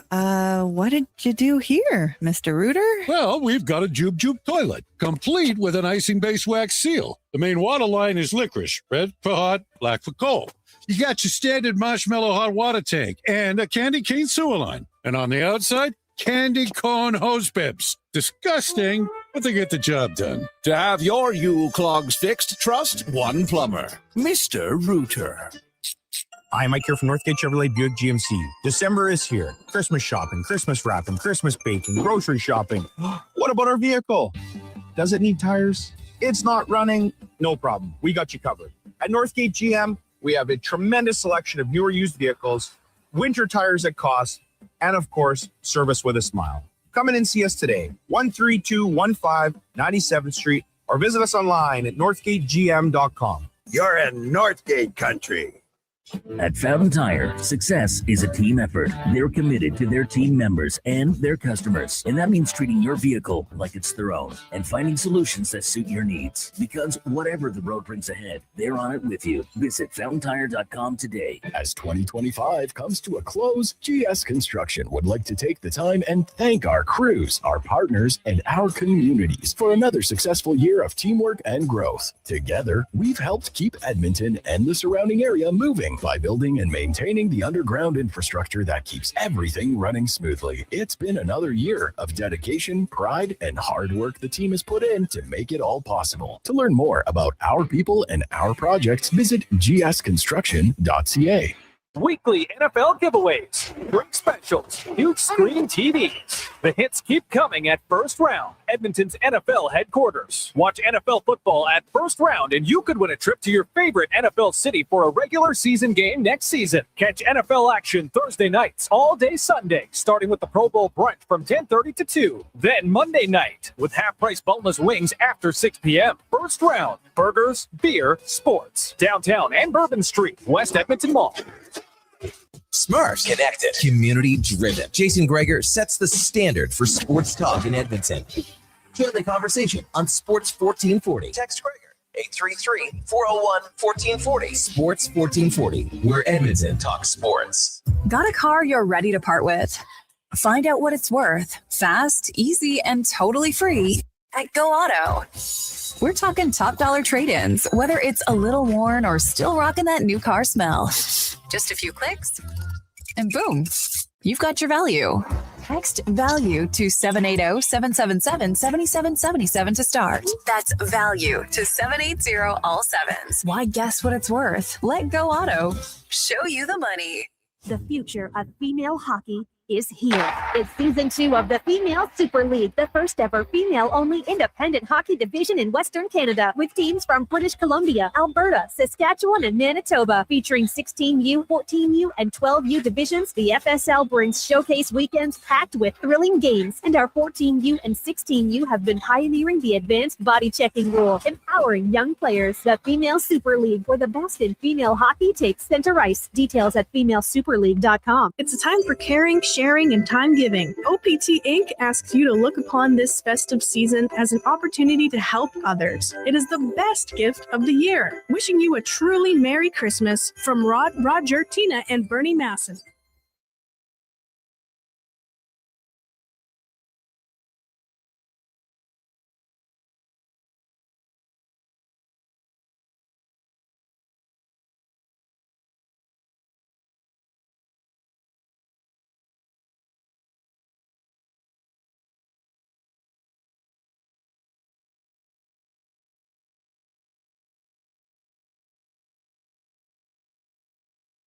Just in time for the morning skate.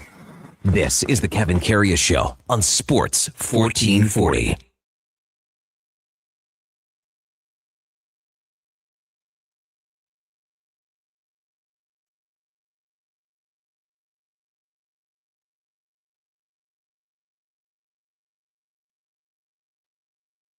Oh, what a way to finish off the show. One of the best songs ever from the movie Slapshot. Hey, once again, if you're looking for a great time to ring in the New Year, Brett Kissel's playing New Year's Eve at the new Silent Ice Center. It's a perfect date night if you want, night out with the family. Duke is likely going to be going because you got cowboy hats, the Levi's, the great music. Get your tickets at silenticecenter.com. What do you think, Duke? Are you like 50-50 on this? It will largely hinge on my ability to wrangle up some mates to go with me, whether that be in the form of the big Sabolia, Chucky Slick. Maybe I can find a young lady to escort to the evening, show her a good time, treat her right. That's Laddie and you guys really like to give me a hard time, but this is a big night for you. I'm a real gentleman. Take a lady out, show her what's right. Like you're opening doors, you're pulling buddy, chairs out. I'm laying down in a puddle for her to cross the street if that's what it comes down to. I think last Thursday someone texted in, and it was a woman that texted. Was it Jana, longtime listener? Someone texted in and said, "How old is the Duke?" I think it was who was it? Miss Metzarella. Miss Metz. Oh yes, Jill Metz. That's who it was. Yes, Jilly Metz. Well, maybe Duke. You never know. Hey? I'm old enough to know what I'm doing and young enough to still do it, right, Kev? If you say so. Just like you. So it's that age range spans a pretty long time of old enough to know, young enough to be able. iMac text, and here's the best text of the day. Merry Christmas, KK, to you and yours, to all the guys. Can't tell you guys enough times how grateful we are to have you back. I feel like we've helped raise this baby too. Well, let's be honest, a semi-behaved teenager. As a mobile guy, you and the rest of the riffraff bring levity and sanity to an otherwise manic state we live in. Merry Christmas, safe travels. Well, you know what? We're like, what do we have to do? 2 years, 5 months? September, October, November, just 4 months, I guess, eh? So we're coming up in 2.5 years, and you're right. I appreciate, a text like that where, when we were just starting out here at Sports 1440, I mean, there was that void, and everyone, talked about it, because when 1260 went off the air, there was nothing. And people were upset with how that was handled. And then for, to basically have 12 hours of programming, 11 hours of programming local it's a lot of work. You got to give Jason Greger so much credit, everyone here at Stingray, but we wouldn't be able to do this without you guys, the listeners. So we're so happy that you are on board and enjoy the programming, enjoy the show. So it's kind of gone fast though, hasn't it, Duke? And when you think about it, like it's just like 2 years, 4 months. It's gone. Oh yeah. Like you could have told me that the launch of the September we launched was this September. And I believe you. It's just amazing how much we've crammed into the last 2+ years. We were talking about a couple trips to the Stanley Cup final for the Oilers, a couple Super Bowls, right? Like the Jays going to a World Series. Yeah. It's kind of all worked in such great tandem with us trying to provide local coverage and perspective that is otherwise unavailable to Edmonton sports fan, Canadian sports fan, however you kind of want to frame it. So yeah, it has flown by. It's great, and I'm really grateful. And especially this time of year, right, when you're spending time with your family and thinking about what makes you happy and you are thankful and grateful for. Yeah, this gig, getting to be in here with you every day, and the listeners and Connor and Josh, and Donnie, whoever else on any given day, it's pretty special. Brings a smile to my face, and just like the Grinch, makes my heart grow a couple sizes. Dude, Kev, you're getting all mushy here. Getting all mushy. Well, speaking of, I got a Christmas card here, courtesy of you. And you better put that on the fridge. I'm going to get it up there tonight when I get home and send a picture to you so you know. And Josh, he got one too. He's ecstatic. He said his first Christmas card of the year. First one of the year, Joshy boy? Really? First Christmas card of the year. Yeah, I'm at the age where people aren't exactly giving out Christmas cards right now. So, it's just get them from the older folks that I know. Like me. Well, I'm sure if Brandon was doing Christmas cards, I maybe would have got one, but maybe he did and I didn't receive one. Yeah. That's and that's okay. No, that's okay. I'm in the receiving Christmas cards phase of my life, not giving. I am at the I average one Christmas card a year. Last year I got it from my parents. While we're in the spirit of Christmas and all that mushy stuff, Triple C in a truck says, "Merry Christmas, boys. Hope you all get lots of pierogies." He also talked about the Niners, and that persuaded Montana to Rice to text in and say, "Triple C is a bozo." Totally bored in that truck. He's on record saying AJ Brown is better than Chase. So maybe MTR and Triple C will be meeting at the bike rack one of these days. Hey, Duke? You're both welcome to join us in studio tomorrow for Feats of Strength and airing of grievances. Yeah. You can do the airing of grievances from home, of course. We'll be happy to take your text and calls, but I'd like to see some Feats of Strength amongst listeners. You're starting all that. So you're going to be, you and Joshy and Donnie P's in tomorrow. So yeah, that's right. So you've got the Feats of Strength. You've got the airing of the grievances for Festivus. Mm-hmm.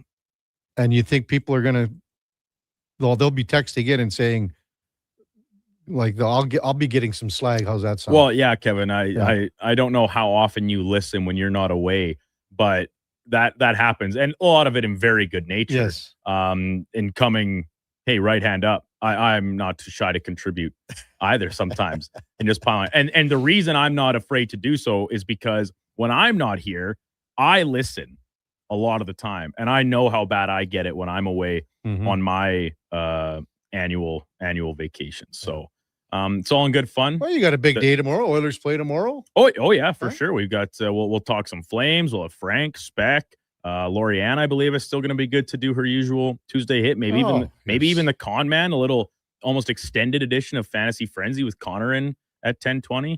Or talk some Christmas Day football maybe over the next few days. Yeah, we got lots to get to. 3 games on Christmas 3 days Day? on Christmas Day, and they all pretty much suck. Yeah. Because of the situation that the teams are in KC respectively. and Yeah. Well, this has been a hoot today, and I'm looking forward to the finals of the Doopies, championship final after a win over the Chin Man, big Brad Hartford, Sugar, the Chin Man, the biggest chin in the world, and he took one on the chin. Not quite as a decisive victory, but it was a close one, eked one out, and off to the final against Chef. So, hey, coming up at the top of the hour, it is Fantasy Frenzy with the former Ross Shep T-Bird, Connor Alley, and the Duke of Delburne, 12 to 2. It is the Lowdown with Alan Mitchell, 2 till 6. Jason Greger drives us home with the Jason Greger Show. Fox Sports all night. Duke will be back with you with Fenny Fenwick and Donnie P tomorrow and Wednesday. Before all that, time now for a Sports 1440 update brought to you by Loca Quality Market. Your next dinner's ready with Loca Quality Market's gourmet meals. Choose from over 200 chef-prepared meals. Shop local at loca.ca. Thanks, everyone, for listening. Thanks for being a part of the show with the great texts and all the contributions. We could not do it without you. Hope you have a wonderful holiday season. Merry Christmas to you and yours. Take care. We'll see you back here next Monday for me personally. Up until that, here is the Duke. This is the Sports 1440 update.